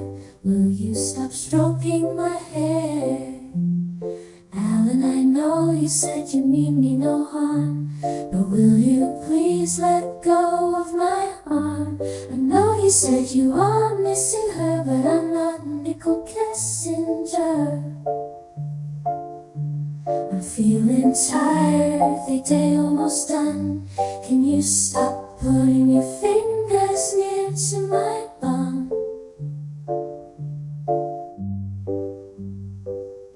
I'm feeling sleepy, this is a cozy place. Ew, Alan, did you just lick my face?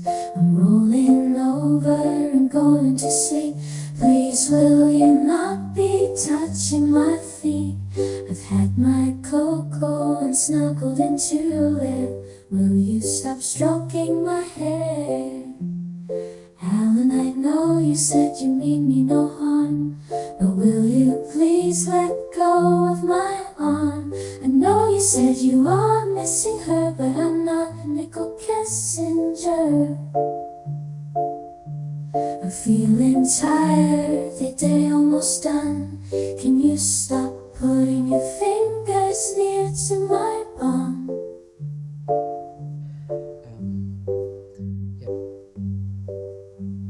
What is this in my cocoa? Is that drugs? I'm feeling sleepy.